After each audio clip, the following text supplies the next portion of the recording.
As we are once again alive upon the internet.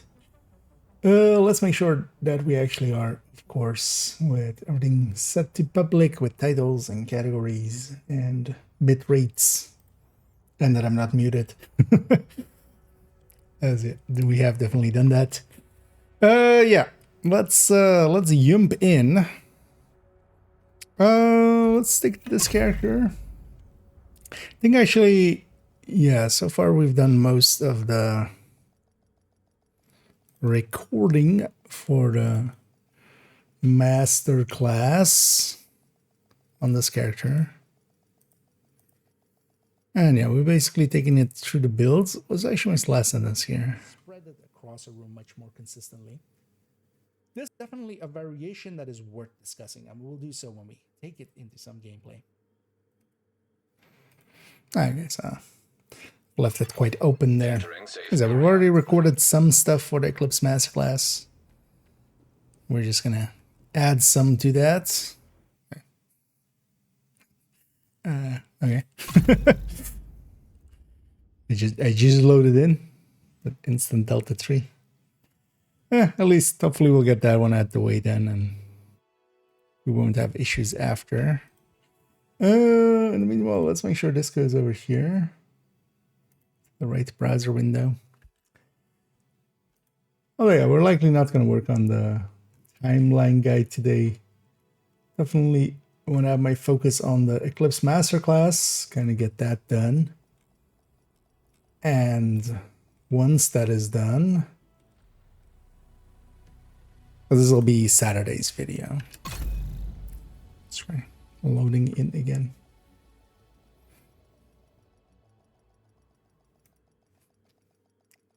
Something went weird there. As the next segment. Why did I receive an exotic cache? What?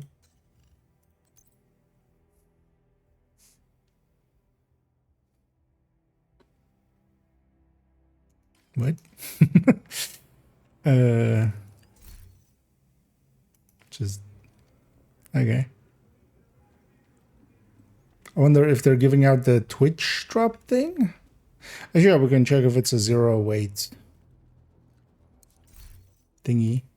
Because yeah, they put out a message of after the Twitch drops, they're gonna just give everybody the Twitch drops, basically, because it messed up again. So, yeah, is this a 0 weight? This is a 0 weight. Okay, so this came likely then from the Twitch drops thing for some reason, but then just the one. Maybe I dealt that because of that, actually. Let's open that. Let's see if that is a crit chance iron lung. If it is, no. If it was, we would definitely keep it because it is a 0 weight item. As for instance here as well. When I deconstruct it here, I don't actually go up in number there. Yeah, let's take it to the range.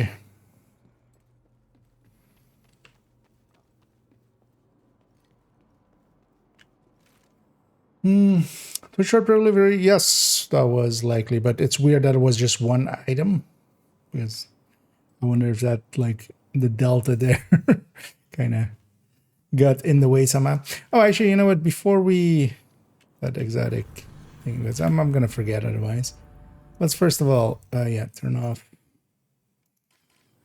I'm just in the other edge of the range. Let's turn off this, just so we don't have that on. But actually, let's first go and get... just going to grab a tech tank. Okay. Let's go get Cassie and Danny. Because normally the cosmetics and stuff will still show up. But also it would be multiple exotic caches. Or, well, actually, what was it this time? One exotic cache, 2 named caches? So, I meant more like multiple caches. My buddy is open for business. I can give you the location. Getting them double. Yeah, where are they? Okay. Let's go check Danny first. Funny that that system keeps messing up for them. At least for some.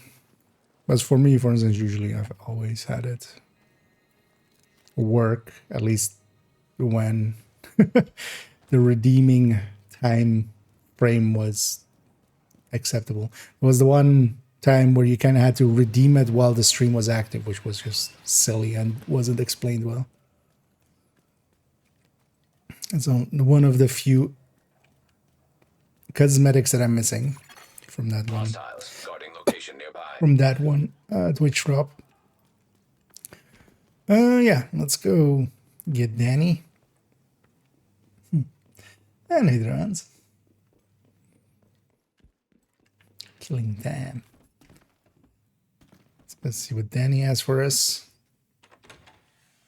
This, interestingly, is also one of the few places you can have Danny and stuff, and it's not an safe area. I can actually just try to murder him, but of course it does nothing. Oh yeah, let's get exotic cache. Take the optimization cache too. I should craft material caches too. These other two, I appreciate named items and stuff. For me, they are not useful. They're still doing expertise and stuff, sure, but and we'll have like basically infinite textiles. I also need to open caches for that, so the longer we don't have that, the better.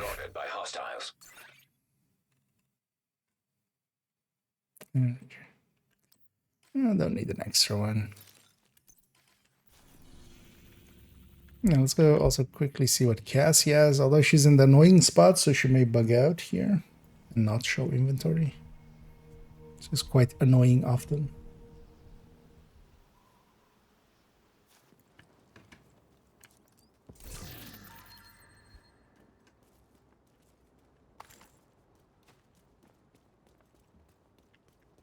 Actually, I should go this away. We need to cross here.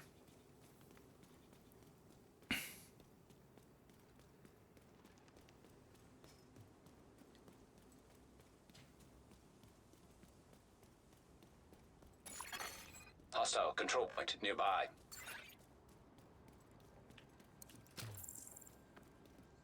Let's go.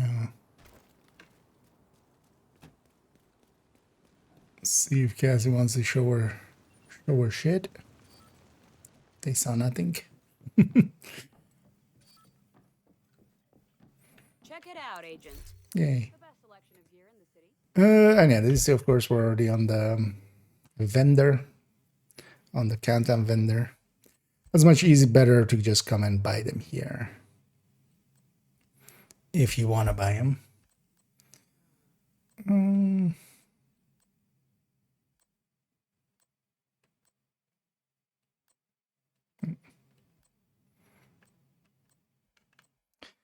Done 5 crit damage for hardcores. But we had a 10-7 not too long ago. You know what? Let's actually have some fun with these guys. Because this is when we go in here. It's a safe space. So hoping, wait, are they all bows? But when we go back in here, they just completely lose sight of us.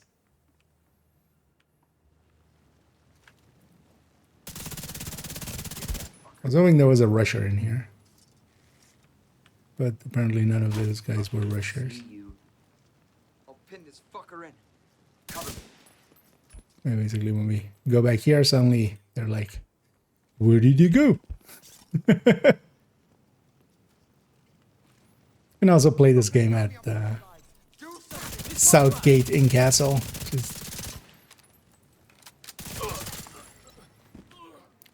Would have been better to show it a rusher, because the rusher, if they get in there as well, they just stop being hostile second they're in there.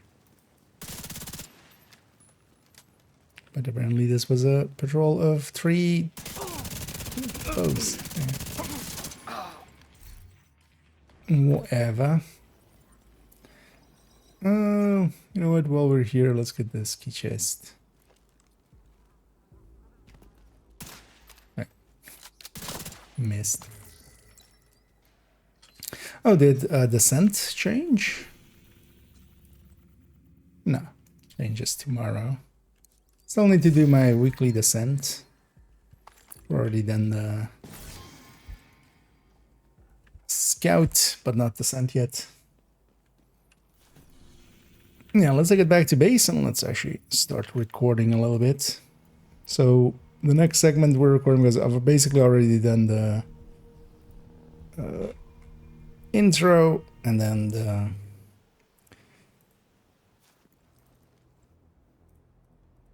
going through some of the builds, the build pictures and stuff like that, and showing Eclipse. Actually, how long is it already?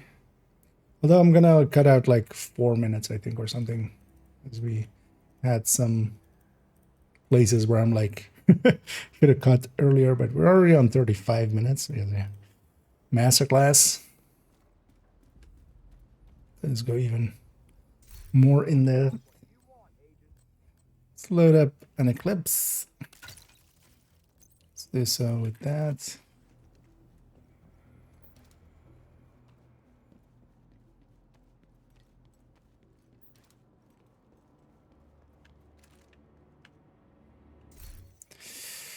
Yeah, so already as well, I actually rewatched my own my own old video.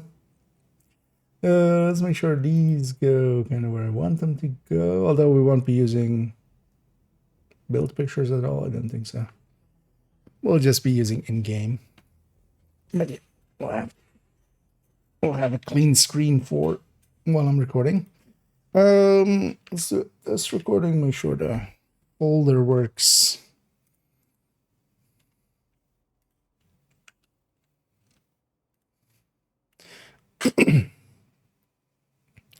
Yeah, so of course as well is just doing the dishes and stuff, so even the tiniest physical exertion and my fat ass is sweating already.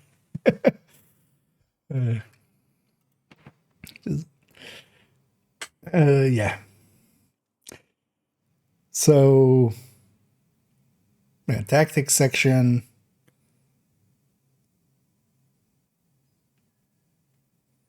Maybe I do the intro of the tactics section separately and then we go into several of the skills.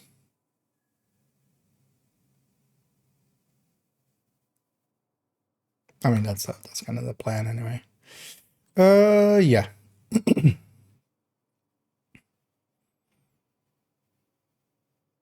Yeah. But first, let's take it into our tactics section, where I can show you some of the usages of some of the tools and actually some of the tactics that we can use, especially with our skills and such, as we can better show that. Yeah, kind of lost it there. I was going to just basically repeat the sentence there. Let's not do that. Let's be more awake than that. And first, well, actually, but first. Yeah. But first, instead of front first, it's but first. But first, let's take it into the tactics section. In the section, I'm going to explain some of these usages of the tools we'll be using, especially, for instance, the skills and even some of the weapons. And here, just to show them isolated, just because if we try to cover everything in combat, something might get lost. So first of all, let's discuss our main skill, which is the fire cam. And I'll cut it there, just so I can F up here and not lose that. Let me get you up here. And I'm doing pretty good, so thanks for asking. Hope you're doing well as well and enjoying the Wednesday so far, halfway through the week. Kind of looking forward. Actually, tomorrow I'll be working, but I haven't been working a lot on location for a bit, so I'm kind of enjoying it. I'm kind of looking forward to going and doing that for a bit. Yeah, so let's start it here.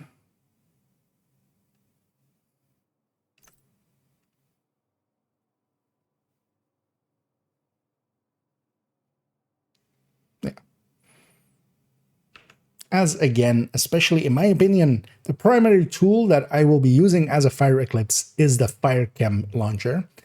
And in this, we're going to take this tool and use it quite a bit. One of the things that a lot of people have through times missed is especially looking at the controls for some of these.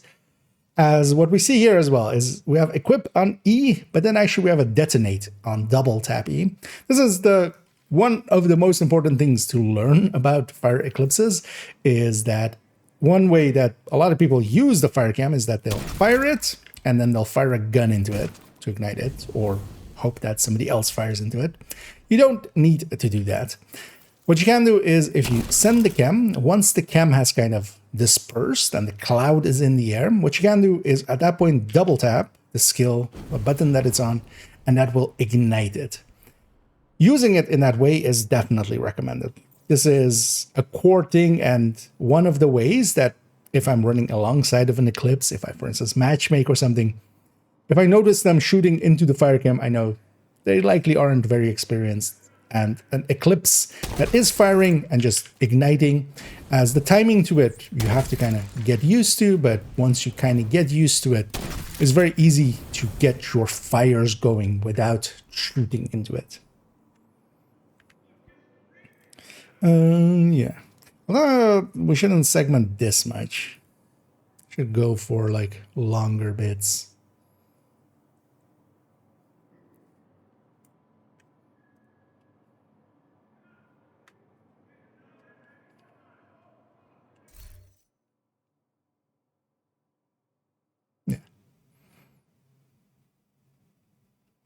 And then especially why I do prefer the Firechem launcher over any other tool that can do fire is especially this ammo count. Mods wise as well, actually, to cover that here while we're in here, we'll be going with the burn strength mod especially. The burn strength mod will apply both to the burn damage and the burn duration. There's also a mod that is just a plus damage. That will only actually add to the damage here and then also to the burn damage, but not to the burn duration. The UI for skills has been broken for quite a while. As you can see, it no longer actually shows when you're moving around what skill is or what it's going to add to certain skills or not, which is quite annoying, and I hope they do fix that pretty soon. But definitely we're going to go with the burn strength. In the other slot, you kind of have a choice. I quite often go with the +1 ammo to get 8 charges in total, just so I have a bigger starting pool. But what you can go for as well is the skill haste. Things like duration and radius are not going to be comparable to either of those two. So that's what we'll be filling up those mod slots with. Then as well, with the Firechem, there's a few other tactics that are handy to know, especially that we can bounce it off of walls and such, where especially for instance with foam or such with even the chem launcher, if you fire it at a wall, it will just detonate on that wall. But with an fire cam, what we can do is, for instance here as well, aim it at the ceiling and then land it on top of enemies. This can be very useful, especially if the enemies are above you, let's say above you on a balcony or something. You can bounce it off of the roof of that balcony, land it on their heads, and then ignite it, making it quite easy to, for instance, shoot up, which can be actually very hard to do with the chem directly, especially if you're trying to land it up on a ledge or something. That can actually be very annoying. Then as well, let's actually, do I have a glory days? Should maybe go make a glory days. We're going to cut it there and then go into the things applying to it. Actually, stats don't matter.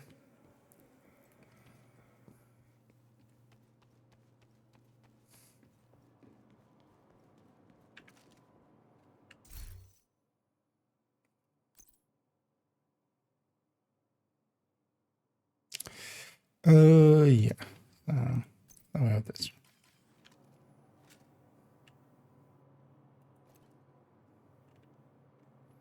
Let's go. Although actually, let's do this first. Let me put that recording away.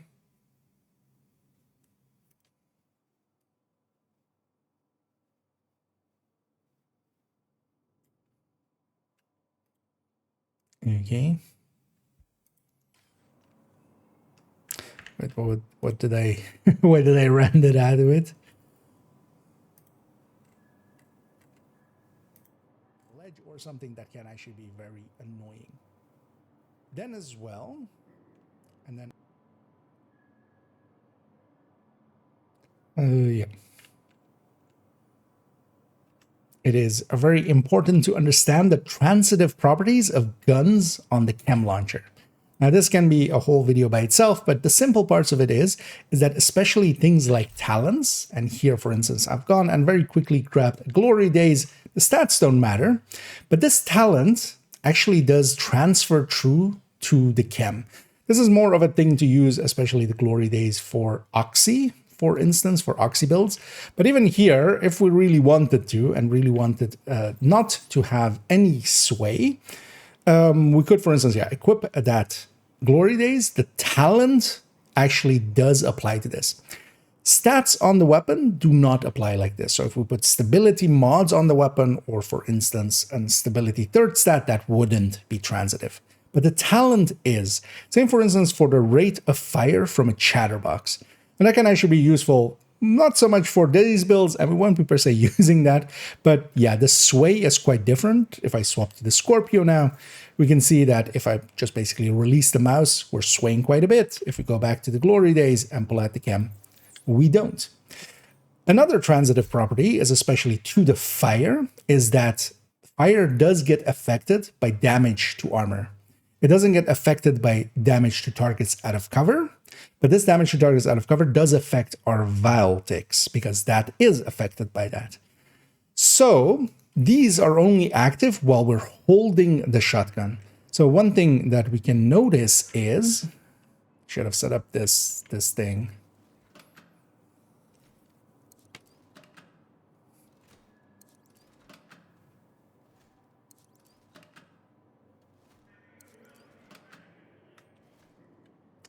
Yeah, let me put that segment away.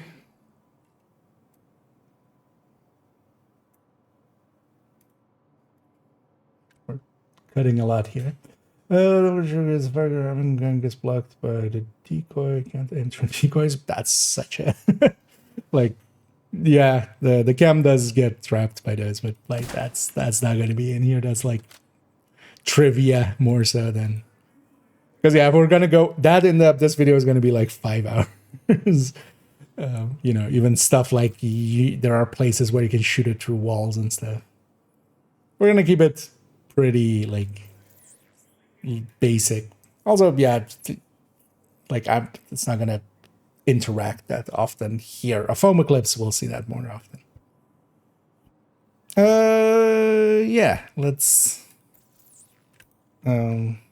Yeah, so how did they end that one?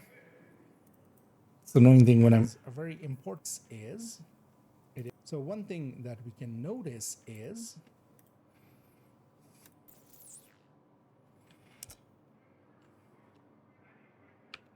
when I fire at this enemy and set them on fire, we'll have a damage number rolling here. That is, in this case, 338. When I pull out my shotgun, suddenly that number jumps up to 378. That is the damage to armor from the shotgun coming in, as of course, all shotguns have this 12% damage to armor.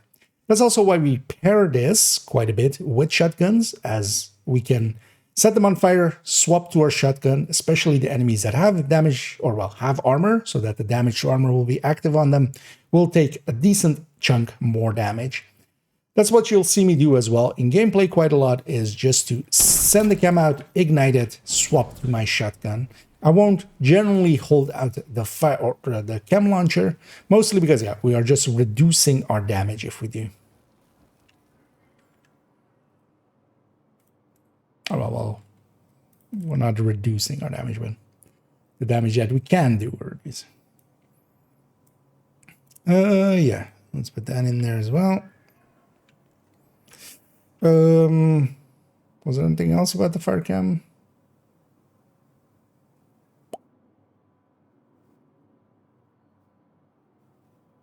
I'm blanking on it. No, that was it, right? Ignite, bounce, transitive properties.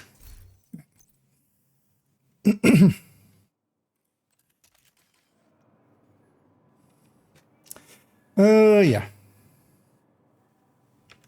Next, let's move on to the other skill I'll be using a lot here, which is the Stinger Hive. In the Stinger Hive, we're just taking more damage and then duration here, for instance, but this can also be health. But we definitely want to take these +4 Stinger charges for it on the mods. For this one, it is basically, we pull it out with one, we can aim where it needs to go, we can toss it a decent distance, but not, for instance, as far as grenades. And then once we toss it out, it just does its thing.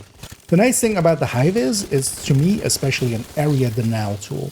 So if I know that enemies are going to spawn somewhere, I'll put this out and it will automatically do its thing in the meanwhile as well, while it is doing its thing. So for instance, if I toss it out here again, I can be also alongside of it, setting enemies on fire.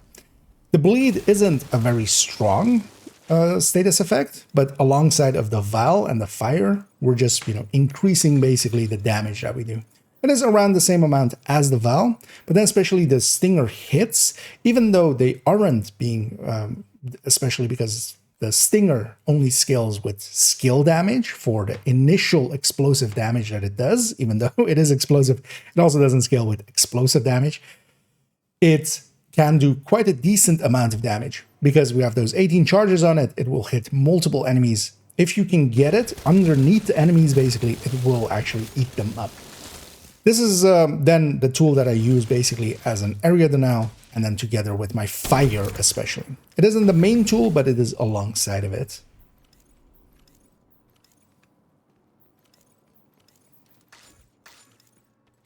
Please remember to switch off and unplug And let's go all get electronic devices that are not Gunnar. Thank you for your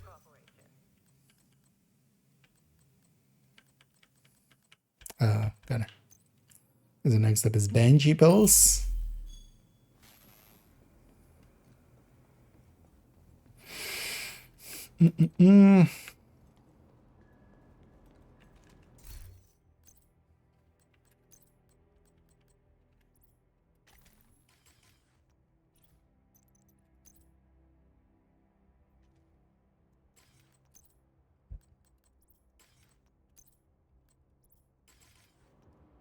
Yeah, let's put those in.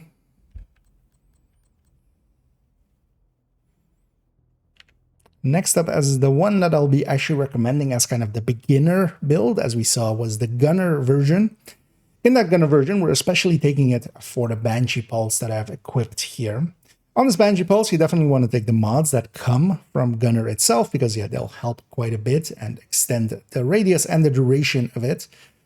And this one is especially important to know that you can charge it up. So if I just press the button once, it will do a very short range burst, and it doesn't carry far, but it is very wide. So if there were multiple enemies in front of me, I could just tap it once and just get an effect out of it. Especially what you want to get in the habit of doing is charging it up. So as we charge it up, it narrows that cone, and then eventually it will auto fire once it reaches its maximum. You can release at any time while it is charging up just to release it. This also is the way that the EMP jammer, the jammer pulse, works. So this is important to understand that, yeah, you sometimes have the controls to hold and then just charge a skill up. And the reason especially where we'll be using this and recommending this as the beginner tool especially is you can actually do decent things with it and help your teammates out. Especially as well, we can do so even with obstacles in the way, through walls and such.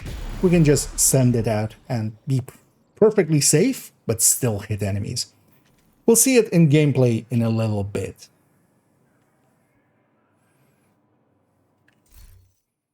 Yeah, let's go back to Survivalist.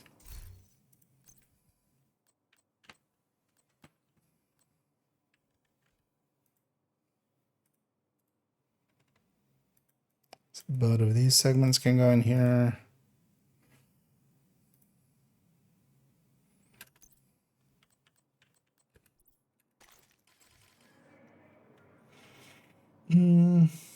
Something here? No. Just keeping an eye out. Let's wait for that too. Come off cooldown. Let's reset enemies.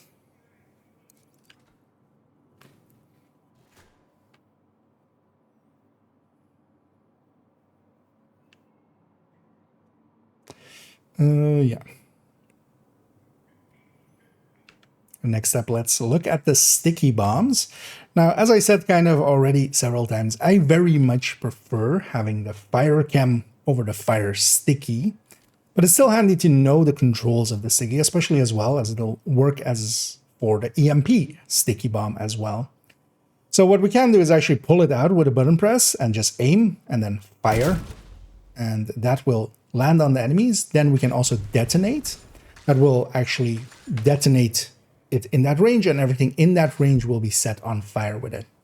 The fire of a fire sticky is a little bit more powerful than a fire chem, especially as well as the expertise that we put on this is actually burn damage. God damn it. The game was like,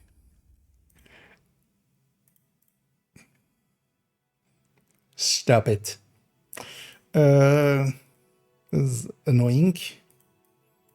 Server struggling, apparently.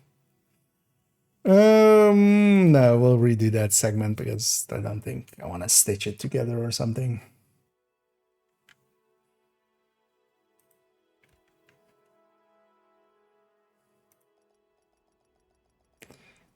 But that's 2 deltas so far. As earlier on, I also deltaed.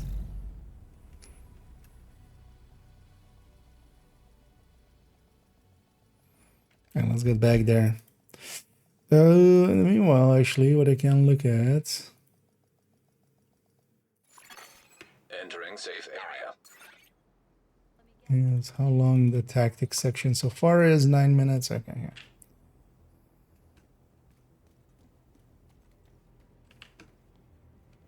Come over here, Agent. Take a look at what I've got for you.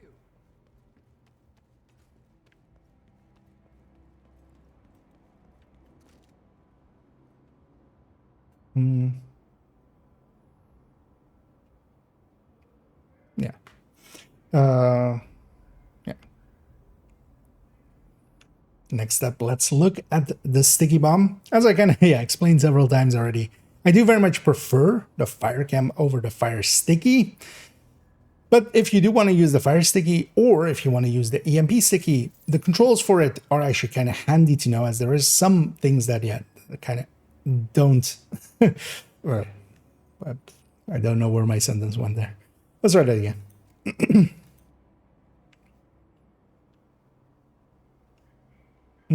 Yeah. Next up, let's discuss the fire sticky bomb, or just sticky bombs in general, as especially the controls for them are sometimes lost on people. Because one of the things that you can do is actually, for instance, quick fire them. And yeah, the detonate as well. What you can do, of course, is if you tap the button that the sticky bomb is on, you will pull it out. Here, the fire sticky, but this works the same as well for EMP sticky and such. And then we can fire it, of course, with a button press, and we can also then detonate it.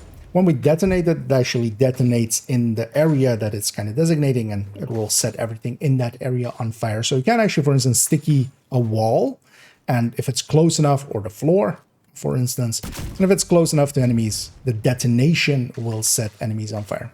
One of the handy things about the fire sticky is that the initial hit doesn't do any big damage the way that the fire chem does, because quite often, especially with a highly graded fire chem, you might actually kill the enemy with the fire, especially on lower difficulties, before you set them on fire. With the fire sticky, it doesn't do any damage on that initial hit. It will just set them on fire that way.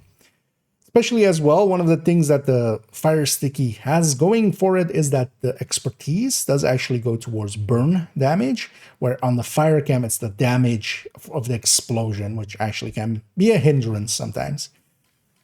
Then as well, what we have is actually the easier way to use it. Now, especially if you're using let's say an AR, or especially a weapon that has a reticule that is a dot reticule.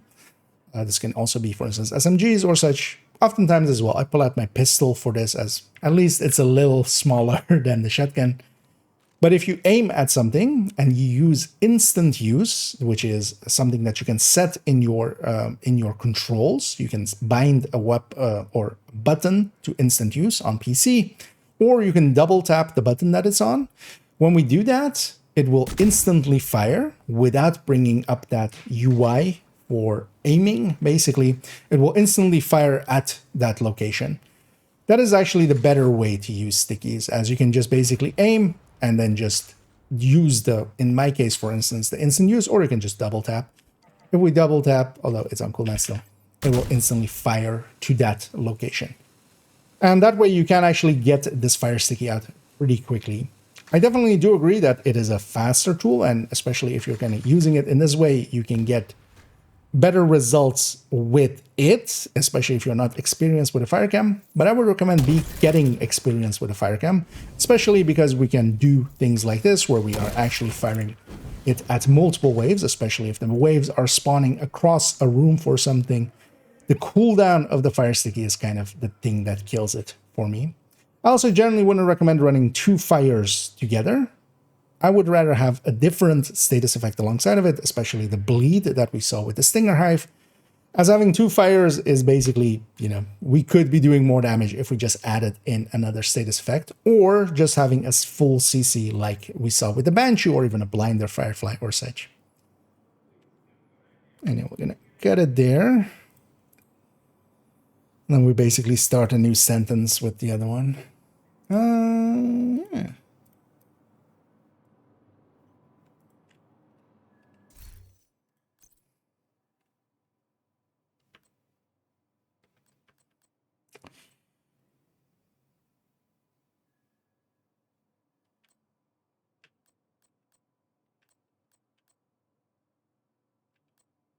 And just with the Blinder Firefly as well. Right?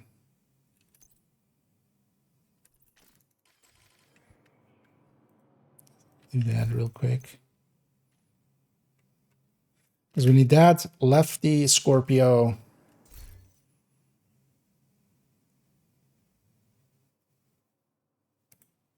Yeah, and that's it.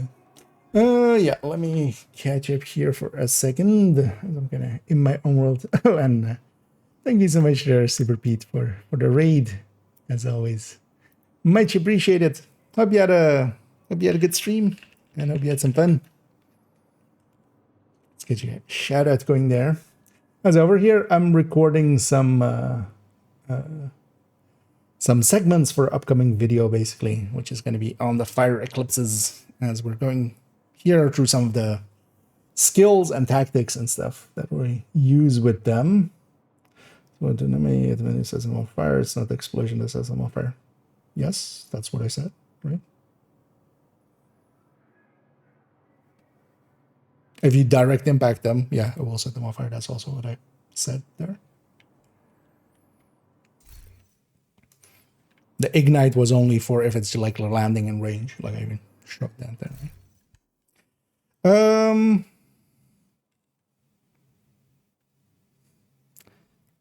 Let's have the segment there. Yeah.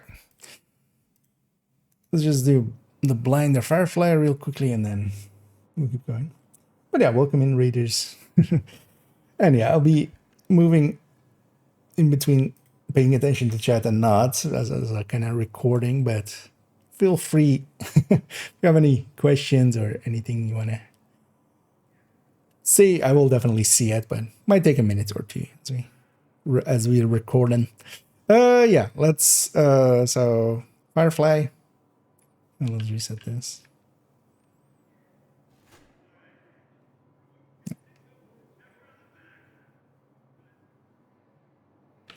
Another one just to show briefly, because this one is actually a very useful tool, which is the Firefly, especially the Blinder Firefly.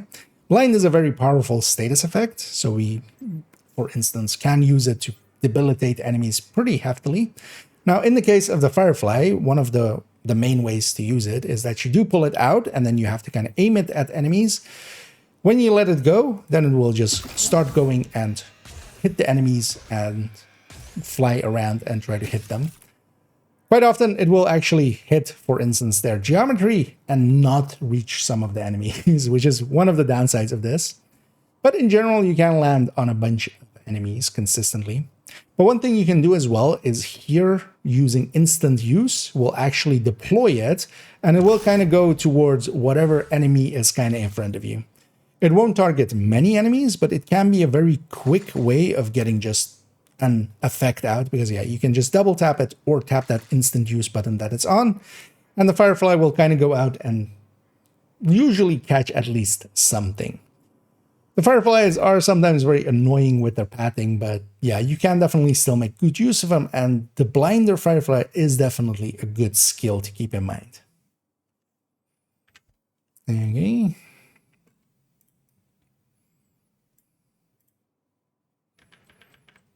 Because I'm not going to go per se skill by skill. We've already covered all of the skills and why we kind of would pick them already in the kind of the builds section here. This is more just the usage section. Yeah, let's... Oh, actually refiring we should also with the in-sync shotgun. But first let's do lefty. There's something here. Yeah. Let's look at this. Next, let's start discussing some of the weapon talents that we have here and how they kind of work. Sledgehammer, which is incorrectly in its wording here that it's only gaining damage or giving damage to the enemy. I kind of completely lost it there. Because yeah, it's to the agent that on the enemies that they. Yeah, let's start that again. Next, let's move to some of the weapon talents that we have here. We'll start here with Sledgehammer, which we have on the lefty, so we have the perfect version. I'm also, of course, going with the lefty, just so we have those shotgun bonuses again, having that extra damage to armor, which, you know, is 6 more than we could have on any other type of weapon, is actually very useful. And again, for the Val ticks, that damage to targets out of cover also applies there. Sledgehammer incorrectly in its text actually states that it's that targets with mark will take 20% more damage to armor from the agent that applied the mark. This isn't actually true. This was an idea that they had for one of the PTSs, and this text made it in and just incorrectly stayed there. It is a group-wide debuff. So it is a debuff upon the enemy, 20%. Any person shooting at them from any source or any damage from any source, including your skills as well, will do 20% amplified damage to armor and armor plates. This isn't actually the damage to armor stat. This is a separate multiplier from that. And because of that, it is actually pretty strong. Now, what we can especially use this through is because we need to apply it with a grenade damage. So the way that Sledge actually works is dealing damage with a grenade applies a mark on the target. Now, one of the handy things is that, for instance, the fire grenade, especially, and that's one of the reasons as well, we'll be going with survivalists quite a bit, is the fire grenade. So, for instance, if I am holding it here, we see the debuff on the enemies here. But if I reset this, even when the fire is just hitting the enemies, that counts as that grenade damage. With all of the other grenades that can do damage, this is only the initial explosion. Now, especially as well, it is notable that the flashbang does a tiny bit of damage, but that's enough to apply Sledge. The only grenade that doesn't apply Sledge at all is foam. The foam grenade from Gunner. So when we are running Gunner and we want a Sledge, we can't do that with that foam grenade. We have to actually grab the concussion grenade, which of course we can always just go in and grab the base concussion grenade. That will always, of course, work. But even the EMP grenade and the flashbang can actually apply Sledge. And then it's a group-wide debuff, and that can be very strong. So especially if I know where an enemy is going to spawn, and I know there's going to be a bunch of purples and elites in there, just tossing a fire at that door even before they spawn, because if they walk into it, they will get sledged. And yeah, that can help a team out quite a lot, as this is one of the strongest buffs that we have in the game. Okay.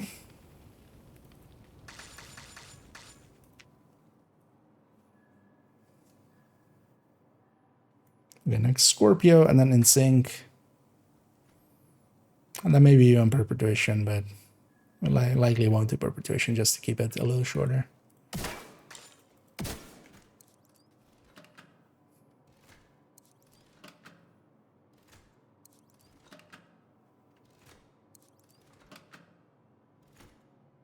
It doesn't matter if it's invulnerable or invulnerable elite. And either Chico, to build hybrid or tank build. You mean you're looking for some? What I can likely do for you is link you to the build collection. I'll put it in the chat, although apparently I'm not allowed to put it in my own chat. That's weird.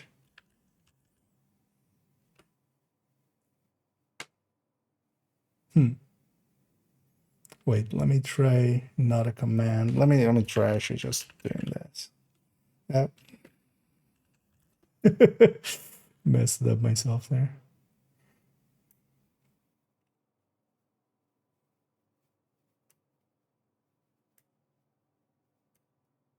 Apparently selecting stuff is odd. Let me actually just refresh this for a second. Or let me try it through this. Okay. There we go. Wait, let me maybe... Did I do something weird here? Or did I maybe get logged out in this browser? Because I was trying to do it in OBS, but it really didn't want to. That was odd.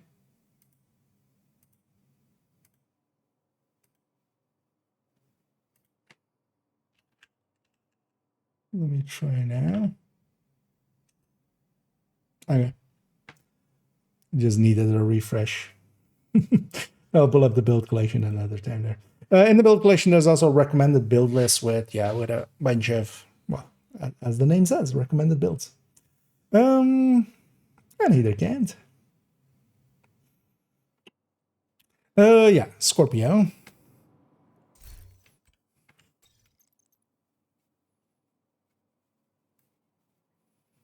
Yeah. That's next. Next instead of next. Next, let's look at the Scorpio. Now, the Scorpio will be especially using for its talent. It is one of the few weapons that can actually apply a status effect and do so pretty consistently.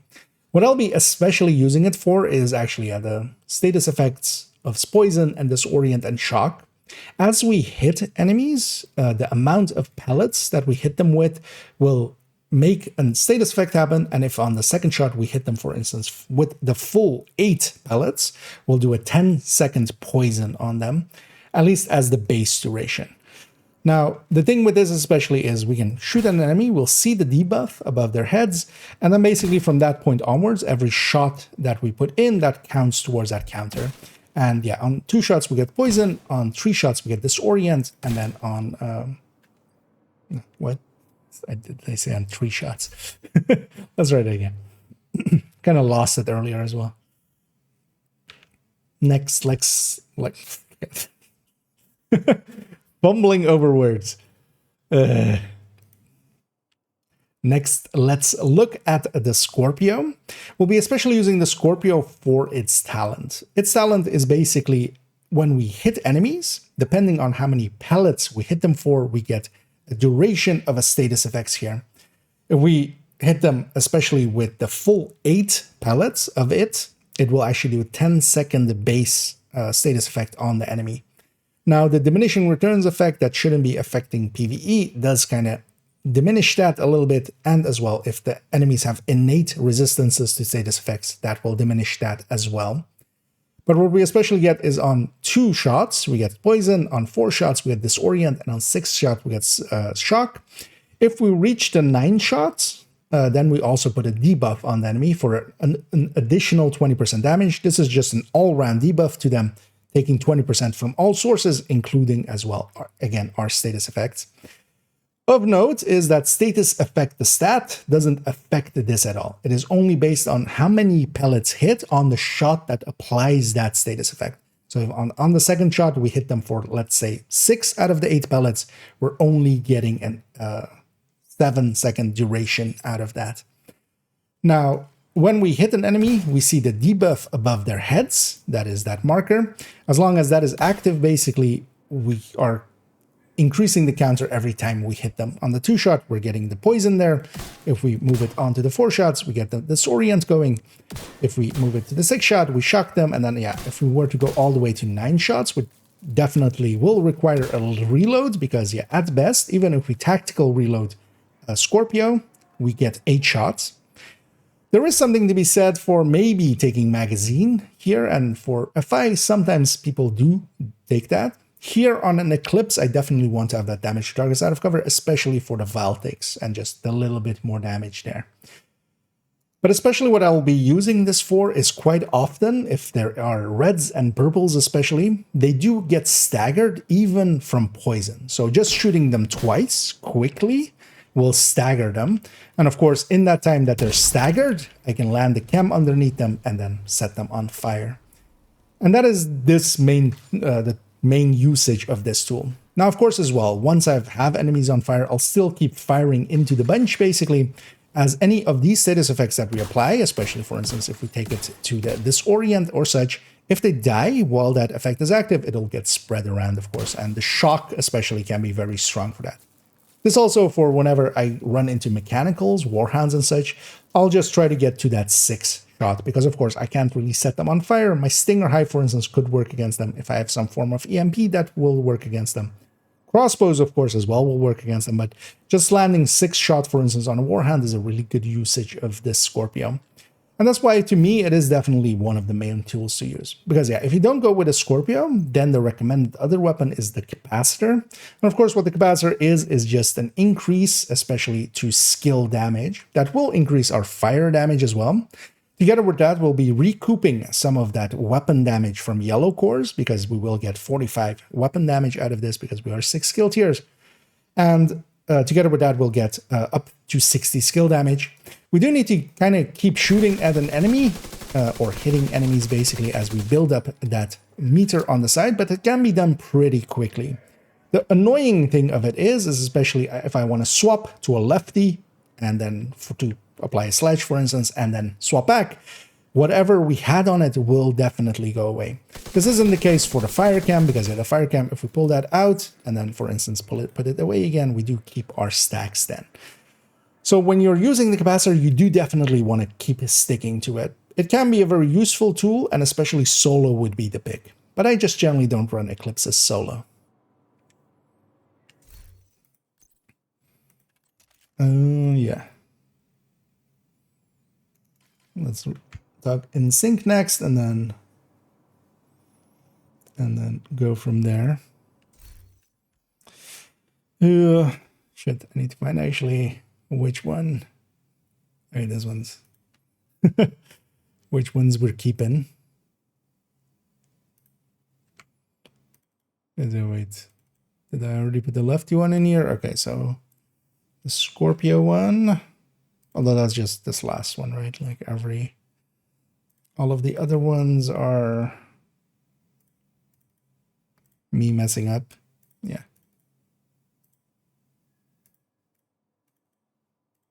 Let's look at Orient and then on. Yeah. That's definitely a cut. Yeah. Egypt here. As well, better than the Catalyst for Eclipses, definitely, yeah. Catalyst can be a pick, but yeah, it's just, I would much rather have the consistency of this over the Catalyst. Might actually run Catalyst because for one of the builds, I do want to run Catalyst just to kind of show it. Especially the solo version, where we kind of gain as well with the damage here. Yeah.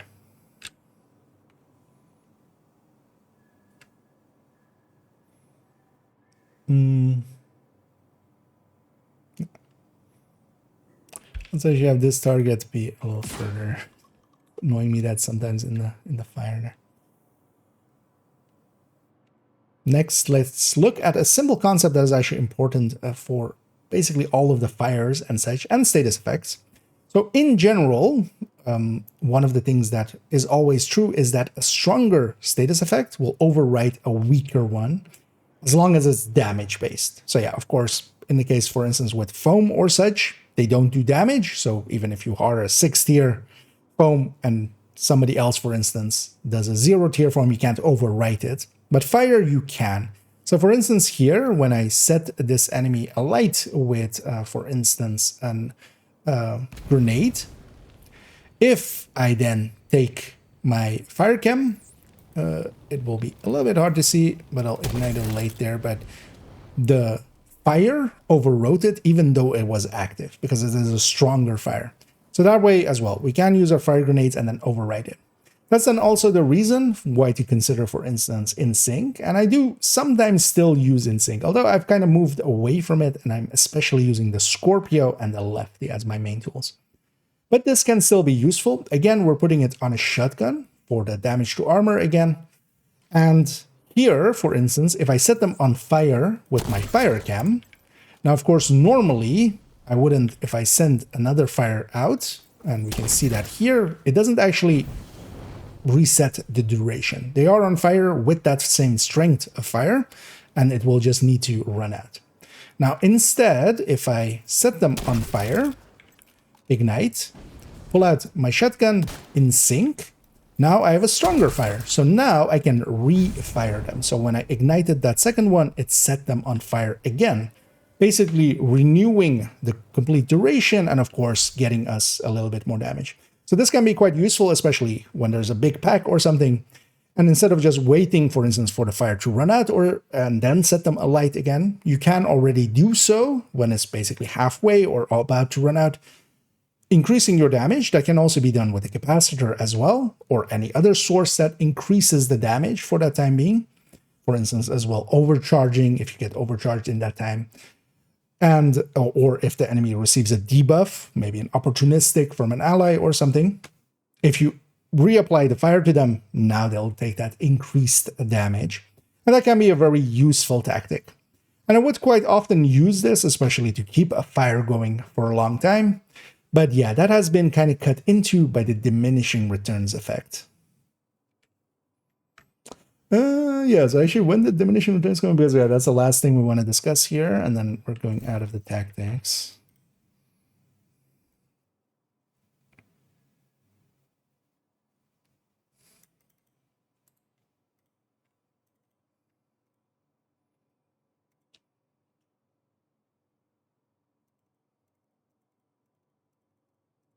How long are we off?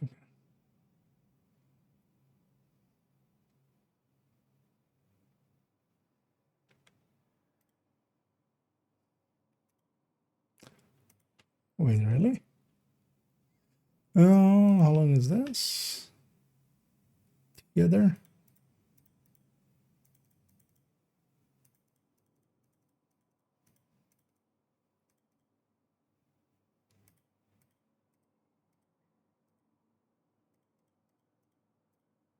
I got 24 minutes.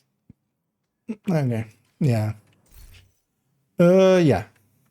Let me actually look that up. I mean, we have the tool for it now. Right? We can just go and so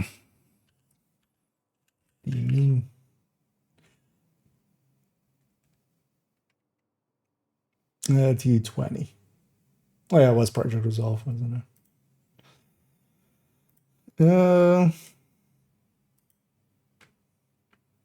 Hey there, Randy. And yeah, I'm doing pretty good.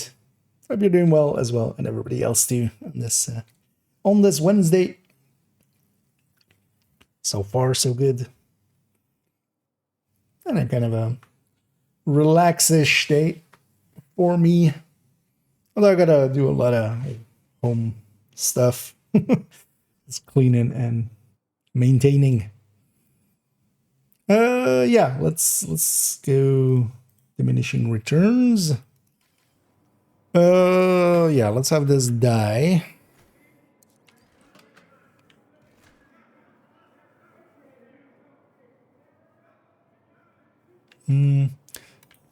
Have this one also in range, maybe. That one's also in range. Actually, maybe I can show it more easily even here. No, likely single target.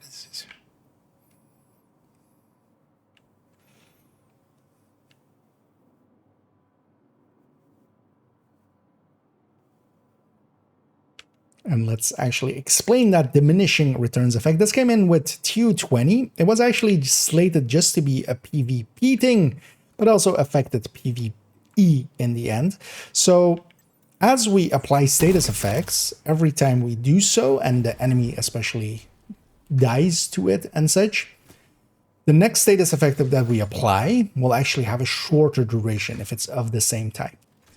And this can be actually quite annoying for eclipses, as we're applying a lot of status effects, of course. So every time we kind of set an enemy alight anew, we kind of lose a little bit of our duration. And eventually, what will happen is that the duration will actually fully fade away. Should maybe, nah, it's kind of hard to see with this. Generate bleed rounds? Or we just Ridgeway? As that's kind of, the fire is long enough that it's kind of hard to see. Yeah, let's maybe do it with Ridgeway. It doesn't matter what my build is. Oh, she doesn't have a Ridgeway.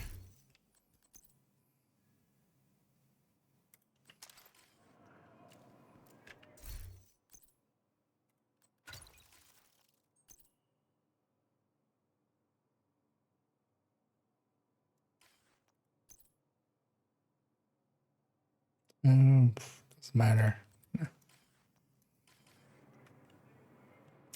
Yeah. Let's load a bit still. And let's actually explain those diminishing returns effects as oh well, diminishing returns on status. This may be better way to say it. Let's retry. And let's actually explain those diminishing returns on status effects. This came in with TU20. This was a slated change for PvP, and it did also affect PvE, annoyingly. And this does affect eclipses quite a bit, as enemies get status affected, and also the player themselves as well. If we receive, or the enemy receives, multiple of the same status effects in the same area, and it doesn't need to be the same enemy, it can also be over several spawns, which is quite annoying. As for instance here, I'm applying actually a clip, or well, we've given up on the eclipse, basically we're just doing it with the Ridgeway here, and I'm applying a bleed. That bleed duration, every time we apply it basically to this enemy, even though they will die and be a new enemy basically, but it's kind of in the same area, they will actually get a reduced bleed each and every time. It isn't noticeable on the first few, but for instance, when this one dies and we take it to this next one, we can kind of see that the duration is kind of decreasing. If we add to it by killing a few here, every time they go a little bit shorter. And this eventually will lead to the enemy being immune to it. And as we decrease it even more, actually wait, why? That's normal duration all. Wait.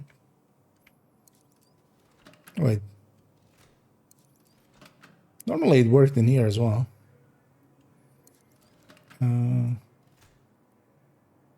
Actually, let's just take it to invulnerable for a second.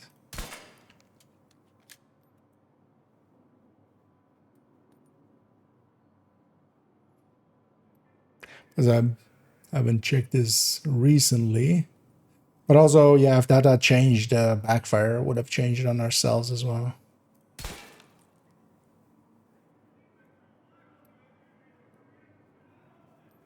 Or maybe in here it's not transitive.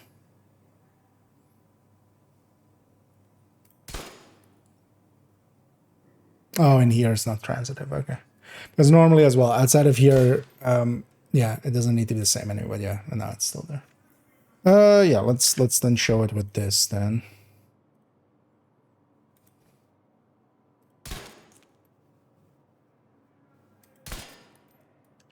Already D1 bleed.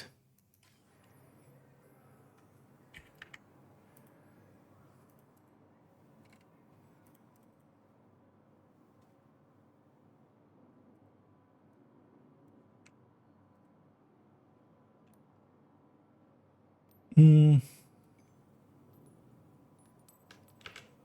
yeah, let's explain those diminishing returns on. I lost where I was going with that sentence. And let's explain those diminishing returns on status effects. This came in with tier 20. This was a thing that was supposed to be just PvP only, but it snuck its way into PvE as well. So as we apply status effects to enemies, they will start to become more and more immune to certain status effects. So if we apply bleed, each time that we apply bleed to that enemy, they will get a reduced amount on them. In the wild, not so much in the range, but in the wild, this also actually applies across waves quite often. You might have enemies spawning from the same door, basically being in an area. You set the first wave on fire, the second wave that you set on fire will have actually a shorter duration. Now here actually with the bleed, we can kind of show it as on this enemy, once this bleed runs out, and we kind of can keep an eye on it on how long this one takes. This is an invulnerable enemy, so they'll get, you know, they'll stay alive. They don't really die. As we apply a second bleed, it's a shorter duration. Now, from the first one to the second one, it isn't that noticeable. But when we, for instance, go to this third one in a second, once this bleed wears off, it is noticeably shorter than the very first one, especially if you were to put them side by side. And especially at some point, and that is now, they are immune to it.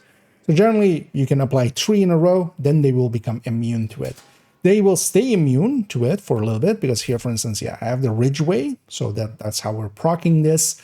But yeah, they'll stay immune for a little bit, and then basically the cycle resets. But this can be very annoying, especially, for instance, if you're fighting a pretty big boss, especially the legendary bosses, much more so for foam eclipses. This can be very annoying as, yeah, we lose efficiency as we apply more and more status effects. And there is no real workaround here, we just have to deal with it. It isn't too terrible though, and yeah, we can still get done the things that we need to get done.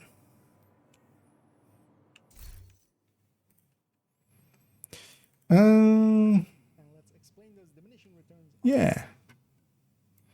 All looks good.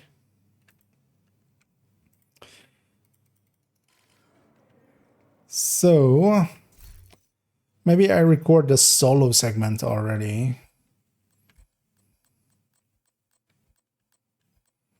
because I want to do a solo one, and then the Banshee one, and then the baseline one, then the glass one, and then, although no, the glass one is the last one, so, and then the other backpack one, and then the glass one. Also, I want to do a BTSU one actually, once I'm in there somewhere, so we'll see. Yeah, let's actually set this up for solo. Maybe we just go and do a few territory controls or something.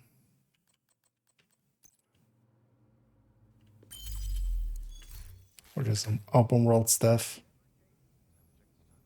Yeah, shotguns are. Oh wait, does AR set as well? AR set as well, okay.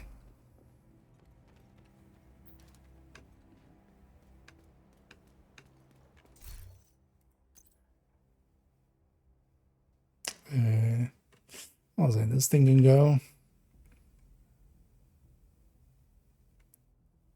Am I blind? Where's... What? Oh, there. I am blind. Didn't scroll high enough. One to the lefty. Lefty capacitor. This can go. I've got it. Come take a look.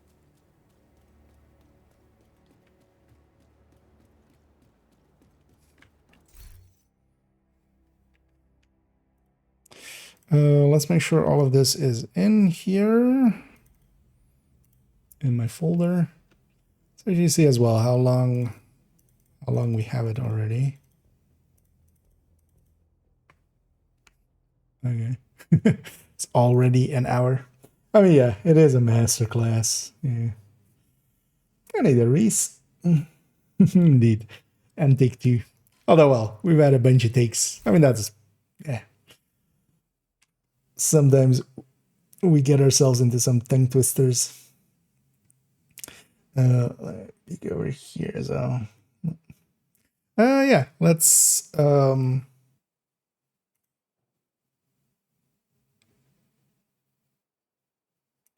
no, let's go with this. No.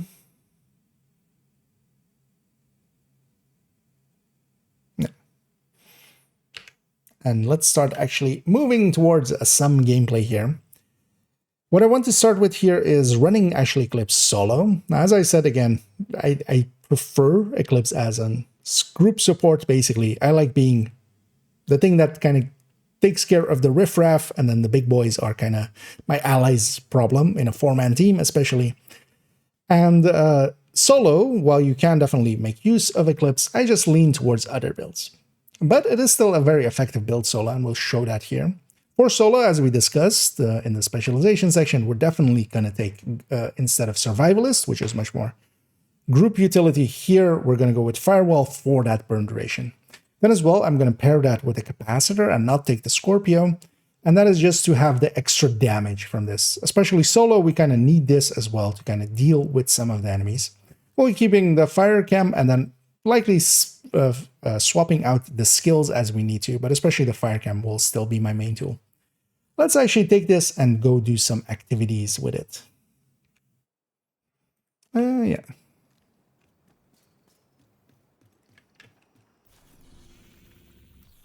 You know what? Let's grab a graded capacitor as well.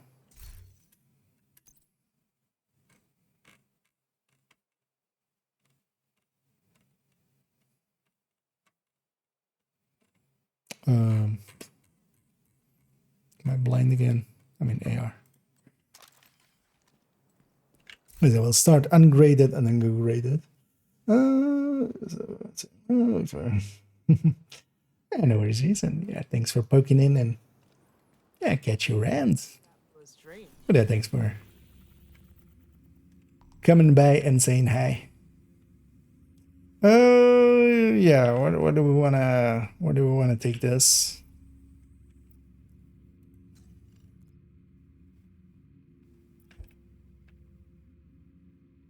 Could also take it for some bunnies or something.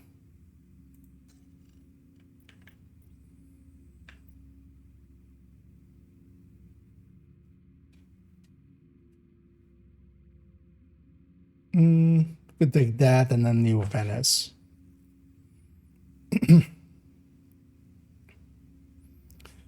But especially this is gonna be trivial. Yeah, let's do that.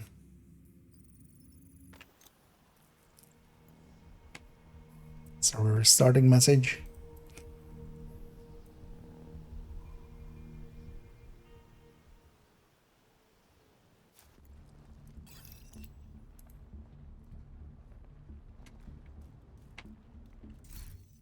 Yeah, it's in this one. As let's go indeed. Take this up against some outcasts here, for instance, public execution. We're going into it with heroic, but no directive set. We could, of course, take a few directives, especially things like Fog of War and such, and Ragers, of course, not the biggest deal to deal with, although Ragers can actually be annoying for Eclipses, as we do kill a bunch of enemies together, especially. But things like cool skills and scavenge skills can actually get in the way. Although scavenge skill by itself, especially in a group setting, can actually be an improvement for Eclipses. Mostly because we can actually pick up more kills and get more charges, true scavenge skills, than we would normally naturally get. So it isn't that great for especially the Stinger Hive or such, or especially skills that don't have charges, but for the fire cam, we can actually charge up faster with it. Now here we cleared out the enemies, but we get an extra patrol alongside of it. One thing to get just practice in with is the fire cam. You'll notice that here, and yeah, it's kind of not so much even to just toot my own horn, but to set expectations, is that I'm pretty proficient with the fire cam, and I don't mean proficiency system, I mean actually, you know, the me, basically. It doesn't just to toot my own horn, but especially it will take some time to get good with the fire cam. One thing that is important to kind of use with that is especially, yeah, we do have the aiming reticule, of course, and you just want to, for instance, what I do for range finding is I kind of range find quickly by just, yeah, taking it across and just looking for where the red is. When it becomes red, of course, there's an enemy within it, and yeah, I just kind of aim alongside of it, especially as well. The thing to get in the habit of, if there is an enemy in the cover, what you do is you don't per se fire at the cover or try to hit them directly, you just fire next to the cover. And that is a very handy way. You just land it next to them and ignite and set them alight. Let's take it to New Venice. Here, I'm using actually a ungraded capacitor. We'll grab a grade 30 capacitor in a second, and that does make a big difference, of course, if we add in, because we don't have that much weapon damage going currently. So we do have the recouping basically from the capacitor, of course, but not, you know, not to a degree of a full red build or something. So definitely grading will help a lot if you want to run Eclipse solo. And there's definitely something to be said for running Eclipse solo. But for me, I find it sometimes frustrating, especially if we're going up here. I'm going up against Outcast, one of the easier factions to kind of deal with.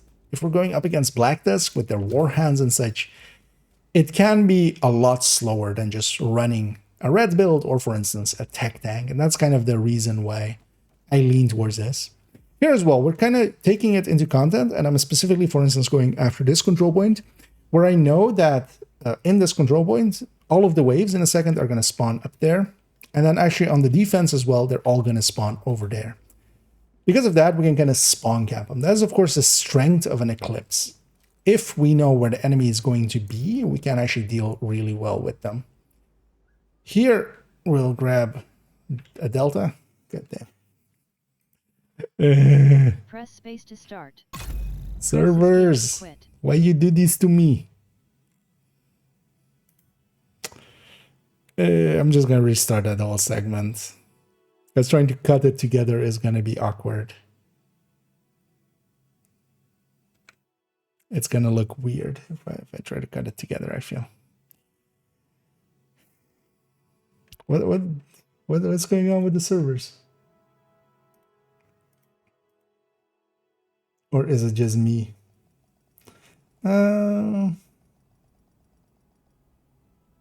Neither, Andre. And again, in general, try to keep it English. If you can, just use Google Translate. Like that's what I'm doing too, just to get what you're saying. But yeah, because so far you've been kind, but just can't have foreign languages there. But yeah, hey there to you too as well. They.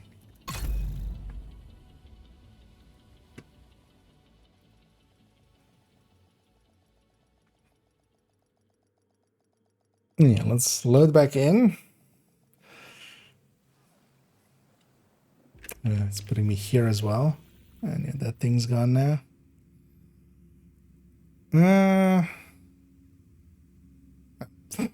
I think despawn too. I was like, maybe we do that.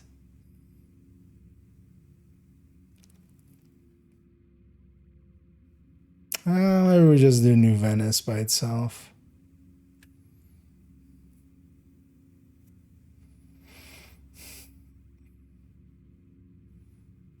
I wanted to do an activity leading into it.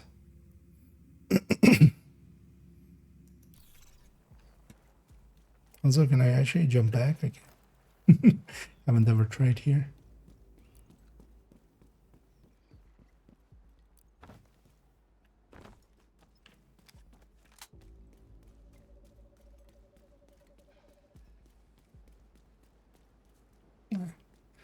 Those guys are near. Yeah. Let's clear this out so we have continuity. And here we'll take it first up against the control point. I definitely wouldn't be, this wouldn't be the thing I would use it for. But just to show the capabilities here. Because you definitely, can run Eclipse solo. But as I discussed, if I'm running solo, I'm going to lean very strongly towards things like a tech tank, for instance. While this can deal well with basically everything as well, it just, in some situations, especially against, for instance, Black Tusk and such, or if you have just a named, for instance, in a second as well, will likely struggle a little bit with the named, especially if it's an LMG guy. We're sneaking in. There's actually on the side there the path that I took into here. We can kind of get here. Especially this is handy, of course, because they will all spawn there on the assault here. So I do have my Stinger Hive. I'm going to actually put my Stinger Hive here and kind of deal with these enemies. Once they're kind of distracted by that, I'm going to try to set them alight, although fail miserably. I'm just going to take away this RC. And yeah, the effects of a Stinger Hive is actually very much area denial. Enemies will try to get out of it any way that they can, and that can be a very useful thing. It can just buy you time or just be used as the main tactic. So here as well, I'm gonna set some enemies on fire, and then I'm gonna use my capacitor, especially as my weapon, of course. We'll spread that fire around, and there's also the reason why we took, for instance, the burn duration there is to make that burn a lot longer. With this as well, even especially with the initial burn, if we catch elites and such, they will die to it, and even purples and stuff, of course, as well. Here, we know where they're going to spawn. There is one enemy behind me, of course, and we do have enough firepower with an capacitor to deal with enemies. We're on the red build, of course, but there is enough firepower there to get some enemies down. Here we didn't get, for instance, an LMG named, but even this gal, we're still kind of, they're not dying very quickly. Because of course, if you, for instance, were to take a hotshot determined into here, this would be still faster than this, even though we're not really struggling for time. But this can run into more trouble, especially, if we're taking it up against Black Tusk, which have Warhounds and such. This just doesn't deal well with mechanicals and heavies. Here, I've specifically picked this place as well, as I know where enemies are going to spawn. And that's kind of cherry picking, but we kind of also need to do that if we're going to run this build. Now here as well, we're running it with zero directive. Especially things like cool skills, of course, can get in the way of our, having both of our skills. Here as well, I see that team coming. One thing you can do definitely is just get in the habit of kind of just going over the ground and just getting a range finding basically where the enemy is and then landing the camp underneath them. That way you can generally, very easily, and I generally don't go for direct impacts and such, I generally aim at the ground and try to find the range on them that way. Especially as well if enemies are behind cover. So for instance, let's say there's an enemy behind this cover. What we don't want to do is like try to land it on it or such, or like direct impact them. What we can do is just fire it alongside of it, just on the side. Especially if the fire cam goes red, we know there are enemies there. Here as well, so I know they're going to spawn up there and down here. This is the only two spawns on the defense here. I'm going to put my hive, of course, just in the middle of it. It might die actually to one of the rushers as they come out because they might go after that. But that's also then kind of the usage for it. Let's call out for allies. And yeah, one thing I would recommend is just spending some time with the fire cam, trying to get good with it. It is an acquired skill. It's, like getting good at headshots, like getting good at other things. You just have to use the skill for a while, and after a while, you'll get better and better with it. At least I would hope. Some time spent on it will do wonders. Because once you get quick with it, once you get to the point where you can just, get it quickly under enemies, that can make all the difference in the world. And while the fire sticky can, for instance, be a faster tool, especially here, for instance, it would actually be a little bit detrimental because I couldn't catch all of these waves. I would catch one wave and then I would kind of be Serious trauma detected. out of it. Here, I was trying to not use a charge there, but in the end, let's actually use that charge. I did get health gated there. I need to watch out a little bit because, of course, yeah, we don't have a revive hive. We have a stinger hive instead. But that stinger hive is, yeah, also kind of keeping them busy and such. Here, though, is kind of the issue that sometimes eclipses run into. So, yeah, we do have an enemy here that is pretty hefty. They're also going to take multiple fires and then, you know, the diminishing effects are going to take root. But we can kill them fast enough here as well. Here, I'm also with a tier or grade 0 capacitor. But I do have as well as a grade 30 one. And of course, we don't have that much weapon damage here because when we swap to this, we have 55 all weapon damage and then 30 assault rifle damage. Of course, adding 30 grading to this all weapon damage bonus here, that is actually a pretty hefty bonus, of course. So let's equip that and let's take it against something else as well. And we'll cut it out there. I hope nothing comes along to stir things up today. Let's go get our loot. Supply room access. We did the shoot, let's do the loot. Oh, and I'm also... and yeah, hey there, Prime. Oh yeah, sorry for not paying attention there. I was gonna... We're recording basically for a feature video, so... But yeah, welcome in everybody. And yeah, sorry for being kind of into it there. As while I'm recording, I just don't have chat up just to not get distracted, but of course sometimes as well works against me, as I also misspell shout apparently. Anyway, I hope you had a good stream, Pure and or Prime, I mean. and yeah, welcome in and welcome in, Raiders. What a timing indeed. Oh yeah, no worries, but yeah, very much appreciated. Hope you had a good stream. Hope you had some fun.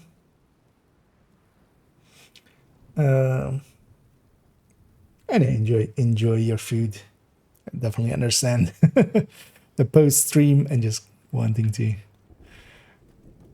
go chill, fill back up, refill on fluids and food, and yeah, sorry for being a little distracted there. Yeah, let me make sure I got up on everything and didn't miss anything there. Let's see there yet. I think I've changed some of the server and it works a lot better. Well, happy to hear. Happy to hear there at 30. Anyway, welcome in everybody. And over here, I'm recording segments for the video Saturday, which is going to be the Eclipse Masterclass. So we're gonna be eclipsing a bunch. Although actually, so I'm gonna just record 2 more segments here. We've already recorded quite a bit. We've been going for a while. And yeah, I'm gonna record the rest on Friday. Tomorrow I'll be away, so sadly I can't record anything tomorrow, but I'm gonna record the solo gameplay segments here, and then we'll try one matchmaking with the beginner version. Should I take this to bounty? I feel bounty. Although maybe I go get a bounty and then do the bounty. How long was that segment? 552. Yeah, I wouldn't mind.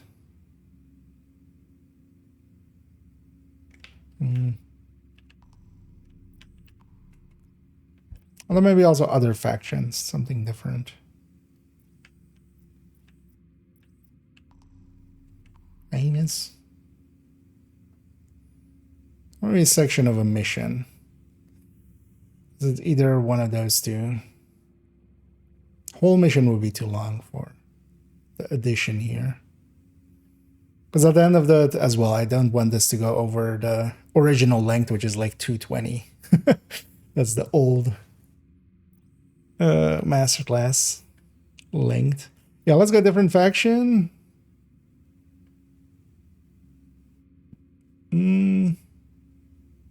Brooklyn maybe? Just to... Because yeah, what else am I going to do in the open world, right? Let's take it to Brooklyn maybe. And either sir. Yeah, let me just check if I missed anything else there.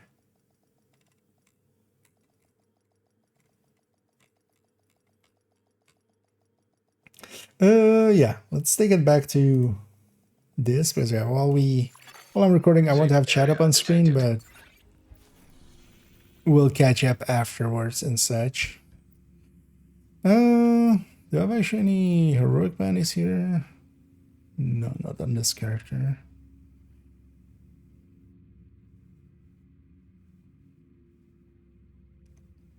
Could take a named group and then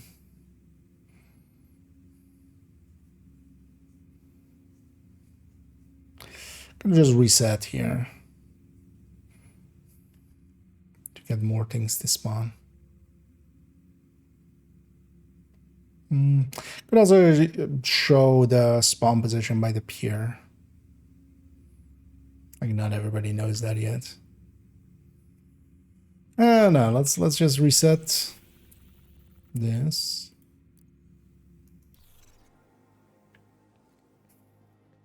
I already ate that server restarting message at the bottom. Actually, yeah, that's gonna be. I'm likely gonna blur it out.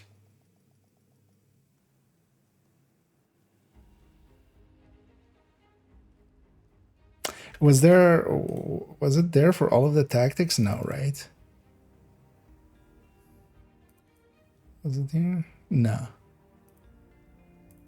So wasn't here either. Okay, so it's only been there for that segment. Yeah, let's try real quickly. I'm just gonna quit and load back in. Not have that message there because if I have to, like, I'm okay doing it for like blurring it out for a segment, but if I have to do it like for multiple segments, might as well just take the minute here to reload back up and then not have it. I don't. Anyway, the game's not helping today. We've already had multiple deltas.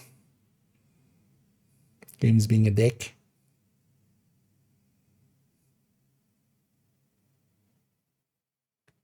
And let's hope that message is gone now. It should be. Usually when you... Because already recessioning will actually make it so that it won't affect you, because you'll likely be on a different server, but the timer still keeps going, which is...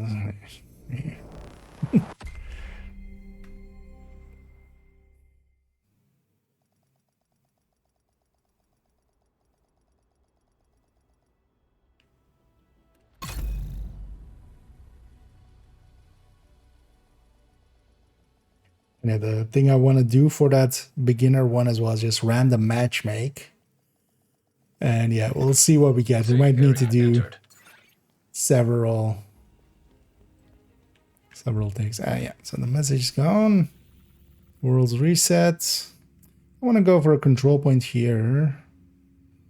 But I do want to go for just some territories or something.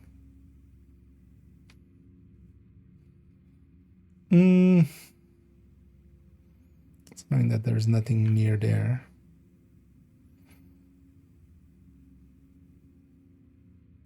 Let's go sneak up on that. We'll hit the public first and then just hit these two territories or something.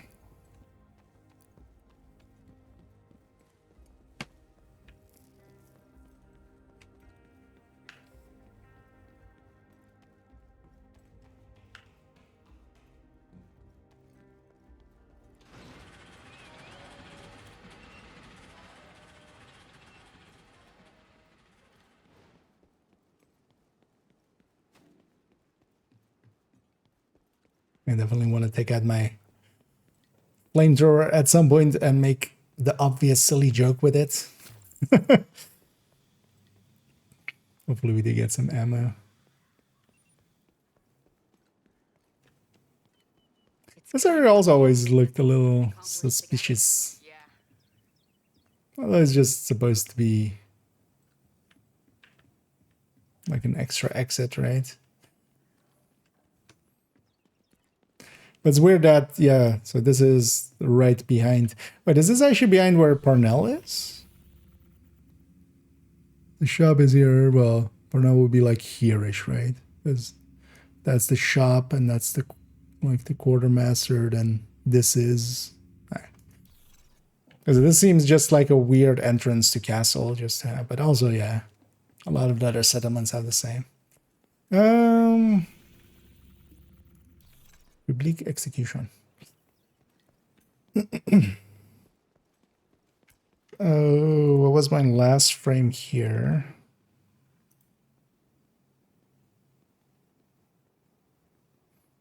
I was kind of just facing the camera. I need to remember actually after each of the gameplay segments and stuff to go back to this menu because I can fade across basically with that, which looks a lot better. But here actually we'll be kind of facing the camera and just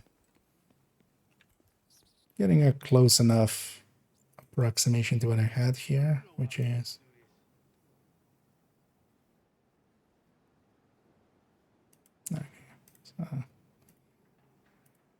something like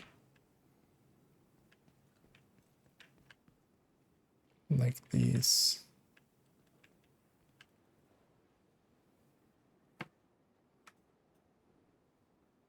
Yeah.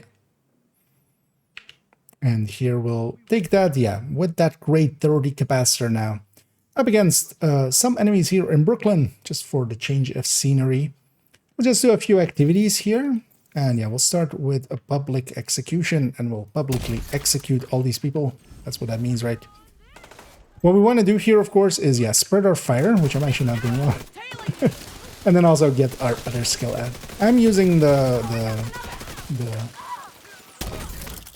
Stinger Hive, of course, pretty aggressively and just trying to get it in the middle of the enemies and try to get that to end them.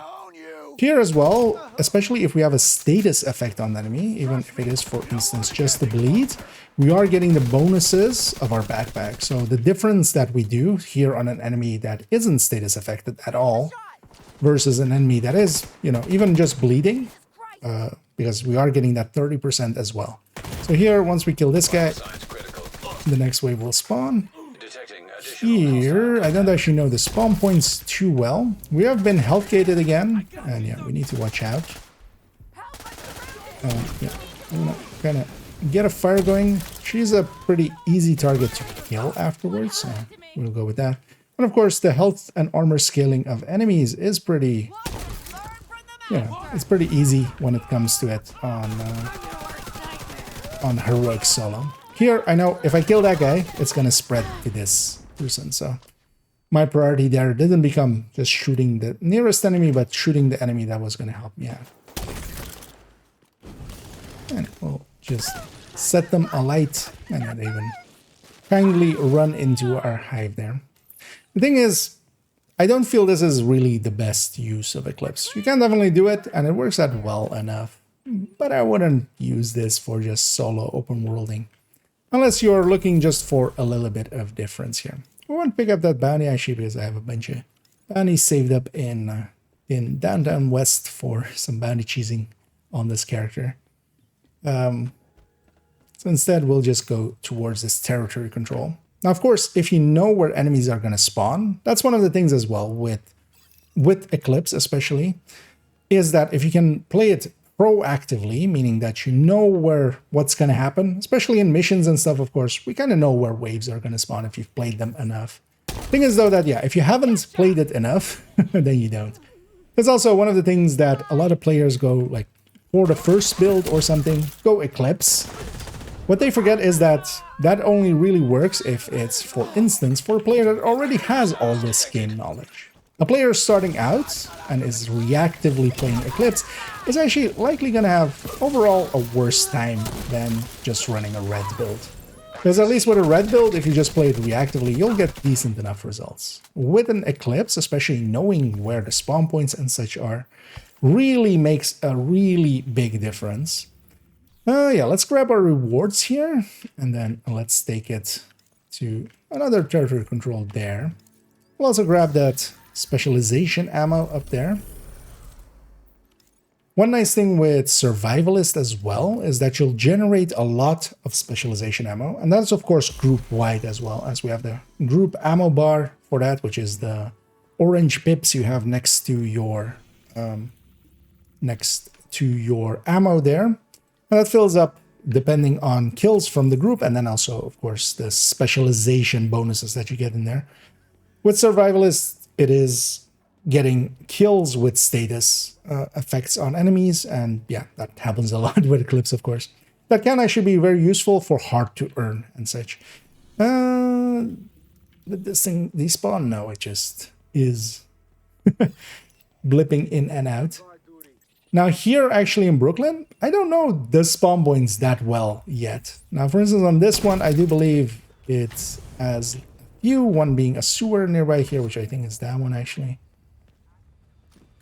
And of course, with the fire, we have the spread of the fire. So the range, the radius that we set enemies on fire, especially with the chest equipped, is pretty large. But yeah, especially in open world like this, it's not going to hit everybody.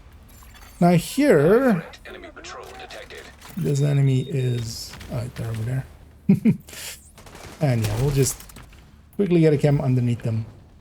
And yeah, getting good with the cam is just practice. It just takes a little while, and as you keep doing it. And yeah, one thing you can use the cam's area, or the predicted area for it, is just checking if it goes red somewhere. So actually, I don't know where this last guy is. This drone also isn't being nice and going back to their owner.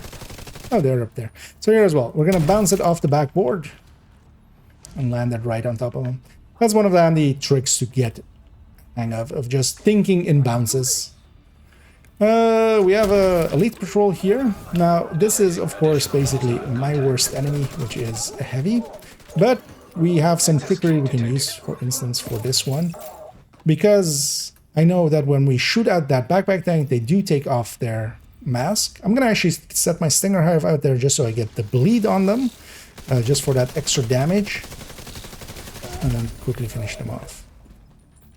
And yeah, the territory control wave also spawned here, which was kind of them. Do we have anything else nearby?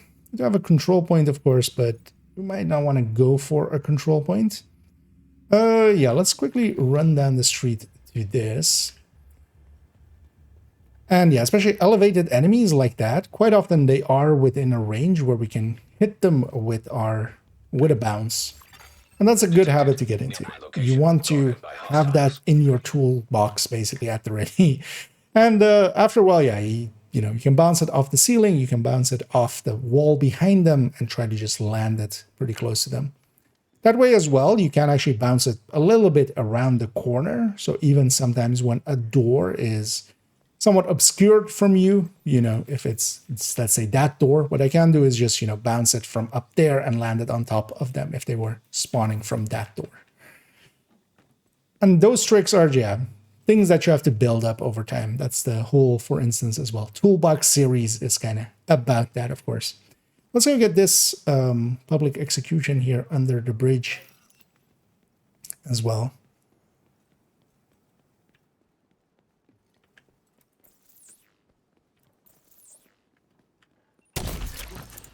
And just gonna set one on fire, try to spread it. And we can deal actually decent damage together with our fire, of course. We have rushers coming my way. I'm just gonna double tap actually my hive. That will also auto deploy it, of course. And yeah, that will kind of help me take care of those enemies. I'm gonna pick it back up again and toss it. That's kind of the nice thing, of course, about the hives and the deployed skills is, yeah, you can pick it up and just send it again. Here, I actually have no idea where they're gonna spawn, but they're kind of over there. The minimap, of course, showing me that. Here, without any directives, it's pretty easy. But even, for instance, with directives, and then quite often with the modifiers, of course, markings about them. So I kind of can tell with that, for instance, where they're coming from. And yeah, we'll just send another fire cam. Playing Eclipse solo does really rely on getting good with the fire cam and just landing those shots consistently, because that is your main tool. And then alongside of it, you kind of have the capacitor to kind of finish some enemies off. And then situationally, you can get a sledge going, but as you kind of saw, I kept the capacitor there, especially as well as the stacks on it. Of course, if we weapon swap, we do lose those. But that was a little bit of just running around in the open world with an Eclipse, which is not the thing I would generally use this build for, but you definitely can. And especially one thing you can use this for is what some people do is run solo on challenging with 5 directives. That can actually be faster than going heroic with 5 directives, especially for an Eclipse like this. But then an Eclipse in challenging with 5 directives can actually be quite a bit faster than most other builds, even on heroic with 5 directives. Of course, the Determined can kind of make enough of a difference there that will catch up. But yeah, that just, for instance, for farming levels, that can actually be a thing to do because some people do prefer that. Just to let you know. Anyway, we'll cut it off there. Thank you. We'll grab our completion. Yeah, let me catch up on chat as we're of course recording for quite a bit. How long was that segment? In the end, 9 minutes. Okay.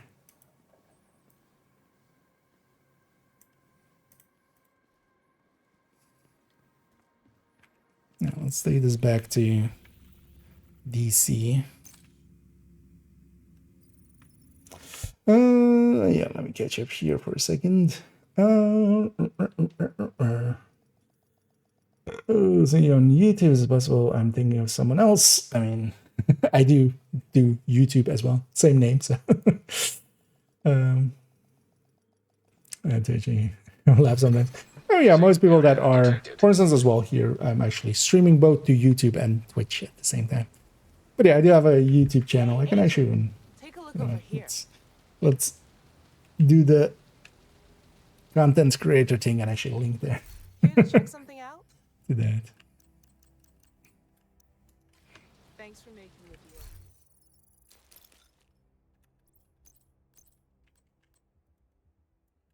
Let's open these up.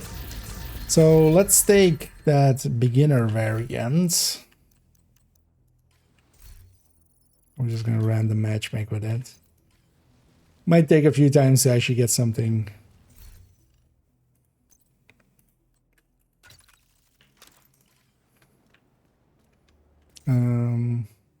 Yeah, let's take it back to normal version.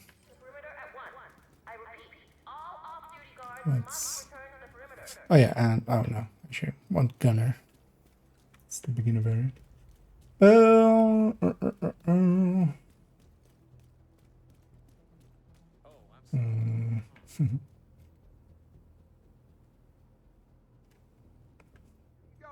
best gear in the city.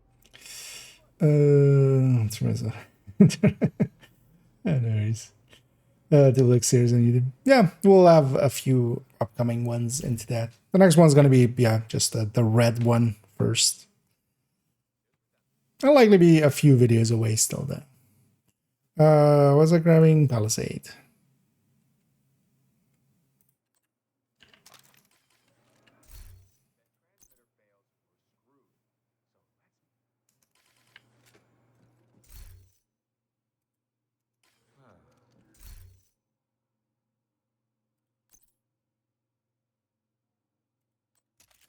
Let's like that. Violators will be removed from the secure area immediately. Talking to the gear doesn't make it work better, but it does.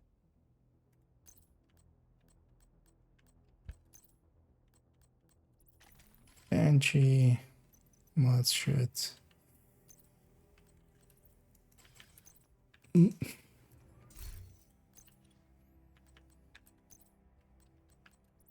Yeah. Because it's kind of my recommended starter version is to just take Gunner and Banshee Pulse. Come take a look. Just because Banshee Pulse is like super easy for a newbie to use. And you can get good enough results with it. Yeah, let me get you here. I'm currently using Val and Erlang with a trauma goal and chess piece of worse and challenging, but not above. Please listen. He says, but it'll still did it work for me? Here I'm using an Eclipse, which isn't again. It's kind of, as I was saying in that segment recording, like isn't the thing I would use solo. So for instance, a triple tick build can work really well. The thing is, yeah, you wouldn't want to use things like trauma or something because that's going to eat into your damage by more than it provides help with. One of the good builds, for instance, that can work well. I'm going to find it. So for instance, one of the preferred ways of doing like a status effect kind of build like that, for instance, is, yeah, if you're going for the weapon side of things, this is the triple tick. I'll link to this directly, 410.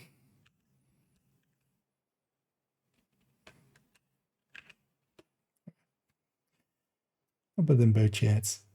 But this can, for instance, kind of fit that kind of play style pretty well.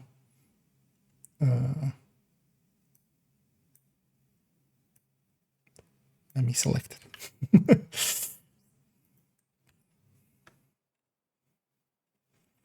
But yeah, here we're more talking about Eclipse, which is much more skill aligned. So, well, not skill as in like how good you are, but skill as in the skills, right? Like fire chem here, especially. Yeah, let's give this an intro and then let's have that equipped.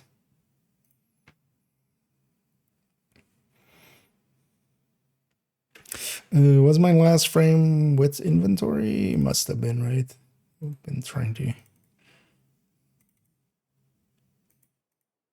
Yeah, it was with inventory up. Okay.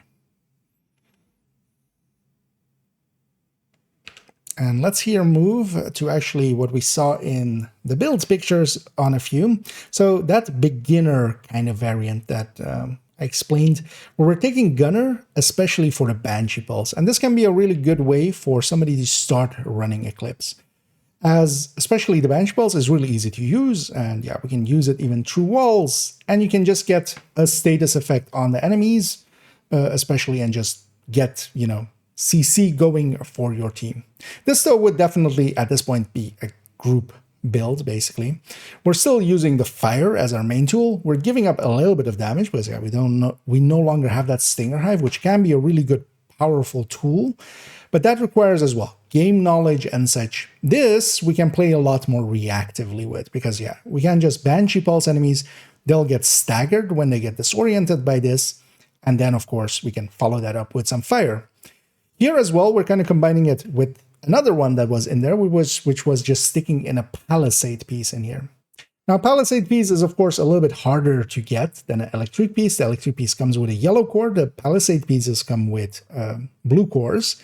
So this is actually somewhat of a unicorn. This would fit the name of a unicorn, basically. And that is, well, of course, going to not be new player friendly that much. But this by itself can also actually be a really good setup. Just taking Gunner plus a Palisade, we have 20% armor and kill. Well, of course, in this case, we are not killing that much. Our fire will here and there kill something. And that's going to be enough to just fill us back up, letting us be a little bit more aggressive. So we're kind of combining two of those build pictures here into one.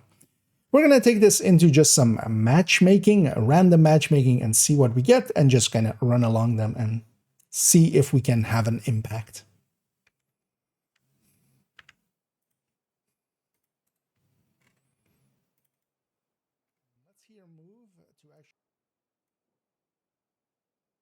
I kind of lost it on the thing there, but it's fine. Oh shit. I will have to re-record it. I didn't have. Yeah.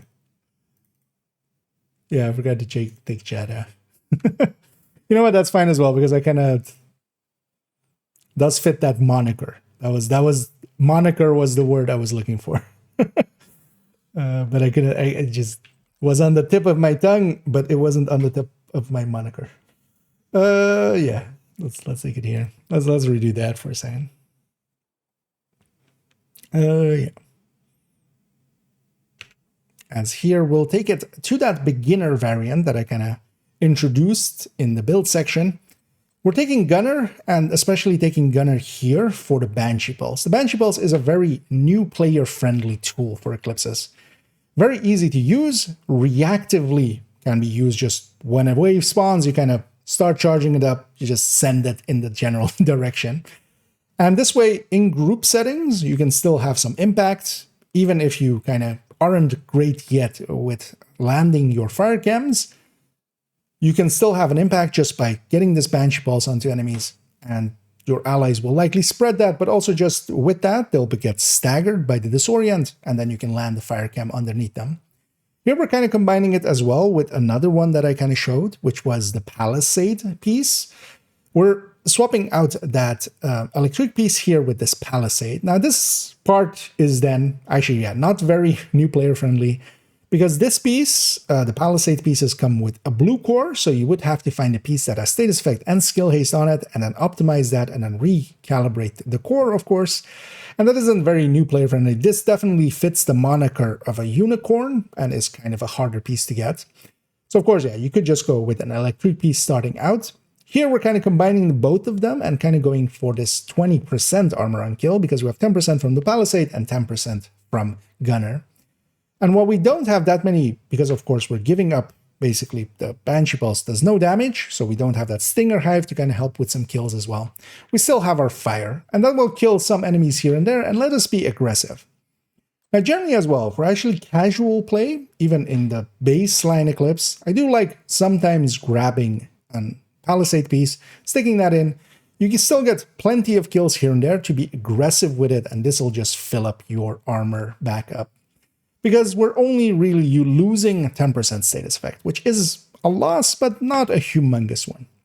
Let's take this into just some random matchmaking. We'll see who we get, and then also see if we can have an impact with this build. Yeah, that was also a little smoother. And now for the random matchmaking. Yeah.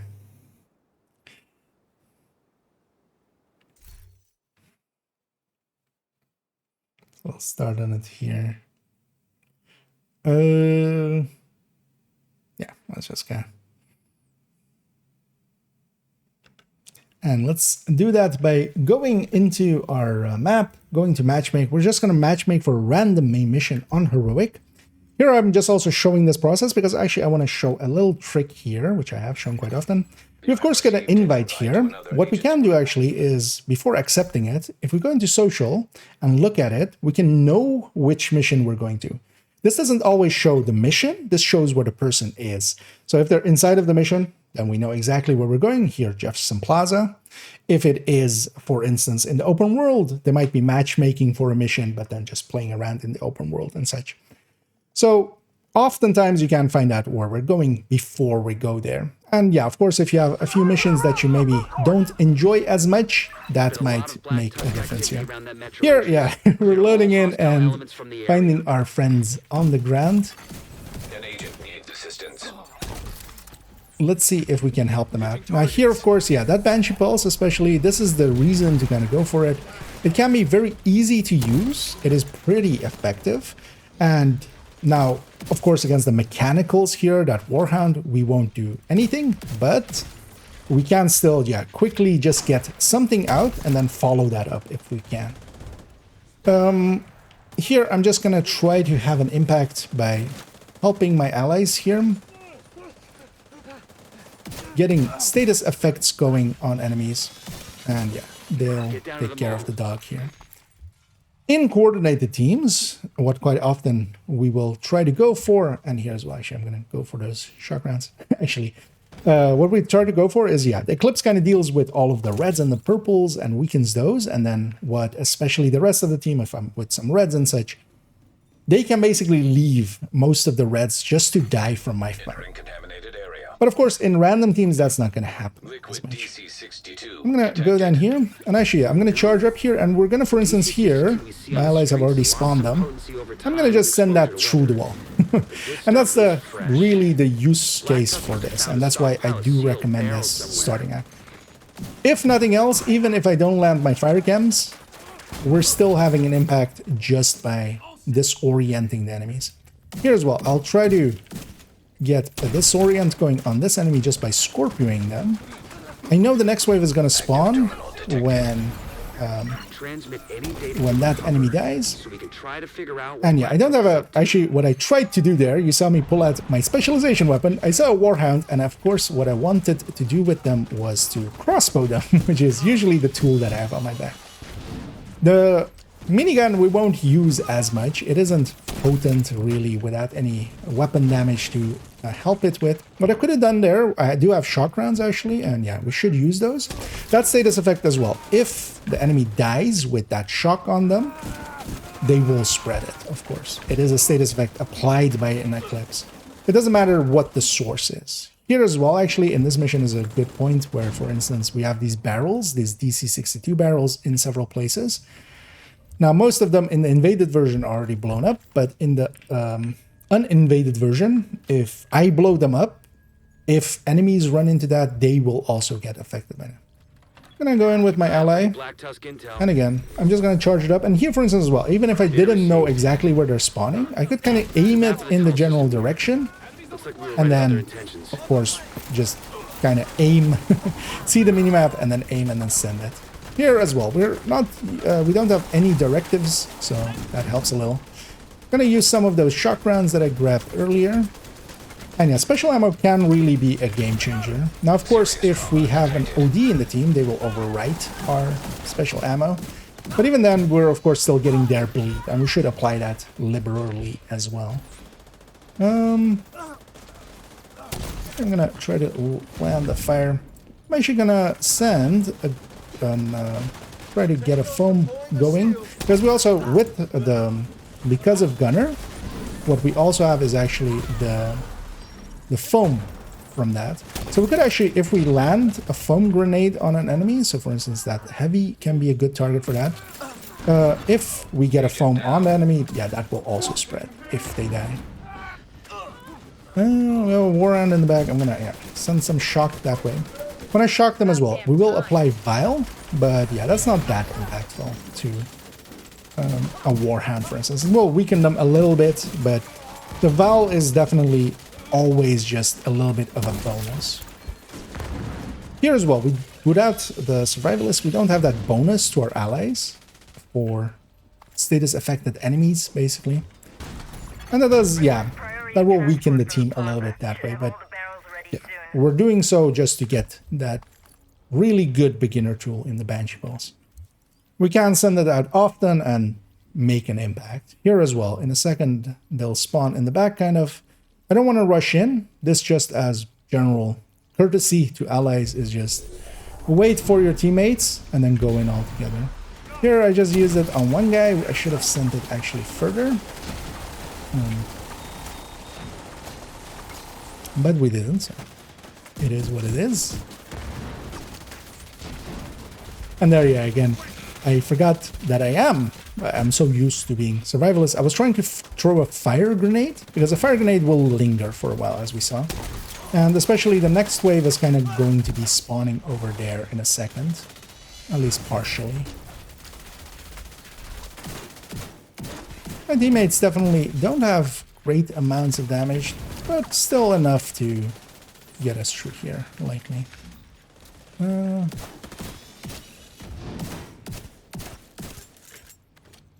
Hoping my allies will help me with murdering this one. I especially want to have my attention somewhat towards there. Forward. Because, yeah, I'm going to catch this wave, especially. And especially not having Fog of War can help a lot with seeing where enemies spawn. But also, if you have, for instance, players and you're coordinating together, or if you're just running, for instance, red builds and such through some of these missions, running a pulse once in a while can actually be a very handy thing to do. Just waiting for them to end. I'm gonna try to see if I can get a foam going. I do get a foam on that guy. I'm gonna actually add fire to it. And when they die, it does spread foam as well. So we do have actually that as an extra tool, and situationally. So for instance, likely here on the boss, although the boss themselves has a has a foam canister on their back, so we're gonna foam them anyway. But for instance, yeah, with some of the bosses, you know exactly where they're gonna spawn, and sometimes they even have some animation where they are very predictable. But here we're definitely helping out. But I'm not doing as much damage as the baseline could do. We're gonna go get this crate over here, as we do want to get all the loot. Even though we're not doing so much shooting, we're doing camming. We're turning this game into a camming looter. I want to take cover up there in a second, so what I'm going to do is actually blow that up. Just so it doesn't blow up later. And yeah, I'm going to actually blow up that canister over there of DC-62. That's actually close enough to that door where enemies in a second when they spawn, they'll actually take poison from that. Once this enemy is dead, they'll spawn. Especially from those kind of two areas. I'm gonna land some cams. I'm gonna shock this guy. At some point as well, we'll have a side wave over there. That can be very dangerous here. And especially one of the things is, yeah, I don't deal a lot of damage, especially for instance against a named like that. Here as well, I can actually use my Banshee. We have some enemies kind of coming out. Just keep them busy. Let my teammates kind of have a breather. Once that team dies, and the name dies, I'm just gonna try to land the fire there. I'll just trust my allies to get. But yeah, once that name dies, actually they spawned up. We haven't been invaded in a while, apparently.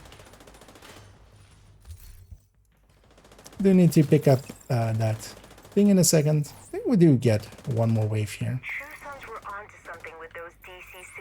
It'd be nice if all my allies helped a little. What is this Warhound doing? This is not the greatest use of these, what I'm doing here, but I would... One of my team helps, and because they're just trying to EMP grenade it there as well is not a great choice. It's fine. They'll die eventually.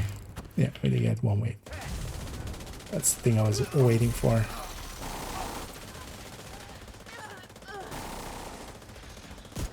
Add a shack there. We'll even shoot down that box. And honestly, at this point, because yeah, against this Warhound, I'm not doing much. I basically CC them. The rest of it is my teammates' issue at that point. Your actions here prevented a major war. But yeah, there we got through a mission. We kind of had an impact. We likely did not do that much damage. We also kind of joined late, and while our team wasn't the strongest, we kind of got through it. That's kind of the thing with this one. It isn't the greatest setup, but it's definitely pretty new player friendly, at least on the Gunner plus Banshee pulse. But the Palisade piece, of course, here did help out a little bit. It did heal me up a few times, but of course is a pretty hard piece to get. We could also just stick that into the baseline one. But yeah, let's move on to the next one.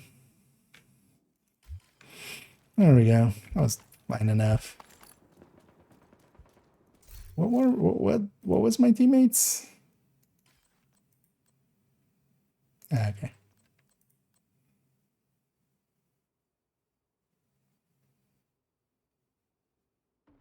Okay, I was wondering why they hadn't had an impact. Because they joined earlier than me, but had less damage. Yeah, we'll leave them behind. Let me actually make sure I have this. How long was that? 10 minutes. That was kind of fine. But yeah, good old-fashioned just random matchmaking. But also for some of the other ones, we'll just make a coordinated team. But I wanted to just have this one as just random. Yeah, let's take it back to base. Let's take it back to here as well. That's all the recording we're doing today. And then the rest will come on different days. Oh, well, Friday. How long is this thing already?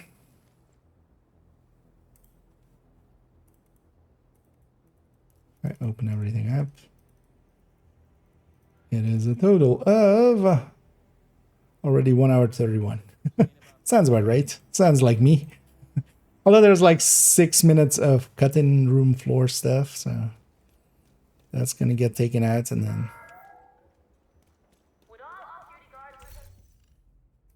But yeah, the full masterclass is likely gonna be a little bit over 2 hours, I'm guessing. I don't want to go way over 220, but yes, I mean that's kind of why it's called a masterclass. Good to see you. It's not called a beginner class. Yeah, let me catch up here. Oh, is there a spider dog going on? And yeah, that guy was definitely indeed a Fenris enthusiast, 4-piece Fenris. Just so you definitely make sure that you have all the bonuses. Best gear in the city. I've got it right here. Maybe they think it rolls over. Actually, I haven't grabbed my weekly here yet.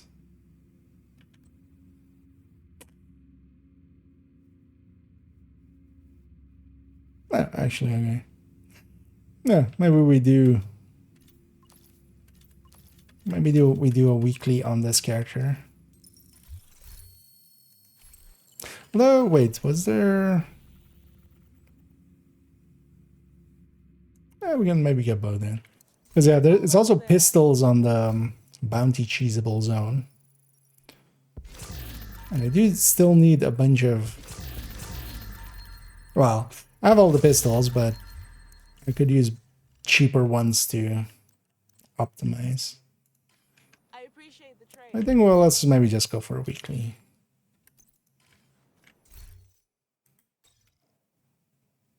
Yeah. And yeah, so I'm gonna go for a weekly, which is, although I've basically done a step on it already, which is complete invaded missions.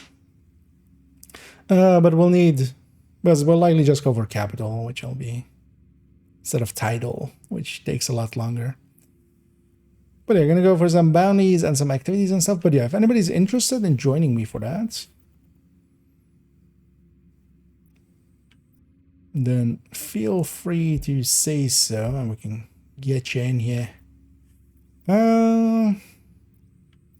Literally have one black this bounty, but that's kind of fine as well. We can go get more. We have some of the dailies here be Black Dusk. We just bang those out, but we also need a bunch of names anyway, so.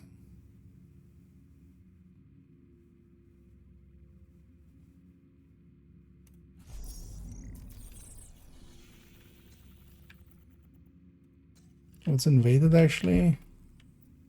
These three. What are those?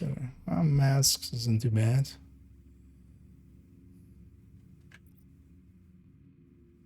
But yeah, no bounties there. Yeah, let's go start with some of these bounties. There's a system corruption. I managed to get these. Overall, it's not too great. It can be like in the DZ, hiding your nameplate is actually like the one thing that it does that nothing else does. It used to be good for also pulse resistance and stuff, but nowadays we have mods for that. So system corruption just lacks damage, especially for if you actually want to get into fights. It can be kind of handy for just running away. That's kind of the thing for it. Yeah, let's actually take 5 directives here. I'll be running OD myself. Actually, I should have done that first and then started the bounty. Although honestly, I wouldn't mind it going somewhere else than that. And if anybody's interested in it, feel free to either just join up or let me know and we can get you in here. What is that? Yeah. I mean, it rolls around, right? You get the first bonus again after the third one, right?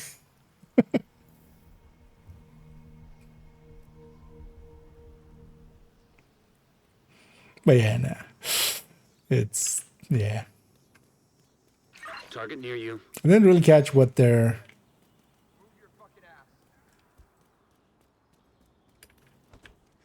level was. Okay. Triggered in combat there, so I was like confused as to what was coming for me. But yeah, just these guys.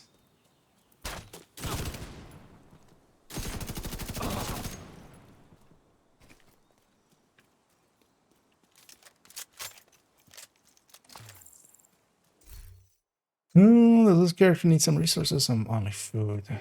So I'll grab the food here.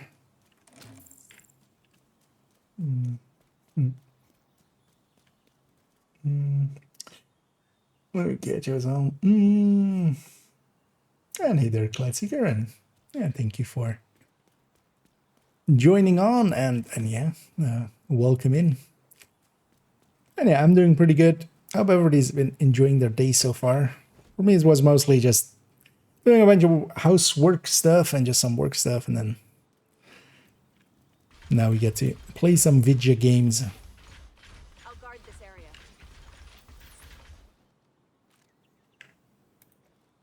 I was actually trying to hit the dog as well, but I also forgot to grab my pistol anyway. Trying to sledge there. But yeah, let's go do some of the weekly here. And again, if anybody wants to join, just let me know. And I've ended. Yeah, sure, of course. Or oh. I suddenly get the reference, I think. Yeah.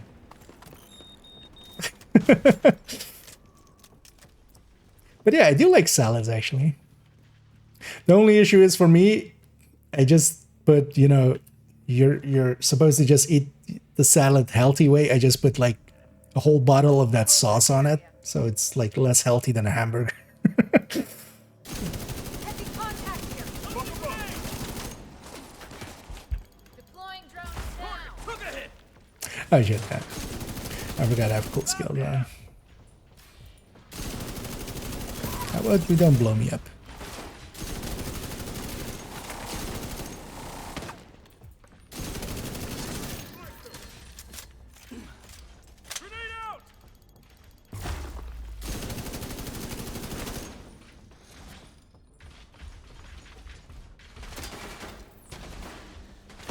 We do have healing. Oh, okay. Serious trauma Oh, detected. screw you, Dad.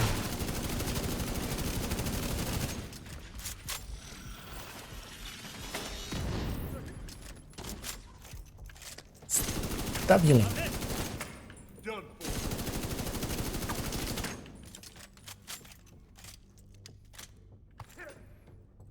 There's always a kind of annoying room to deal with, man. So. I lost my special bullets. Target neutralized. Good work. What? We got... Oh, wait. That's your target.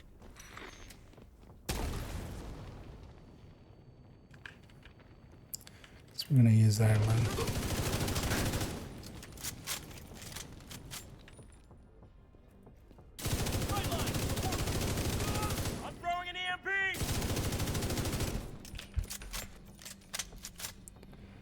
Them dead balls.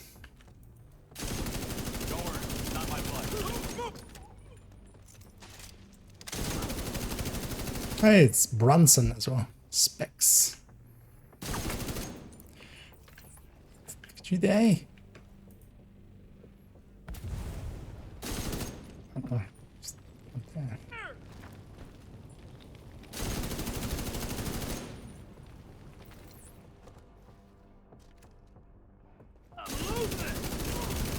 Target down. Good job. Also Muff. Oh, we almost had Lanky Muff. Oh, yeah. No comments. There's a lot of people coming. Yeah.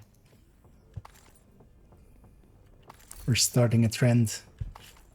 What am I in combat with?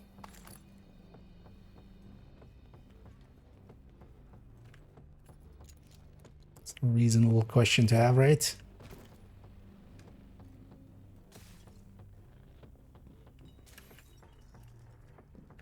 Actually, let me get you up here for a sec. Ranch. Yeah, but that's the best part. I can. Well, maybe that was me. No, yeah, no. I can't bench press much. Guard duty again? That's the target agent. Take these guys out. You have to watch out here. They can shoot through this door. This door isn't real for them.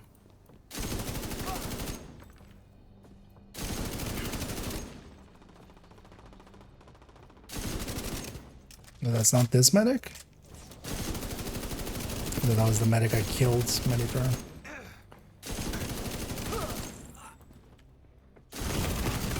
Vital signs critical. It's got my revive hive.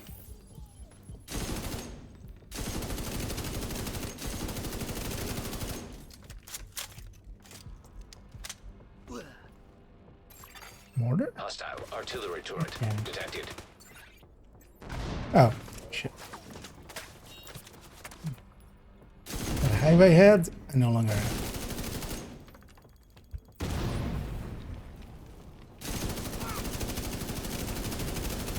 You got the target. Nice.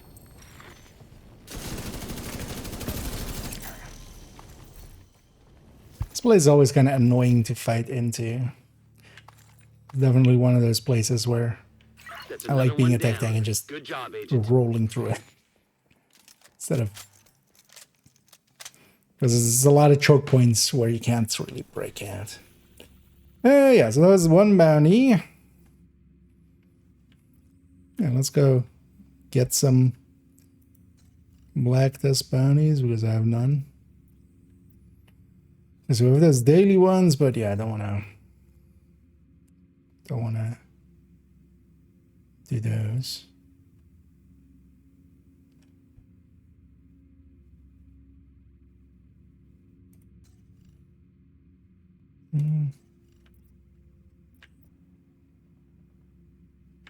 That's black tusk.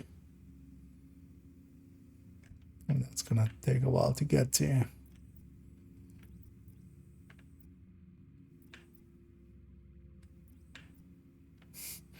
Why are there so little black disc ones? We have one there. Let's go for that one. Yeah, let me get you here. Fan of balsamic, yeah. I spell this and certainly negates the whole vegetable thing. I mean, yeah. But yeah, because I actually do like salads, but I just put way too much dressing on it, basically.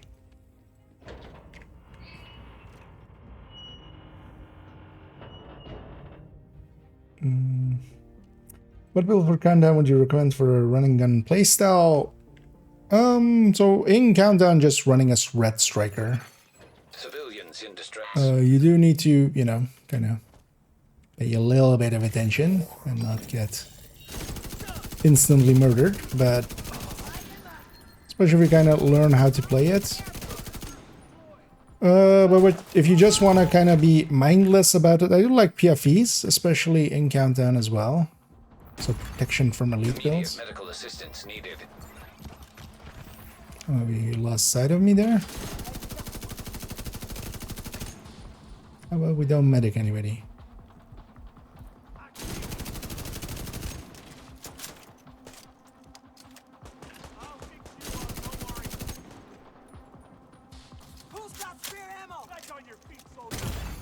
Serious Where's trauma. the sniper? Am I... Oh, there.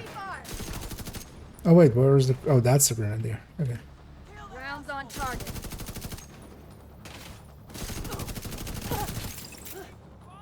Let's find this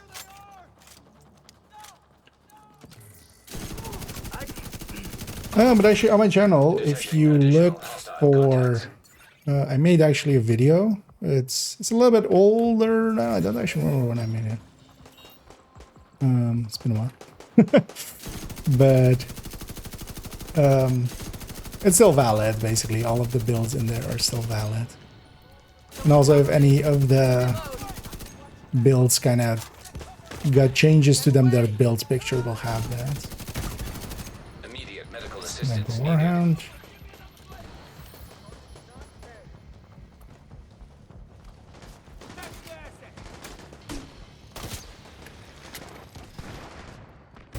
Yeah. Agent deceased. I'm playing way too passively. Need to be much more aggressive. Just get shit done. Oh, actually, that didn't despawn them. Ah, interesting. Unless this is a different one.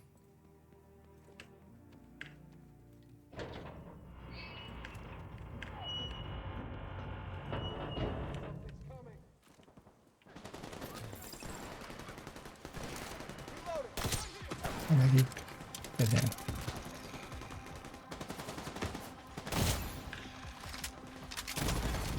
Vital signs critical. I'm dead. Bye.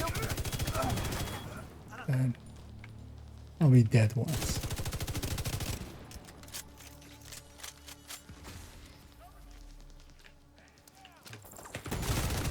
Serious trauma detected.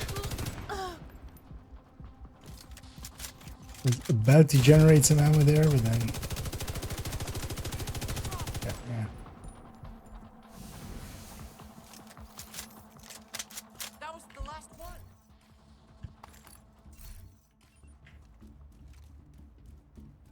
Do you remember we tried oh, that 25-meter range is going to be annoying, right? Oh, I should put it there. Yeah, let's go do it there. Did I finish my sentence there? Oh, yeah, I have an older video with countdown builds. If you just search for countdown, it'll be... I don't have that many videos on countdown because it's just that in the guide, so... You likely will encounter that video. Black Tusk has seized the Viewpoint building. Probably because of its broadcasting capabilities. We need you to get them out of there. The target is nearby. Coming around the car. Hostile How many... broadcast picked up. What's all here?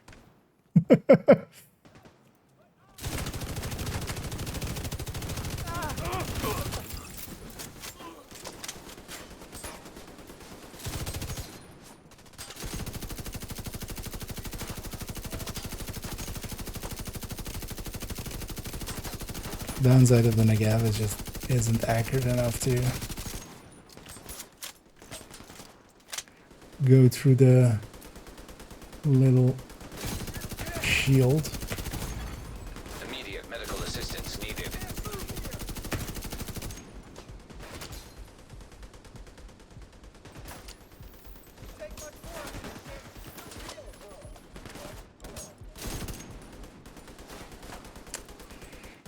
Is there a whole war zone here?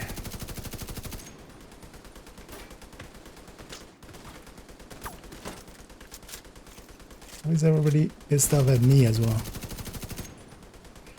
Where's this last black disc?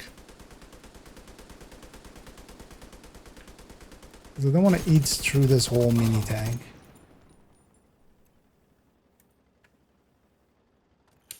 There we go. Oh, that was a black disc.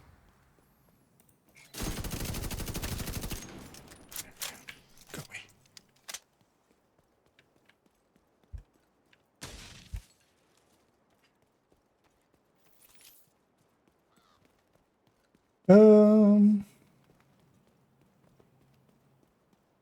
This is interesting. Yeah. Got a jammer here.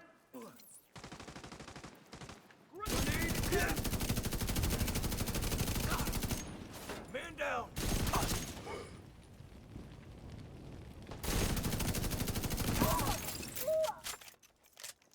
Maybe Fuzzy and Peaches. Yeah, let's after this drop it down then to 4 directives, and then we'll just take a tech tank.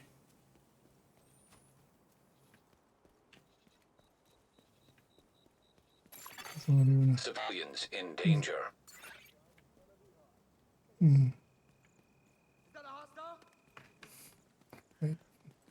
You okay there?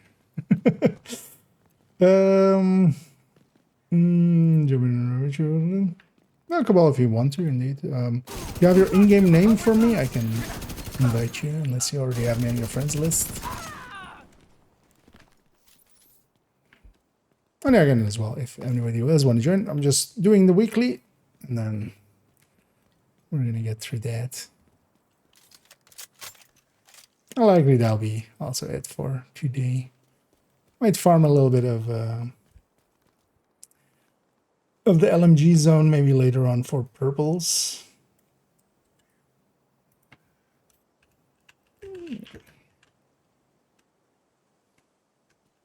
That go through. Civilians in distress. That's one space there. You have been promoted to group leader. I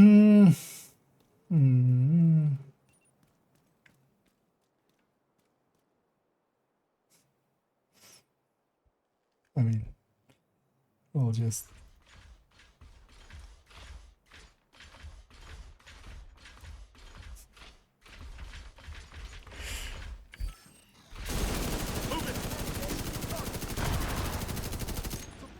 That invite come true, Cabal, or...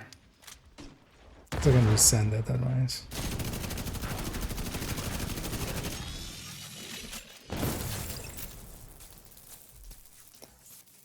But yeah, I guess we have a fan of...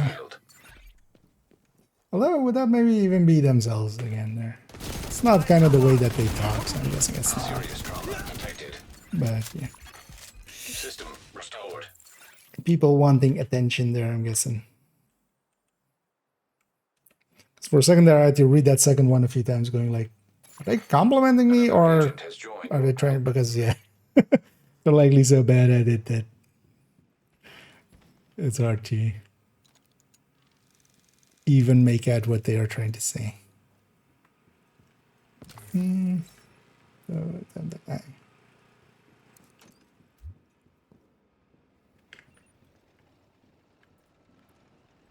yeah, let's get through a few more of these bannies.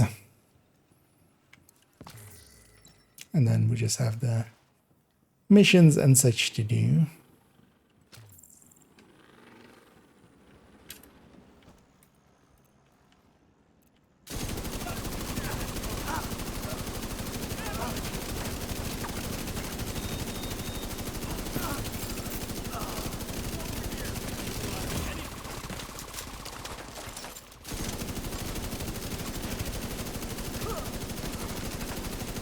Okay, I think I still around.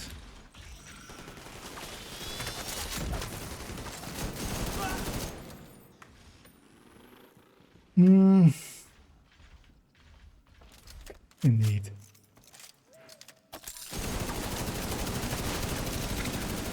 But I feel it's kind of a failure on the haters' end if they try to hate, and it's kind of unclear if they're hating or not.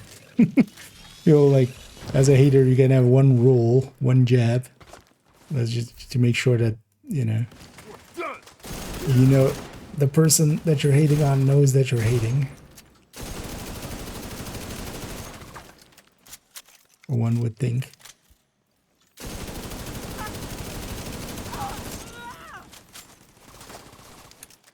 Get that thing off of me!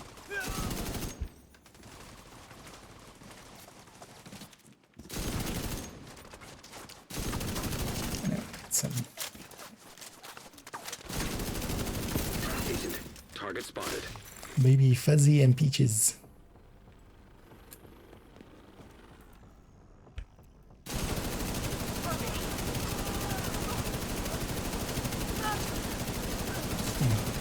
Hold the bullet down and try to get damage onto enemies.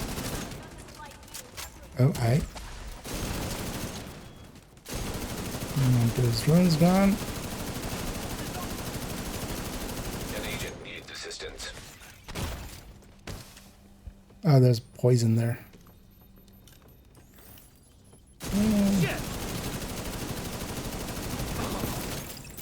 One second, and these Target guys gone. neutralized. Good work. Also, I need to wait for the poison to be gone, otherwise secondary revive, it's gonna be PDA, custom revive. You got the target. Nice. Target down. Good job. Oh, my hive grayed out. What's that? Thank you for keeping us safe, Agent.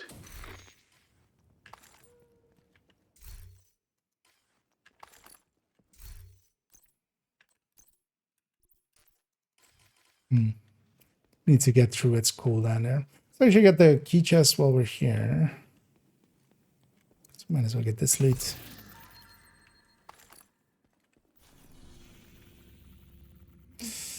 Oh, do we have any more black disc? We have that one. Is there so little?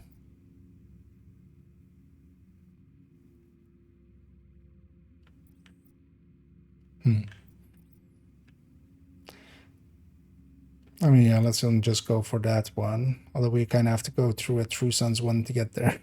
Either from this side or that side. Let's go from this side. And just deal with them.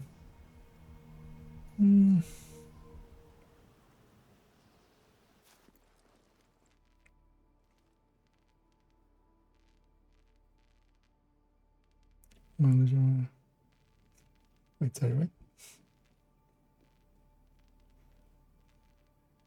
Oh, okay. No, I thought that was it. That was from that same person, but they've been quiet after. They likely didn't get the reaction they were expecting. Because yeah, usually trolls come in to just, you know, get a reaction out of people. I should have taken the North exit, actually. Should have listened to Isaac. Civilians in danger. Yeah, it's just we run away.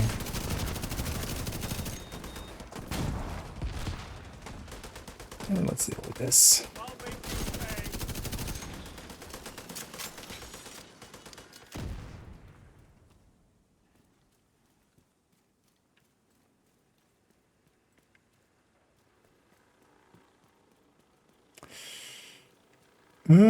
Yeah, that's annoying. We kind of have to deal with both. But then when it's True Sun, when it's Black Dusk, we just really need only the Black Dusk one, man.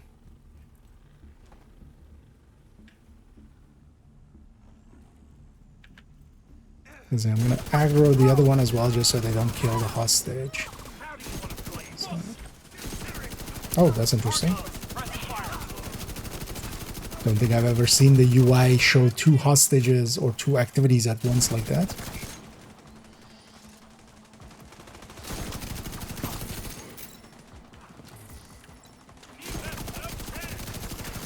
Incoming hostiles It detected. usually doesn't. Usually just says one. All of that's going to be from over there.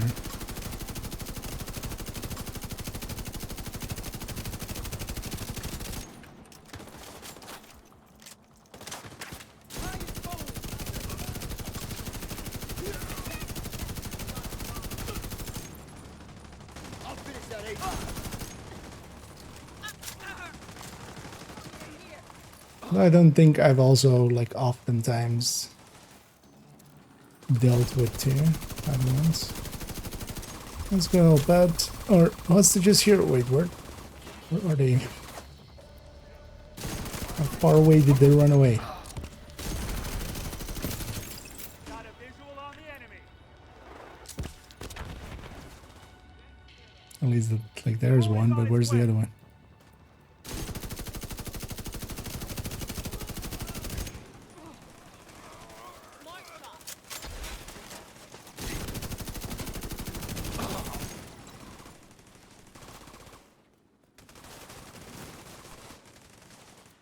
And it will likely aggro that territory as well.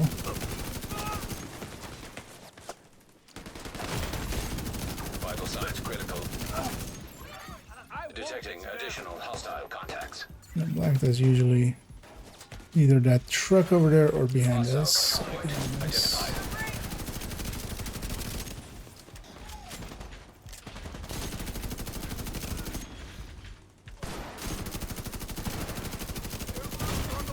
Serious trauma detected.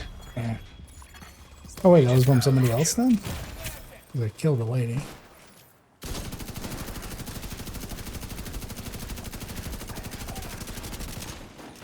Yeah, not like that.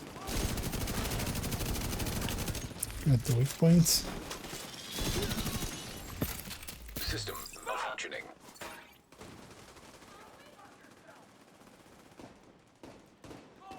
Get out of there! System reactivated. I hit that true stuff.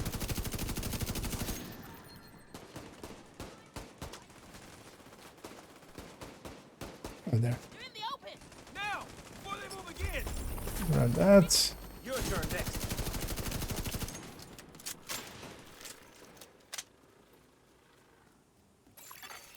Incoming hostiles detected. It's gonna be that territory.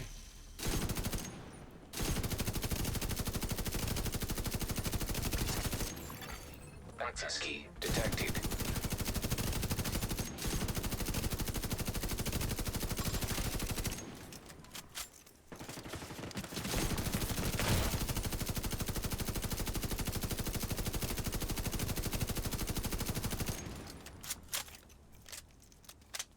Yeah, let's cancel the Treesun one.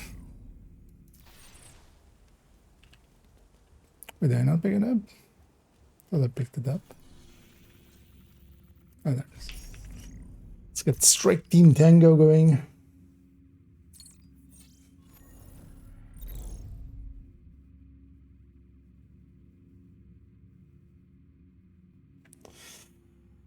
Rogue agent detected.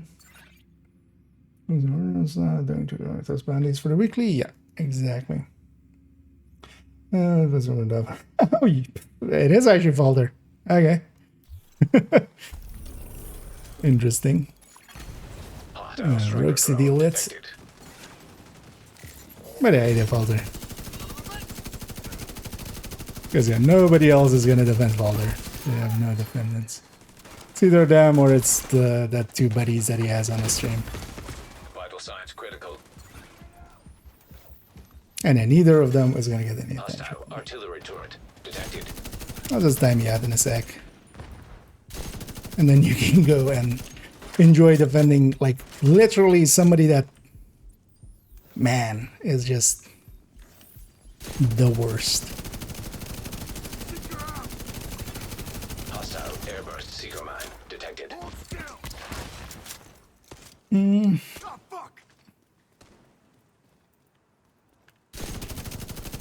So there's one off. Hostile control point nearby. Oh, they have a healing cam. There we go. Rogue agent. Let me get up here with eliminated. this personal... Oh, one of your closest friends. Yeah, if you're friends with that piece of shit, my opinion of you is basically the same opinion that I have on them. Like, there is only one way to kind of, you know, be friends with someone like that. And that is basically either you're being manipulated or you're just as manipulative. So if you think that I spread misinformation, please feel free to try to point anything out, like anything, literally anything of what I said, and try to point out what the misinformation is. Instead of just going, it's misinformation, in the same way that Falter does. Because if you're doing it in that way, I'm just going to laugh at you in the same way that I laugh at Falter. So, yeah, let's go to that bandy there. Let's actually fast travel from the thing here. But you do understand as well that you're basically, coming in here and being a dick. Because you didn't come in here and go like, ooh, you may have made some mistakes and stuff. You went in, came in here and tried to insult me as the very first thing. Like, do you even believe that that isn't harassment? Because you're using the exact same tactics that that asshole uses. And actually, if you are the best friend, like, I think you're Falter. I don't think you're actually not Falter, but... or you're, like, the 2 people that he places on his stream. The commits, by the way, all those things at some point. I have done none of the things that Falter has done because I'm not that shitty of a human being. And if you want to provide any proof for anything of that, feel free to try, even try. Because you will fail. And we all know. That's why you're just doing accusations and not coming in here and going, hey, you did this and this. Like when you have something on someone, that is the way that you engage it with that. That's the way that I did it in the video. I had things to say about a person and I did say those things. I didn't go like, oh, they're harassing and then not show their harassment. Right? Like, you do understand this, right? You're winning doxing and I'm releasing a video with evidence you're trying to defame her. Yeah. I'm viewbotting, right? Yeah. Go try to make that hard. I showed in the video how to make that accusation. Go on then. Try. Instead of using the same tactics as that same despicable person, which either you are or you're the friend of theirs, which is just as despicable. Go on then. I literally showed how to how to spot viewbot. It's super easy. Like unless there are likely people that maybe hide it better, but the way that Falter does it isn't. And yeah, I'm not viewbotting, especially when usually I'm like on 30 people. Like you can't even bite it under like 50 or something. Like nobody's gonna buy 20 bots. Like if you're gonna buy them, yeah, you buy them in the amounts that Falter does, like 80 and 100 and stuff like that. But yeah, try to make any evidence stick then. Try to make any point actually stick. Unless, you know, except or you can't. You have no points to make. All you're trying to do is either protect your friend or yourself. Because yeah, I actually, you know, we've already seen Falter try to be on alt. The only reason I think that you are maybe not them is that you use different verbiage. They have shown that, yeah, usually when they're even on alt, they speak in the exact same way. So I'm guessing here it's that moderator guy that they have, or that person they play with quite often on their streams. So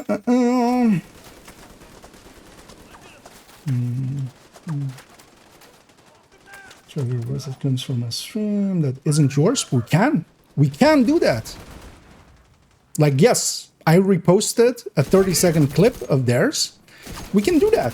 What do you think that is a thing that isn't allowed? Because yeah, now I believe that you're actually, well, yeah, you're likely close to them. Because yeah, this is the point that they were trying to make as well. We can use that under fair use to just show how shitty of a human being Falter is. Like that is totally allowed. What do you think reaction channels are? What do you think, like, what do you think on the news you can't, if somebody, you know, does a crime, they can't show their face? Like, no, you can do those things. That's fair use. That's what the fair use clause in the DMCA is for. And if you're that fucking either dumb or just arguing in bad faith, yeah, like. That's the target agent. You are a friend of Falter's or Falter's. And yeah, that's not breaking copyright because you have no copyright to things like that. Copyright is your right to copy. And even then, even this would actually fall under basically the more a trademark dispute, not a copyright dispute. Because the thing that, for instance, Falter is disputing is that we're using their likeness, which, yeah, we can. You can, you know, if you want to talk about me, you can show a clip of me saying a thing that I'm saying. And then, you know, try to make a point with that. Because imagine if the reality that you kind of are living in was actual reality. Like, nobody could make any reaction to anybody. Nobody could post a clip of, like, this person did this. Like, nobody could post the clip of you know, pirate roaching. when he did, because that would be copyright. Like, you cannot be this dumb. And I don't think you are. I think you're doing it in bad faith. In the same way that Falter does it. And yeah. Agent, target spotted. Engaging.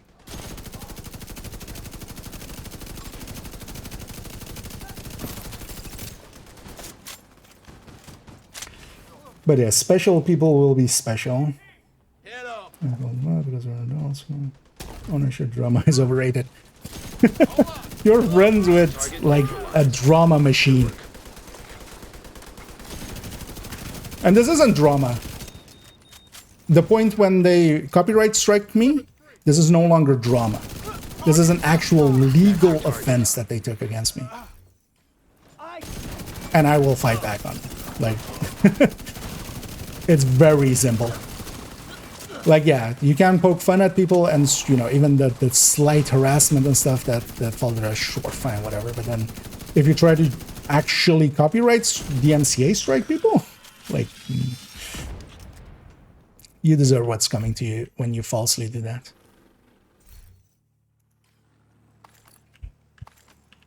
And they will.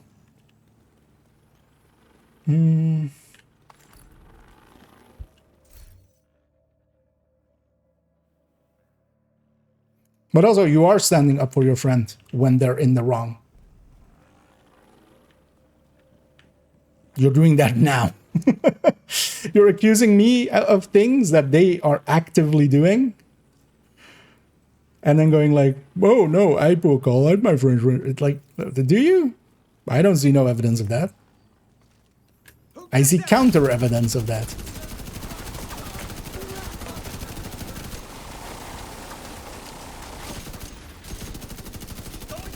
Got the target. Nice.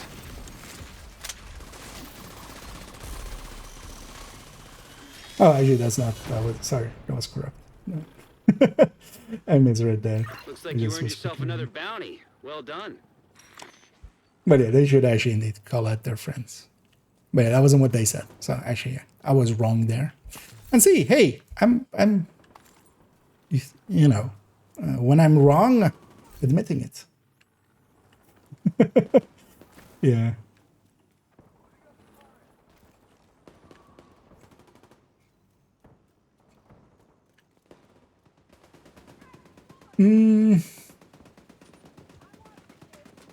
Sorry, these are less cover goes from here.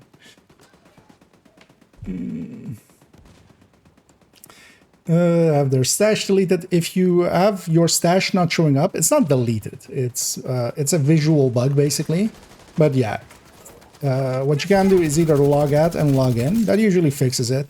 You can also fast travel to, for instance, New York and back, and that will also usually fix it. Or just go to New York and then your stash will be working there.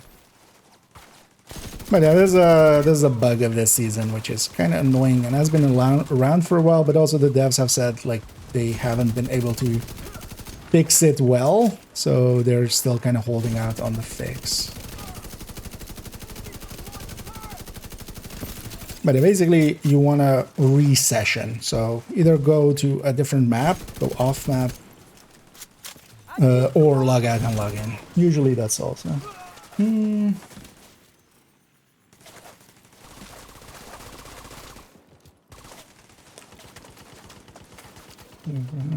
Log in, yeah. And yeah, I can imagine indeed. But yeah, it's just a visual bug. Everything is still there. One thing to watch out for though, when you have that bug, don't stick items into your stash, otherwise they won't show up until you like fully resession. Did we pick up actually? Did you pick up yours as well, Cabal? Is it? If you can pop yours, otherwise we can go get more. Oh yeah, but wait, what did they actually say? That's something.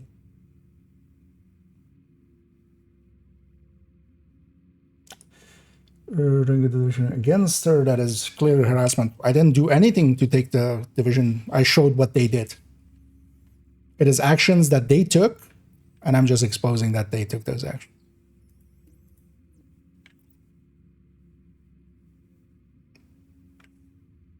Very simply. If they weren't a shitty person, there would be no beef to be had. Very simply. If you can't get that, proves that you aren't worthy of our audience, of your own audience. I don't care what you think.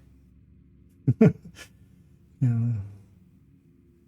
I don't care any, like, I will point, I've, like, for a very long time in my existence, I've pointed out shitty people. Like, that's been an MO of mine, like, for forever. Oh, yeah, let's go get that black disc over there. Let's get these bounties done and then go from there. And honestly, there isn't a better shitty person to point at than Falter. Like, very obviously. Hostiles guarding location nearby. Because I haven't done anything to them. I've only showed what they have done. So, very simply. Because if you want to try to act as if I'm harassing people when they come in with alt on my channel and, you know, try to have beef with me, like, no, they are the harasser. They are the DMCA abuser. They are the doxer. I have done none of those things ever. Very simply. And I will never do those things. I will choose to not do those things. But I will point out shitty people doing shitty things. And just go, hey, here is your hypocrisy. Socials, and use photoshopped evidence. Oh, you're one of these, are you? Prove it that it's photoshopped then. Nobody has done so far. Including Falter, including you. Just saying it isn't true. Even if it was photoshopped, that's the beautiful thing of that thing, right? Like, it was just to prove that the more real Obama was one of their alts. Even if that wasn't true, even if that was Photoshop, how the hell does the same name gets used? Oh, somebody else took that name, came into my channel to act and abuse, you know, be abusive, to defend Falter in the false way, to, like, plant false, like, nobody can be this stupid, including Falter and you. Right? Like, if it was any other name or something, or was like a similar name, but no, it is the name that is there. So why would that account even exist or come and protect Falter? Right? Like, just think for 4 seconds. But yeah, I totally understand that somebody that is going to call Falter their friend doesn't think. Because if you thought already, you, like, you know, it's like voting for Trump. Like, yeah, you have to have some level of derangement to kind of make that happen and then actually defend that decision.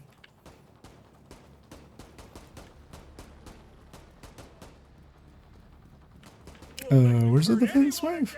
What? Oh, it just took forever to get here. Instant blind.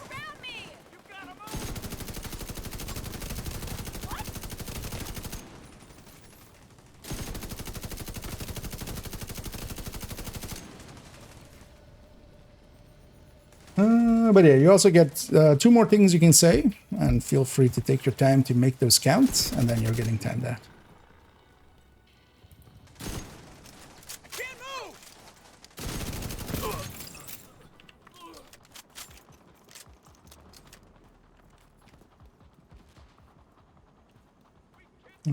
So to start,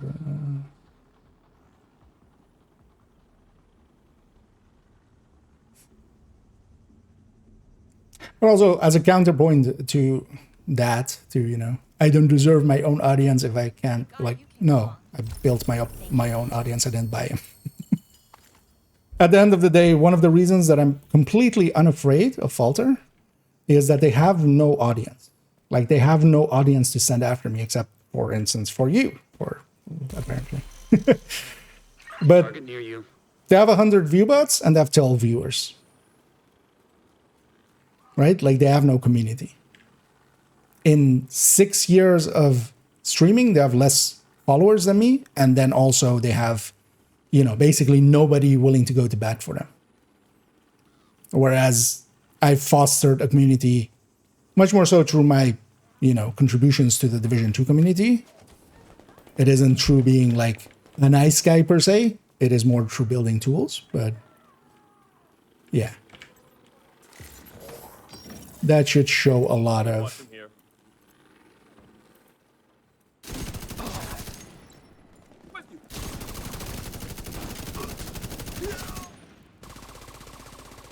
Playing UAV. As if they had the people to, you know, send to brigade people, they like Falter would definitely do that.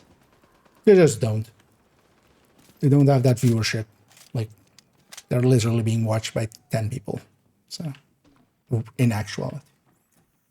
The frame rate even more. There is no fame to be had there to defame. Like, when you're infamous, like, honestly, at this point, I can't do much anymore to even make that worse or anything. Like, the shit that is out there already about Falter, and most of it is perfectly credible and has been backed up by receipts.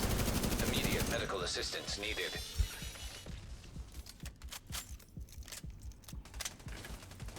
That's the target, Agent. Yeah. Yeah.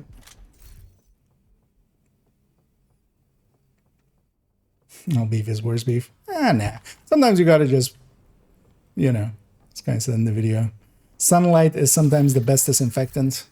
Sometimes you gotta just show that there are shitty people. I'm gonna actually heal this. Armor break again.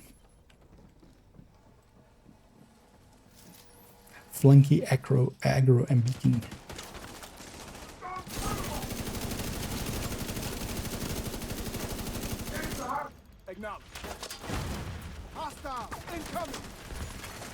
Hostile stinger hive detected. Target neutralized.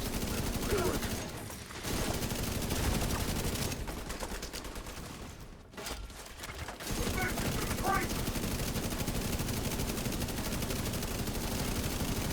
Gonna murder the hell out of that thing.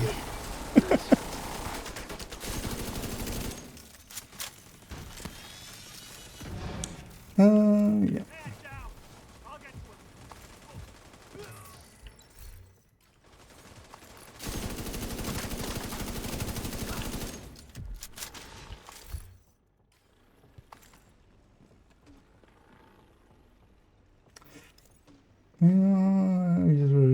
Grudge against her? No, I don't hold a grudge against them. Mostly until like they came into and yeah, tried to falsely DMCA strike me. And then yeah, it's perfectly acceptable for me to, at that point, when somebody tries to, you know, basically take legal action towards me in an illegal way, because they still aren't allowed actually to, you know, make that stick, make a copyright claim stick. Even if they had the copyright claim, even if they did, they can't actually, you know, make that stick until 26. And also, yeah, what if I have a grudge against them? Like, yes, they've been a very shitty person to me. Like, what? I'm not allowed to feel that they're shitty? Yeah, no, I am. But that still doesn't change my actions. Like, yeah, I can't have a grudge against someone and still keep it legal, basically. Which Falter can't. Like, right? Like, Falter instantly goes for basically legal threats and then also pushing it towards trying to falsely DMCA strike as a harassment tactic, which they can't even make, you know, stick. Like, they can't. They still use the tactic. They should know better by this point. Thank you for keeping us safe, Agent. Like, how stupid would you have to be? And it turns out that's stupid.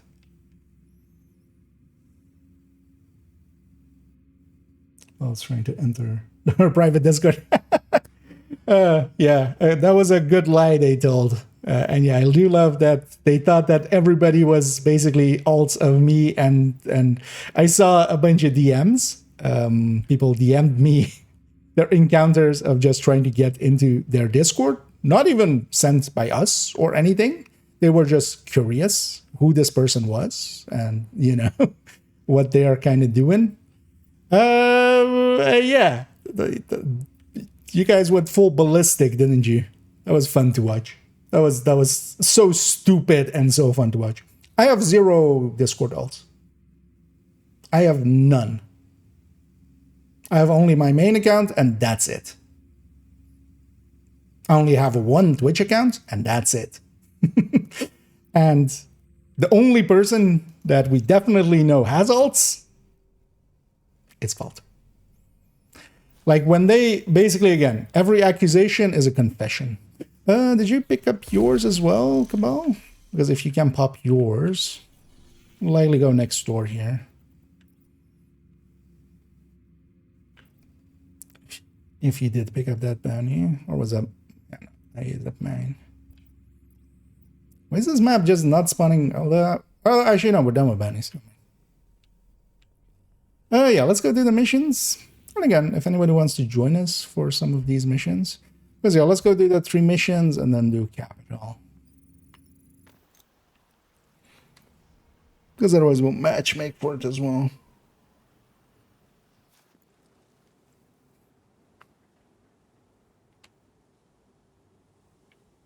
Didn't realize we're done with the bounties there. You know what? I do want to get some practice in with Eclipsing.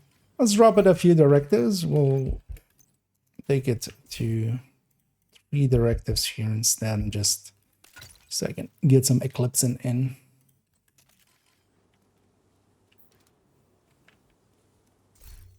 Actually, I think maybe Cabal went that as well. Oh, refactor. And then maybe I'll stay red. But then yeah, let's take all 5 then. Although let's not take all skills now. That way you can have both your skills. Yeah, let's get going on this one. But yeah, if anybody wants to join us, feel free to say so. Black Tusk has seized the Viewpoint building, probably because of its broadcasting capabilities. We need you to get them out of there. Those guys hopefully will not matter too much.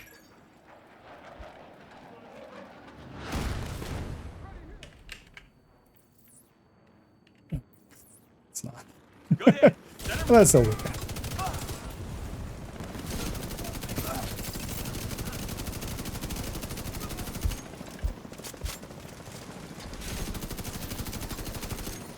Somewhere at this point, I'll get a wave again there.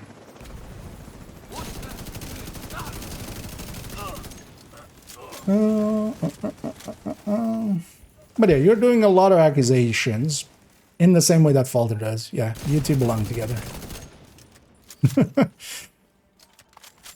Because you just keep saying shit.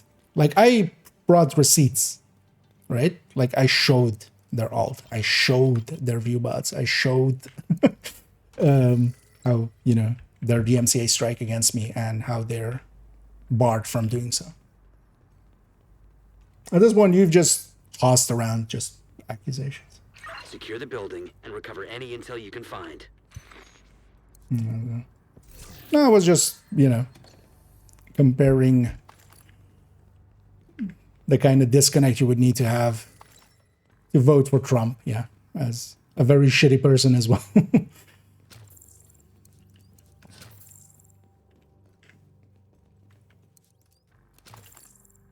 Would be the same derangement that you would need to defend Falter if you're not Falter themselves.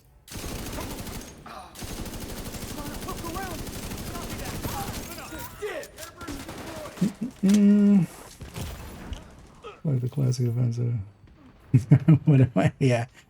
Except for the part where they can't actually provide any semblance of, you know, evidence towards that.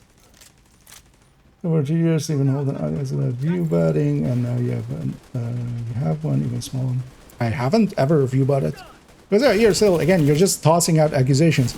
How the hell am I view butting when I have like 30 viewers on general? Like here today, we're a little bit higher, and that's just because I got rated. But usually I'm around 30. Like really? You think that's view butted? But then also, go prove that. We showed you how to do it. Like I literally, in the video that you've apparently watched, I showed you how to do it. System reactivated. It's so easy to prove if you wanted to prove it. You're just still making the accusation without the proof. Right? Like, because at the end of the day as well, that, you know, that which is asserted without evidence can be dismissed without evidence. Like, I don't even need to hold any of this in any regard because you're just saying shit. Because if I had view about it, why wouldn't, like, yeah, I would just go to 100. Like, fuck yeah. The thing would be, though, that I would know that I'm view butting, and I would feel very shitty about that. The way that Falter should feel shitty about having 12 viewers, basically, after 5 years. And having less followers after 5 years. 6 years? 6 years. And that's just because they are a shitty person, and it's very obvious. It's very obvious that they're a shitty person, and they show it so often on stream. Like, that was also one of the early things that I noticed about them. It's just like, they're being shitty to their mods, they're being shitty to people coming in. And that's just because they've been shitty for so long that they have to be paranoid, because they've pissed off so many people that, yeah, basically, it is very likely anybody that's coming in there is not doing so to be, you know, be friendly. Like, yeah, if you're shitty for 5 years, yeah, that's the karma that you build up. Like, people are not gonna enjoy Head towards the production studio at the top of the having building. you. That's likely to be the focus of the Black Tusk operation. Hold it, Agent. Oh, witch There's another hunt. computer. Yeah. Witch Check it for hunt intel again. before you head on Yeah. through the building.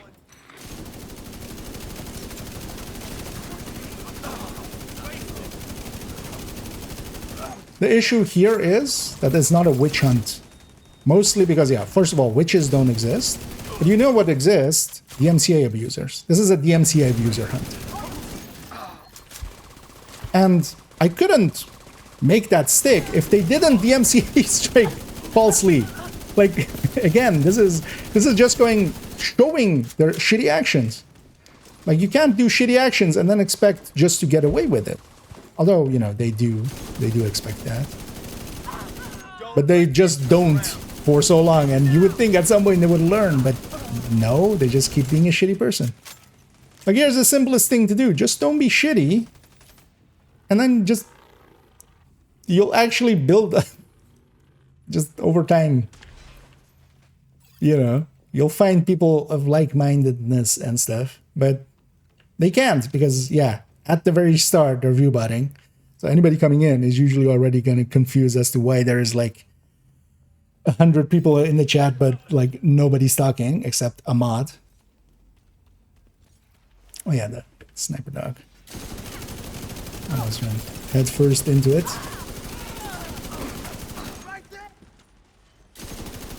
But yeah, imagine being a person that defends Falter. Like, at this point, it's obvious that you're somebody that is within their circle.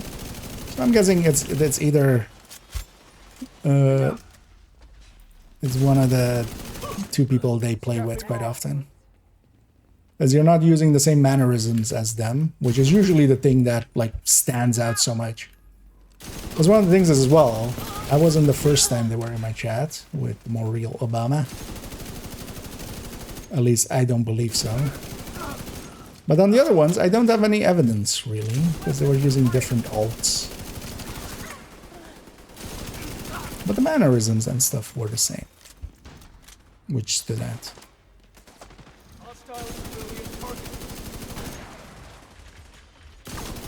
I need to watch out because those other guys are coming up. These guys. System disrupted.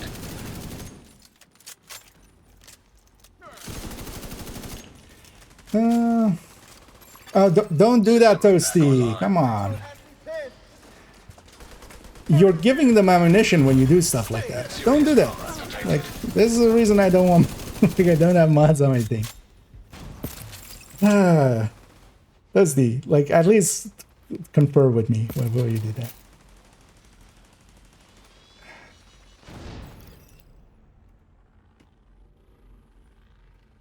Give me a second. Because I would have loved to seen what that said. But yeah, don't hide people. Don't hide people from their end. Like, just don't. Like, that is giving them ammunition. That's why I don't do it. I just engage with them. And then just tear them up.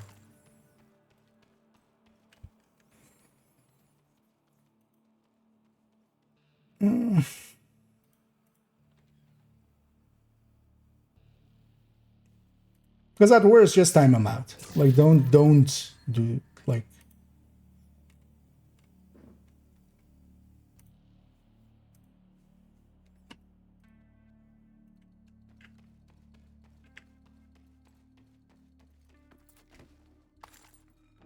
But yeah, sorry for actually flipping off there. Like, but yeah, it's just... Black Tusk have been busy here. It's a bad idea to do that, like, to any person that is of descending voice. Like, at least, like, time them out.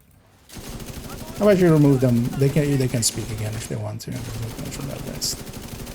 But yeah, don't just hide people for... Like, hiding is for if they're actually, you know, being an extreme nuisance, which they kind of were, but also they'll take news back to Falter, so... kind of want to abuse them to kind of get some word back to them. Put the fear of legal action back into them.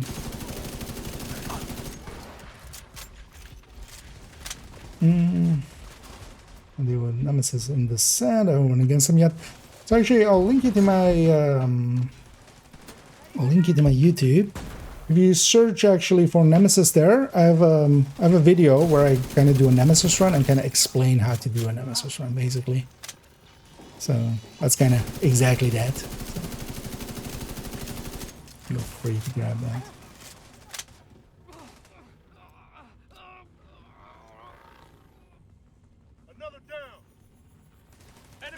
You know, it's coming from. That's what they do. Again, every accusation is a is a confession, like literally. You know, when they come in and just go like harassing, doxing, like what did I dox? Like what could you even try to even consider that I've doxed?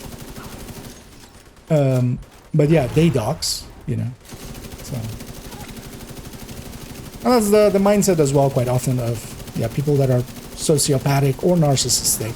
They just believe that because they do something shitty that other people do that exact same shitty thing. Which is, you know, the basis of paranoia. Like, unless you're you know, from a DSM standpoint kind of paranoid, quite often people that are just, you know, on the spectrum of paranoia, like, quite often they also have something in their closet, basically. We're showing Black Tusk activity on the roof. We can't afford to leave any hostile elements in the building. That's not I mean, they can always twist that to not be, but also just it's a bad idea. Like, just time them out. But yeah, outright bans are for other things like actual alts and stuff. Or just, well, I want to see what they have to say. Because one of the best things that actually, for instance, Falter did was come in with that alt and actually give a bunch of ammunition.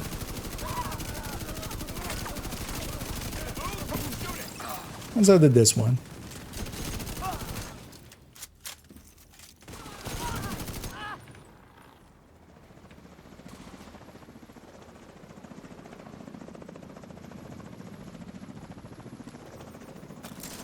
It's basically one of those, you know, when your enemy is making a mistake, just let them do it. Do not interrupt your enemy when they're making a mistake. It's actually the saying.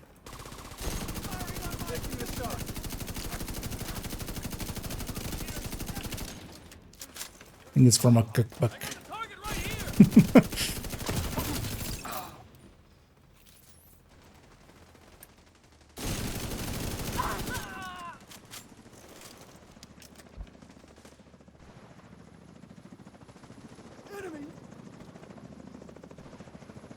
Yeah, sorry as well, actually, for the traumatic there. Listening. I was just a little frustrated there.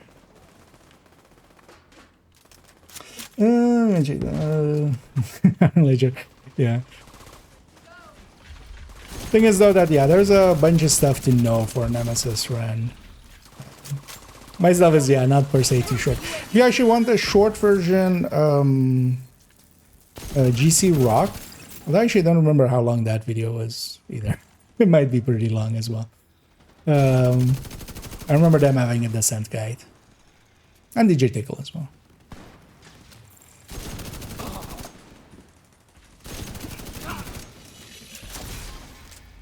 Neutralize those assholes. I got him. Damn it, a pin. Yeah, going. Watch fire.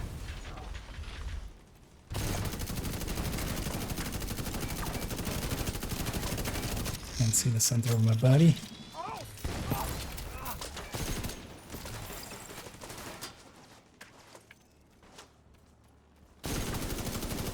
I actually should have matched me there. Something.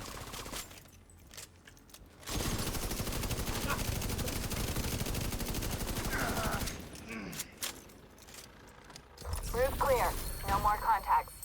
Viewpoint is back under control. Excellent work.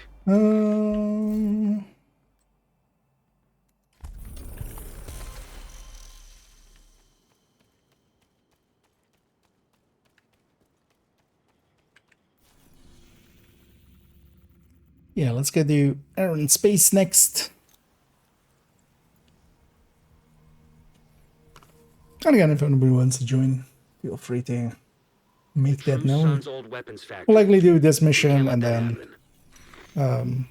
although let's do Invaded because that'll still be faster, I think, if we do Invaded Jefferson together and then Capital, then Title.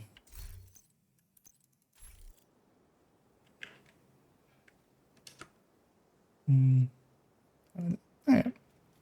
Yeah, actually with those skills it'll work in. Yeah, let's leave that on then. We'll take full 5.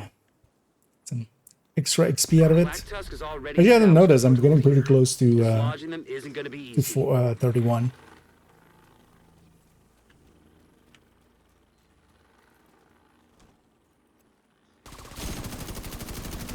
Oh, sorry. Anyway, Judge, you can get shacked again there.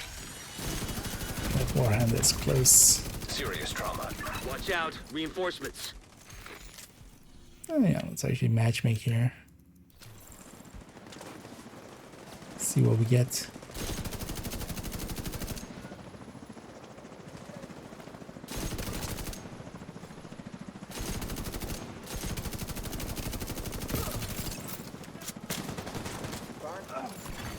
Another agent is now in your group. Yeah, let me catch up on all of these. Oh. Actually, I hated dogs. I missed that earlier. But yeah, we were having some fun indeed with someone. Dogs,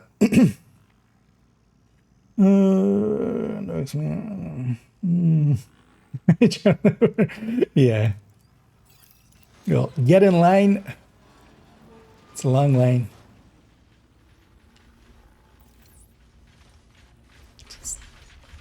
God damn it. Division's here. It's really gonna slide you in. Vital signs critical.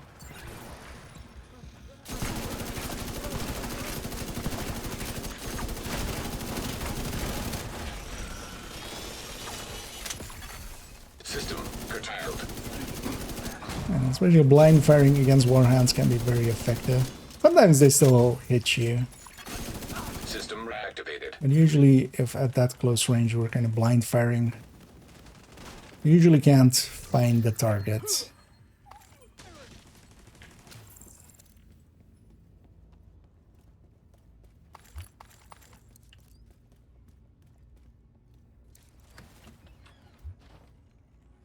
What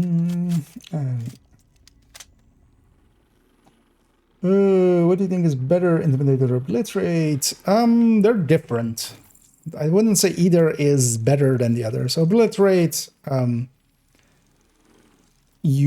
well, first of all, you need crit, which, you know, most builds do have, but sometimes Check any you don't. terminals or laptops you find. The more intel we Intimidate collect on Black requires Tusk, the better short we'll be able to range. counter them. Especially. So it's not even as much the bonus armor, because yeah, you do need something to trigger the bonus armor with. So that's already, you know, it kind of requires something alongside of it. You can't just have Intimidate. So, but then especially the range limitation is a thing, because yeah, that 10 meters is short. So, you know, but if you're running Hunter's Fury, if you're running, you know, pistols, for instance, as well. But for a lot of fights, unless the build is also kind of set up to be able to go into those close ranges, it's kind of hard to actually be within 10 meters consistently. I'm gonna go start it. Asymmetric encryption protocol detected. Installing backdoor. I hope this encryption is to protect something Wait, juicy. no, okay, someone did. Okay. Thought I saw something running across, but kind of lost it in the melee there.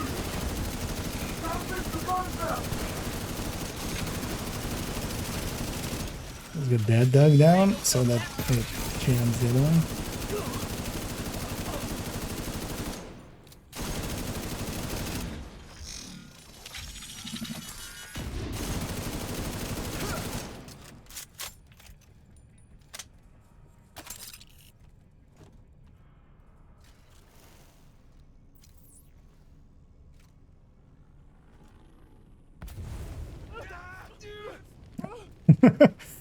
Timed it perfectly wrong. Another agent has joined I your was hoping group. to land it just a second after, but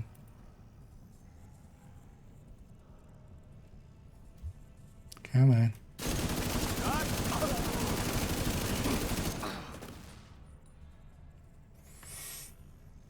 Mm-mm-mm. 75% complete. Connection remote. Okay. Well, then you're likely gonna like my YouTube channel. I like going deep. Although sometimes we also do only the tips. But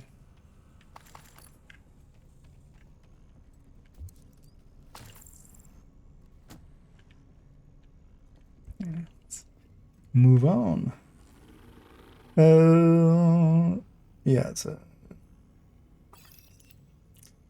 I'm one of the multiple versions has been related as I change your Discord and tell me if you can. Oh yeah, definitely. So I am on Discord, so the Discord is actually linked if you want to in the description. But also on Discord my handle is IKEA, so just the same as that was on YouTube, right? Yeah. The same as the YouTube there. So you can DM me. My DMs are, you know, on open, but yeah, the upon request kind of thing. But yeah, you can just send me a DM. But also, yeah, you can find me through the Discord as well.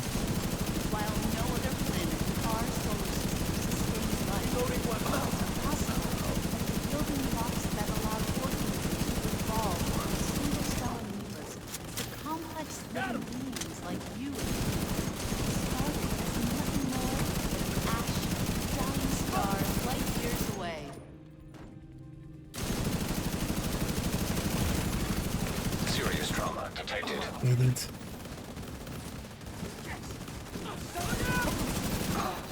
Just make a move.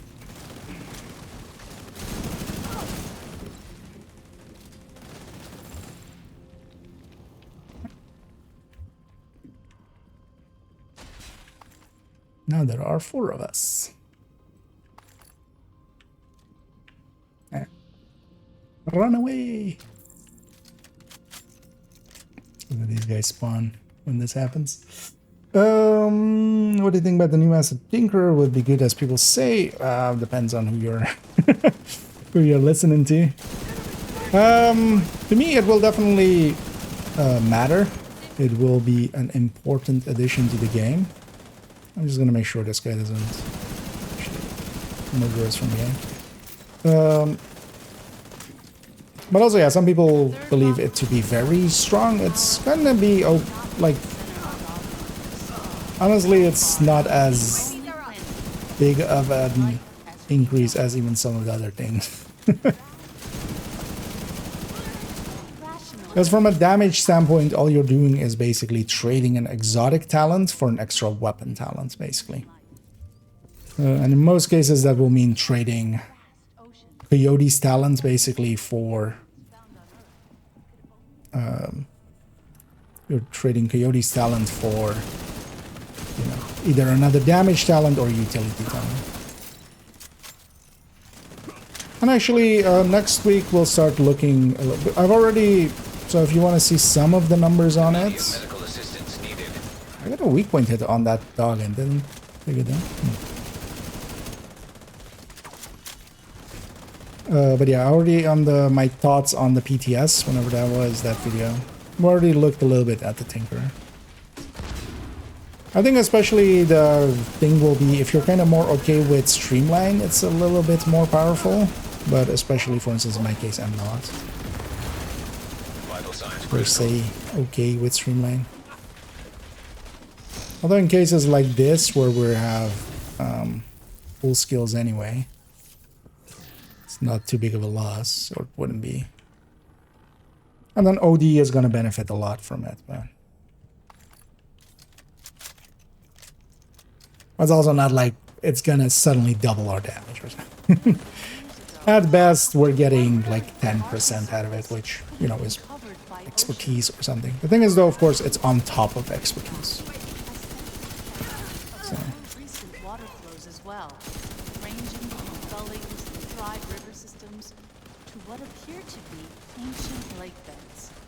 There are also minerals present on the surface of Mars that could only have been formed in a liquid water environment. Today, Got a sledge. found on Mars largely as ice at the Martian North Pole, although small quantities exist as water vapor in the thin Got a sledge. or enshrined in the Martian soil.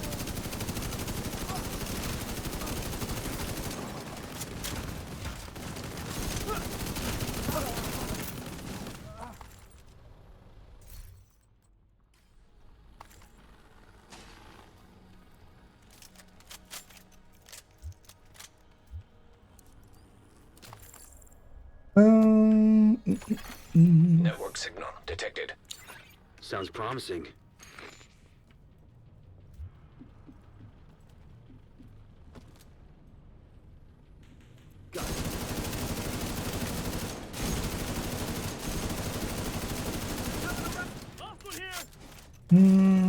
Something good.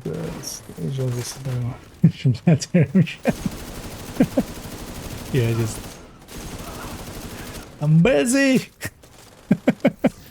Yeah, I've definitely sat there, like, especially a long time. I kind of like exploring in video games and stuff, and for instance, this place is really good for that. There's also a lot of just reading stuff here, because for instance, actually there is on the sides there's just a bunch of things you can read, and you always enjoy those in games, especially as well, like even stuff that is in this here, although some stuff is like weird, but weird looking, especially for instance even, but yeah, for instance the V2 rocket is actually looking like a V2 rocket. The bunch of the planes and stuff are kind of weird, especially some of the tanks as well in Agent incapacitated. don't look like anything real. But yeah, I definitely sat there and kind of gawked at the space shuttle for a little bit. System disrupted. I'm getting tickled in the Here's the back. final Oh, haul. wow. Maybe we'll find a terminal there. System That's fine. reactivated. I'll leave that resource.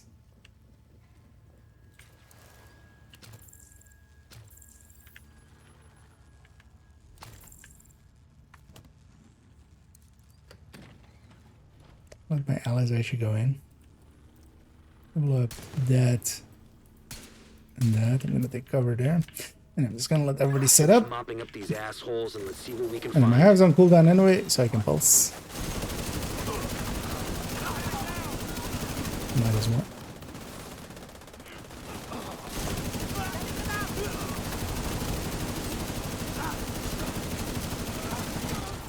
Make that a sledge. Just for on the boss.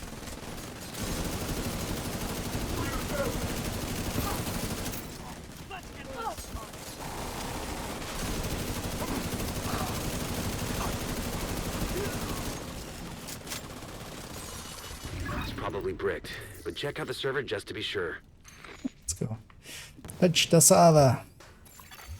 Reformat cancelled. Attack data 0.7%. I'll send the data you were able to recover to our tech guys just in case. The museum is secure. Well done. Here's hoping we get some value from the data you transmitted. Oh, that was just. Oh, that was completion late. Yeah, let's go and do Jefferson, because I have this unlocked, but I don't think Cabal does yet. I'm sure I can check. So let's go do the invaded this one. I did this one earlier when we were recording, but let's do it again. That's a group ineligible. See if they stick around if they want to. Should I should check what my allies are. Out of curiosity. There's been a lot of Black Tusk activity around that metro entrance. Clear all hostile elements from the area.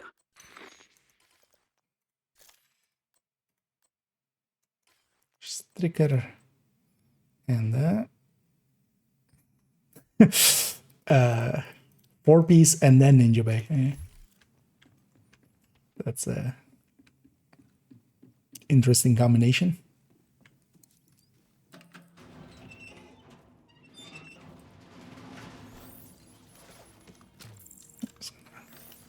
Do that actually and get some of my armor breaks gone.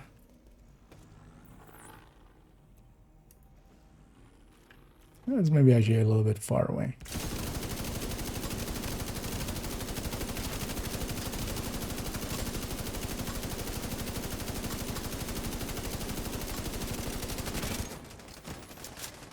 Saw that sniper.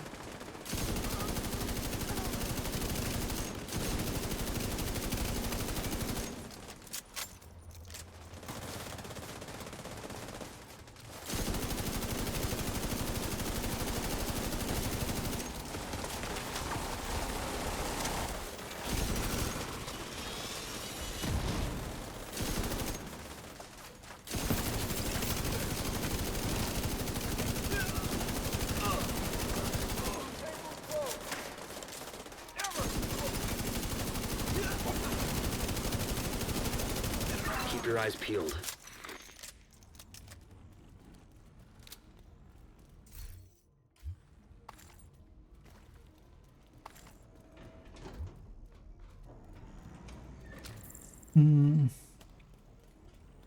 This is a good fast. It's a place to trip prefer symmetry in place. Yeah, the pre-display is still kind of broken. It's annoying. It's a weird and annoying thing. I wonder actually why they touched that even. Oh, yeah, go get that crate. Quickly. It's force of habit. Going for all delete. I got you.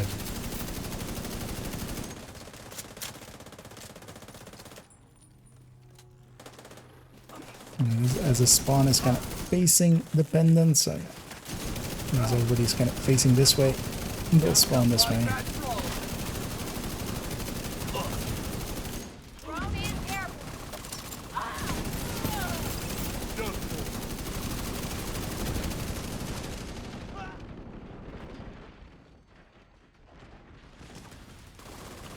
One thing I'm kind of looking forward to with the Tinkerer is especially that the Negev is really not a weapon I enjoy that much. Keep pushing through. I do take it here for because it is one of the higher end weapons, and especially that it's being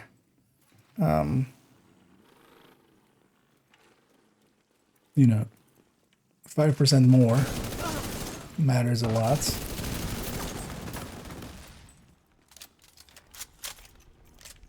But I'm looking for, with the Tinker, we can't use named items anyway, so at least we'll see.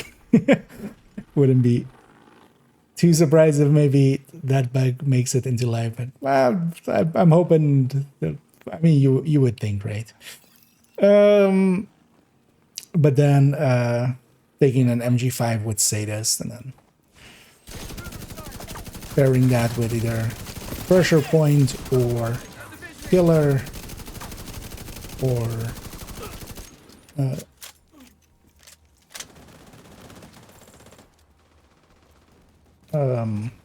vindictive. Vindictive there.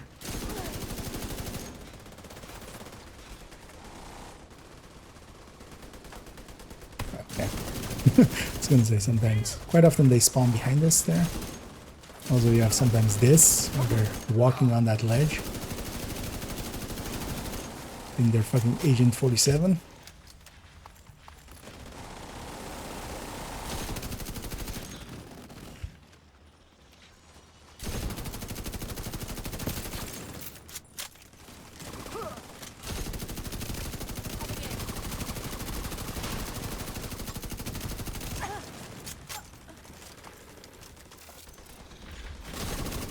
We're gonna go further than this because the last wave spawns from the door in a second.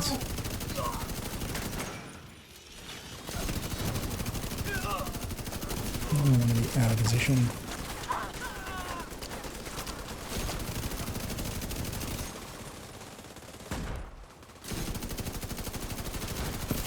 I end up enjoying having a refactor alongside. It's kind of face tanking here and there sometimes.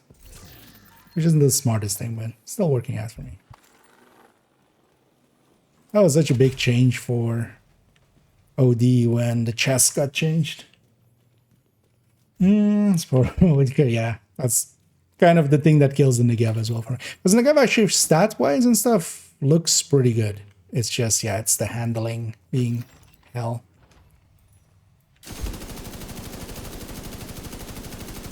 Well, at least it has the trait of the LMGs, right, where Immediate medical it assistance will... needed. Oh.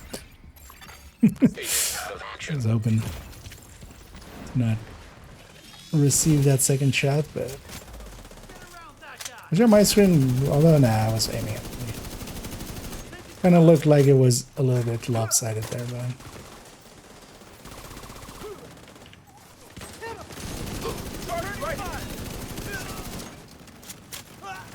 I'm just gonna take the high ground here.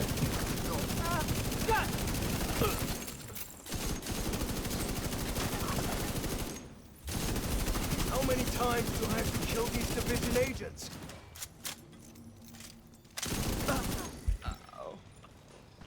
I have some cooldown anyway, so yeah, we get the pulse.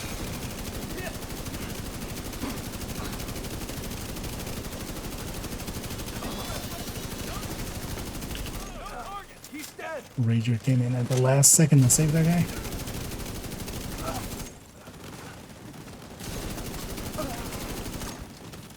Get down to the mall.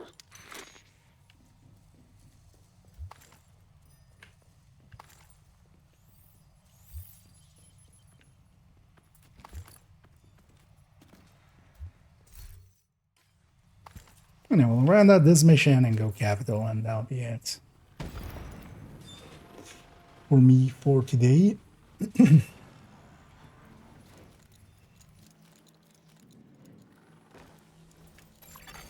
Contaminated area. Liquid DC-62 detected. Is grinding? Is it farming? The DC Grinding is basically, yeah, streets just has lost some doing potency over repetitive time. actions to get a result. This stuff is fresh. Basically, yeah. So when we're like trying to get a specific item and we just keep doing, you know, countdown after countdown, that's Active grinding terminal detected. for that item. But it can also be grinding for levels, like with the Try to figure out 5 what times left XP, everybody's just, you know, out there doing. Oh well, not everybody, but a lot of people are out there doing 5 directives and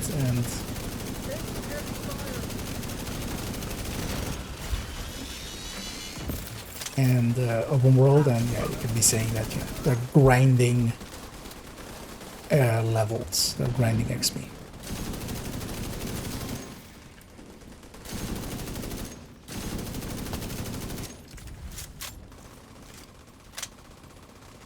Divination, insanity, yeah. Well, sometimes just, you know, especially the thing is, because grinding really depends on if you enjoy playing the game.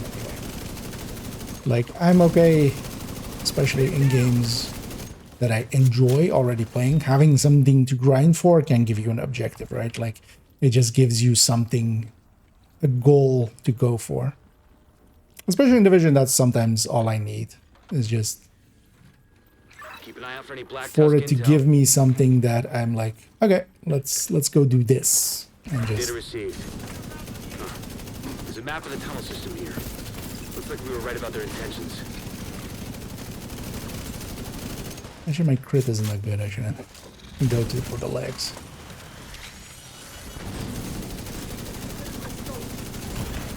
Serious trauma detected. Got that one.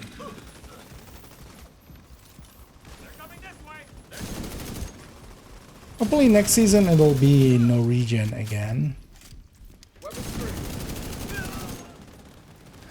Because in Norwegian especially, having a healer in the team is kind of nice for that, but then we still haven't had like refactor and season with well, ever since refactor got added, basically we haven't had a season yet with Norwegian. Because I feel that will fit it a lot better.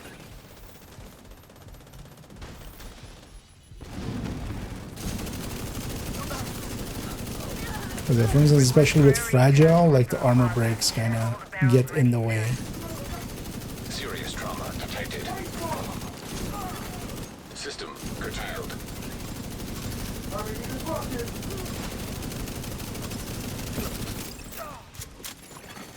System restored. Oh, okay. That's what's happening. I'm like, where's the coyote? But there. That explains a lot. I was like, why does this build feel a little bit weaker? I had reloaded it, of course, and I hadn't changed the pieces on it. So we're running 5-piece OD there. I have looted this already.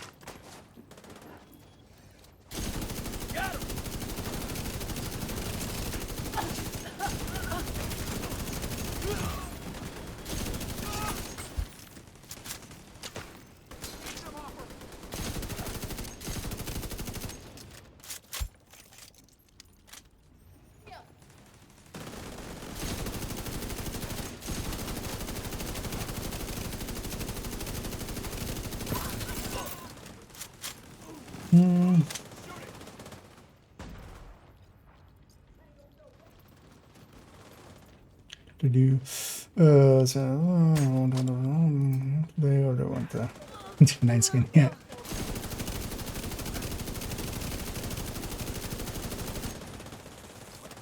Well, the thing is as well, you can just swap, you know, if you have an MG5 and a thing is though, it's the way that the talent is set up, the Tinkerer's talent. It's only the second weapon providing a bonus to the first. So it's not both ways. Get to the plaza.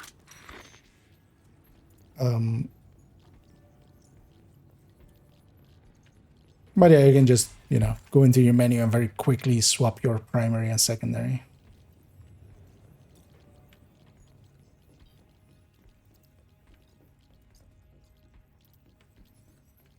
That's where I complain. Is it 4%? Yeah, we're, you know, we went even ODer than OD. We overdosed on OD. But yeah, Leaving contaminated area. because I was seeing the hit numbers there, I was like, wait, what? But also, I was obviously, because there was a mid-range coyote and I was in short range, and I was like, wait, where's my coyote? That's actually the thing that I noticed there.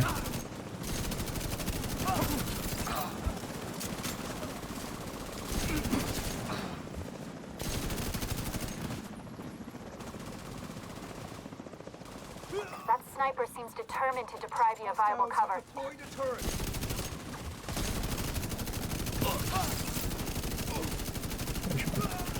Deal with that wave. Nice of that dog to give us its butt.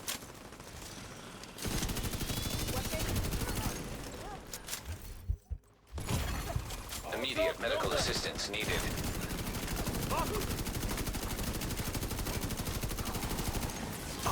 The root ball is in the way.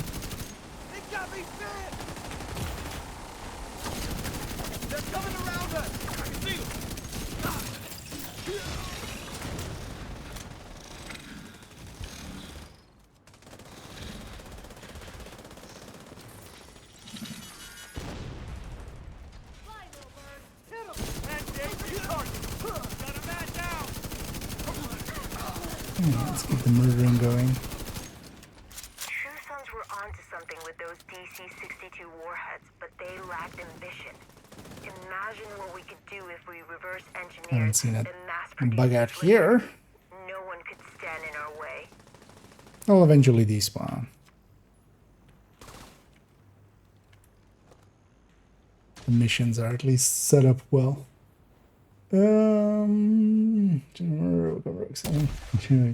Yeah, I haven't actually gotten to. Actually, it's not despawning them. That's nice. Just the plates wasted. I thought that's not despawning them.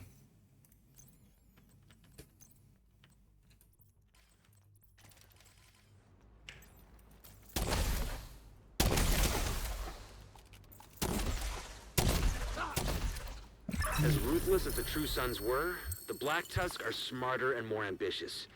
Your actions here prevented a major war crime. I'm sure Well, because they had moved already. That spawns. Yeah. So we got those done. Group is still eligible? No. Oh, nice. We can go and go do capital.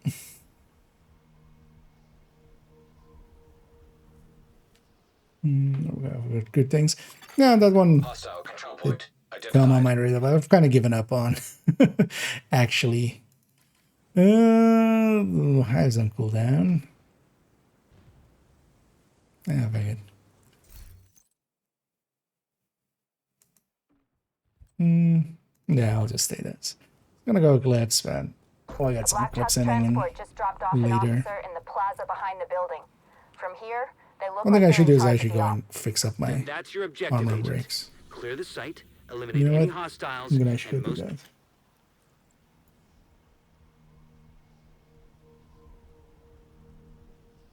Word point with the G's around. I can get shit for it. I feel like I'm just a mediocre build. It is a big difference when the global event is there, yeah. Which is kind of annoying, but... Oh, already waited. It's impressive. But yeah, actually I was hoping you guys would push in, as it would have spawned me up there. But that's fine.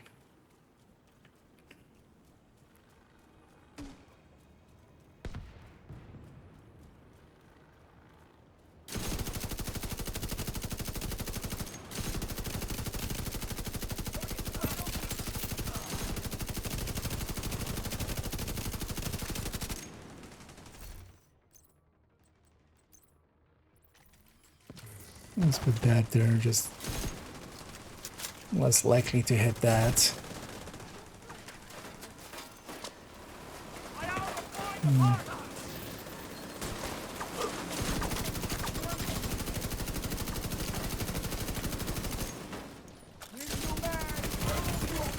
Serious It's so trauma hard to hit detected. that guy on the minigun.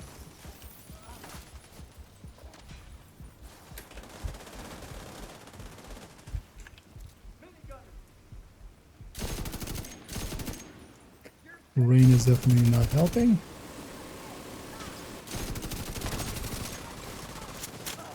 We lost the man. EMP out.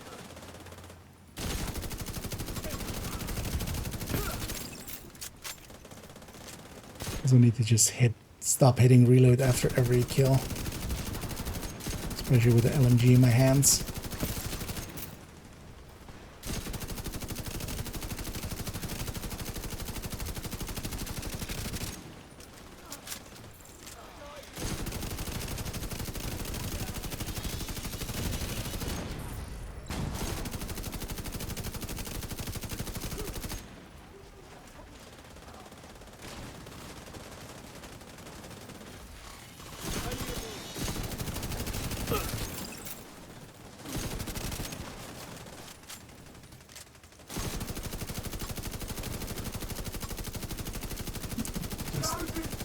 Through the chest.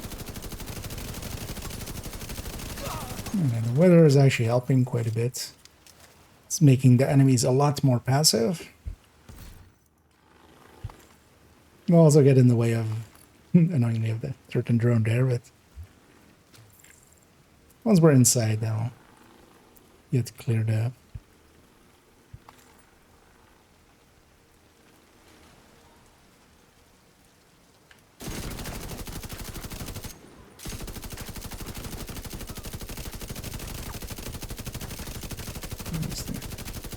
Keep them somewhat busy. That's one of the places we can shoot through.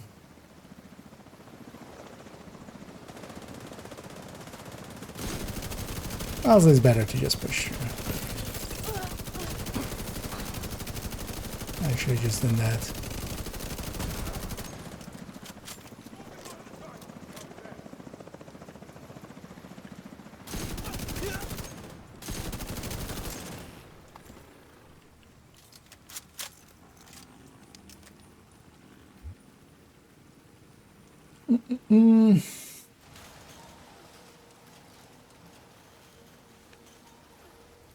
But yeah, especially with a global event, yeah, it'll be so much easier Got a lot to... of hostiles setting up by the southern One thing end you of the can building. do is, if you're not doing so already, is Let's get just that south wing do a cleared. bunch of named runs. So there is the map of the names, right?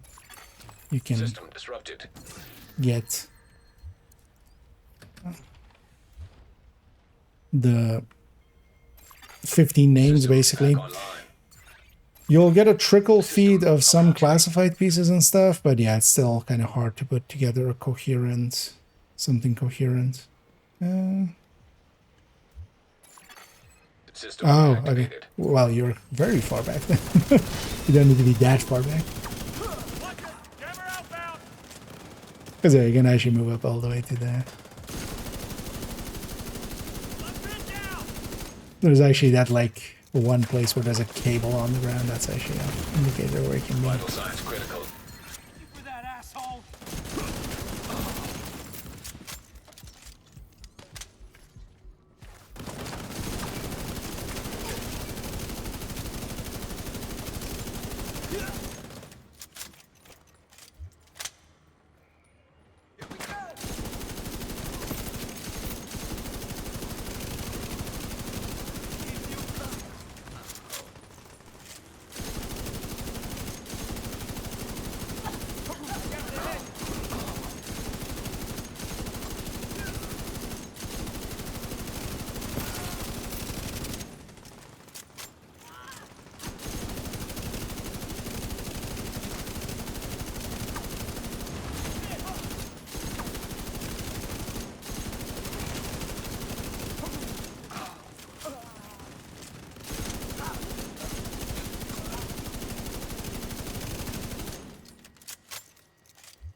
But yeah, the next global event is actually...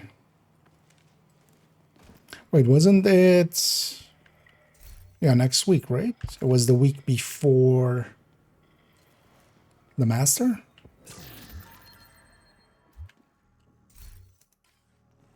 And that will also be one that has Striker. It's also a very good global event, which is Assault. That is one of the more powerful ones. Yeah, that's one of the main reasons that we really did need global events map, because that's really the way to get classified stuff. Yeah. Well, at least there is one basically everybody. So. System back online.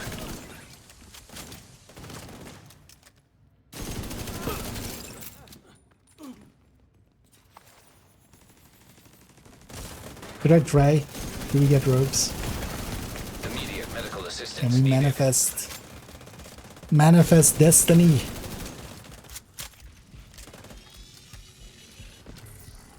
No. Destiny was not manifested. Yeah. I don't think we're gonna push up unless I see my allies do it. It's very risky though. I think. Well, let's try. Because yeah, if most of the team isn't going, it's kind of hard. Oh, that fire's mine. I can push through that.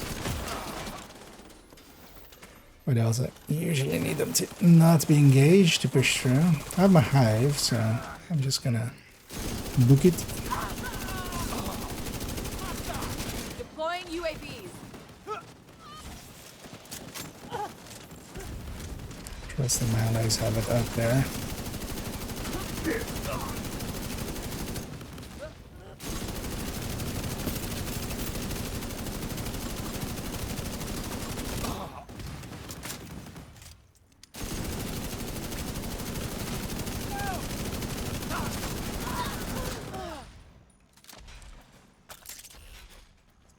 Yes.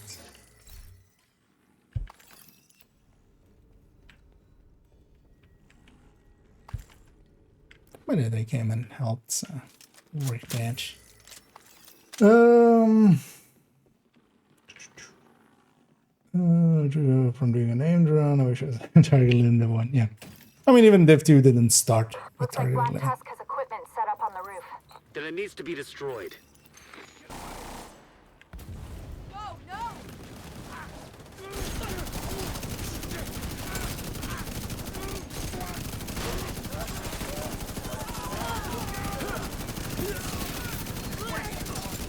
That's it. Enemy sort of spotted me. Got plenty to shoot at. Blind fire at these ranges. Serious trauma detected.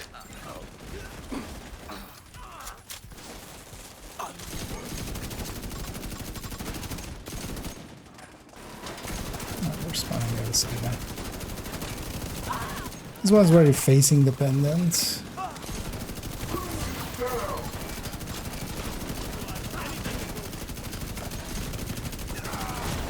Go for the kidneys.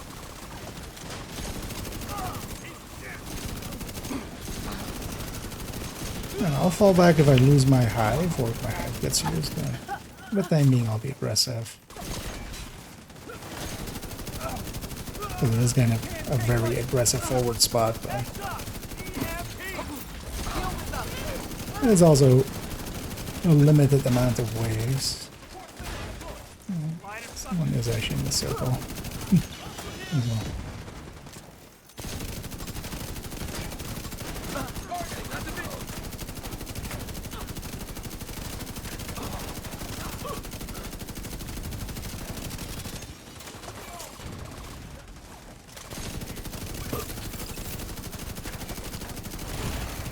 Immediate medical assistance needed.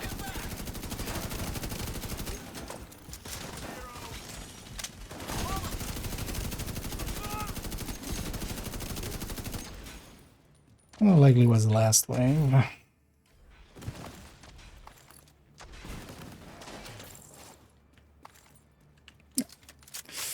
And then I'm gonna go sit in the circle. And if this guy wants to go get his loot, he can.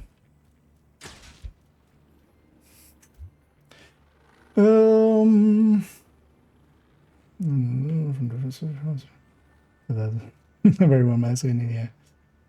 All right, continue the sweep.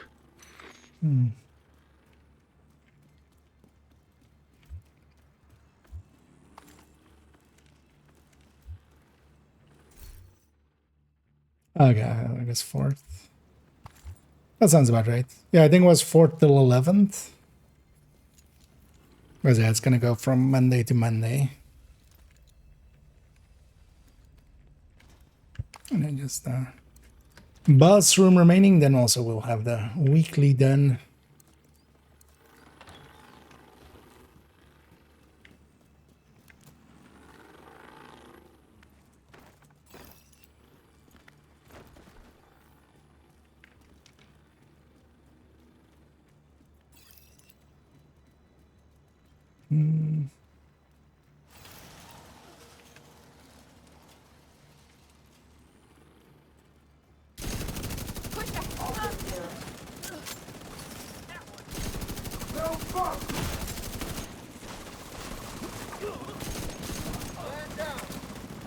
Trying to encircle us. I see them. Found him. And this part is kind of clear that quick and go to the next one, basically. As we try to be underneath them every time.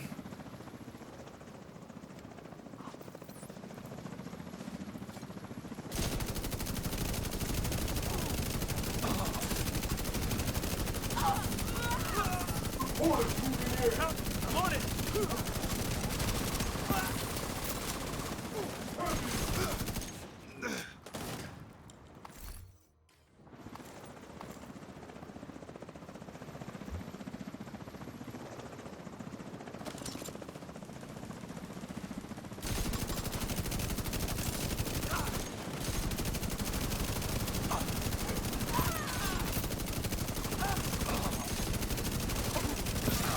Also, I'm hoping next season will be, because we've had cool skills for like, or was last season scavenge? No, last season was scavenge, right? Because the scavenge actually for like red build skills and stuff is actually useful. I think with smart cover, that will actually be an interesting combo when we have scavenge skills and smart cover. Because then basically every other room you can likely trigger it. Or well, every room basically. Let's see where the last chopper is landing. Okay, so it's gonna be there. I'm gonna go set up kind of here. And help with bus, because I do want to bust it right away. Otherwise we got 2 choppers. And then that goes that way. Gonna make that a sledge.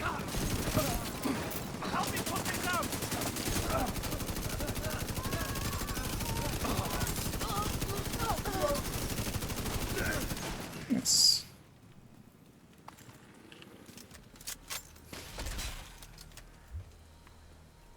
Well, I'm making good use of my grenades today. Used a ton of them. Just checking if I have loot there. Yeah, let's go get that completion. That'll likely also be it for me, as we're kind of getting up there in time.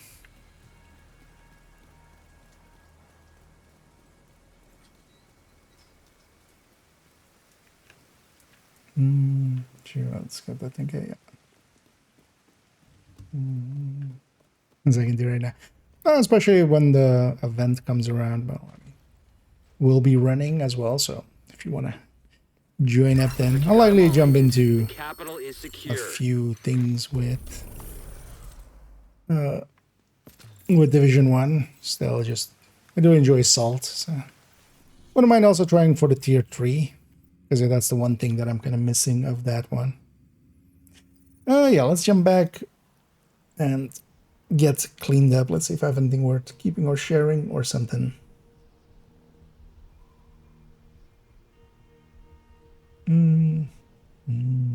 Yeah. Which is well challenging. Exactly, you gotta remember Div 1, like challenging is it's like higher thing of missions. But yeah, I've been farming, for instance, Lexington, which isn't too hard. And you wouldn't need like An agent has anything left too your perfect for it. You just need, especially if you match make for it as well, you'll likely get carried quite a bit. Appreciate the business. Yeah, let's pop all these caches. Yeah,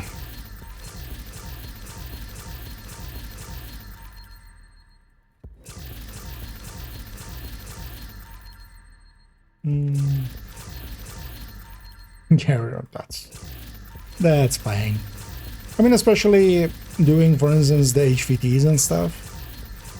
In those, for instance, save your HVT this week because it'll reset tomorrow. But then you want to keep your HVT, your weekly HVTs for once the global event starts, so you can do them then. Or for instance, if you want to tag along with that, because that's, for instance, by itself like 3 caches. Or 4 even. Like that's usually 6 or 7k. Come on over and take And even if we have to kind of carry, like that's not too hard. nice doing business with you. Like I'm well geared and likely people with me, likely 6 will be there as well. And they'll be pretty well geared as well.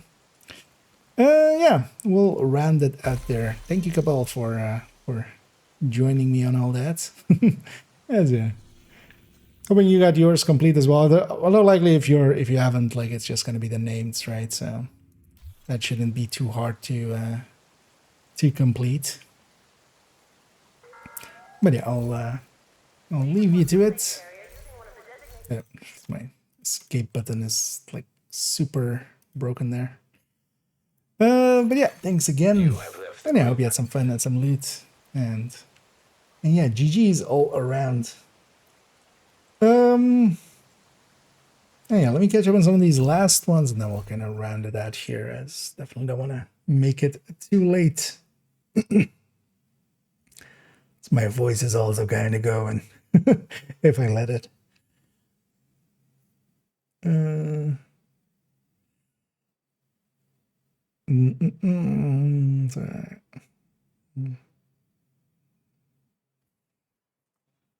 And indeed, in that week, feel free to just, if you see us about, because I'll still be jumping into Div 1 quite a bit. Because next week is as well, like the only thing I want to kind of make is the speculation video kind of Tinkerer, as we kind of already predict a few things about it. Or, just basically do the numbers and then we'll see how that goes. And thanks again, Cabal, for joining. That's it. That was a nice and fun weekly. Yeah, let's on the Twitch end, let's go find somebody for us to raid, as we'll pay it forward, as several people kindly raided us today.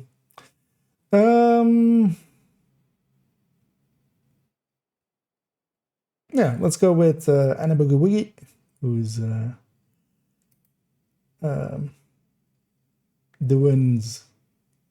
they're getting started basically. We'll send everybody over there. I'll be back Friday, not tomorrow. Tomorrow I'll be at work, as IKEA's gotta eat at some point, or make some money to eat.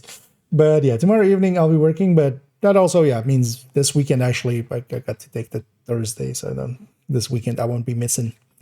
Although I think next weekend I'll be missing a day, 8th, I think. Yeah, Friday. I'll be away, but yeah, I'll be away tomorrow, and then Friday we'll come back and get the final gameplay parts for the Eclipse Masterclass, because basically just we've already done a few of the builds. I want to do the baseline Eclipse, the glass Eclipse, and the alternate backpack Eclipse, and maybe even a BTSU Eclipse, and that'll be just the gameplay parts of it.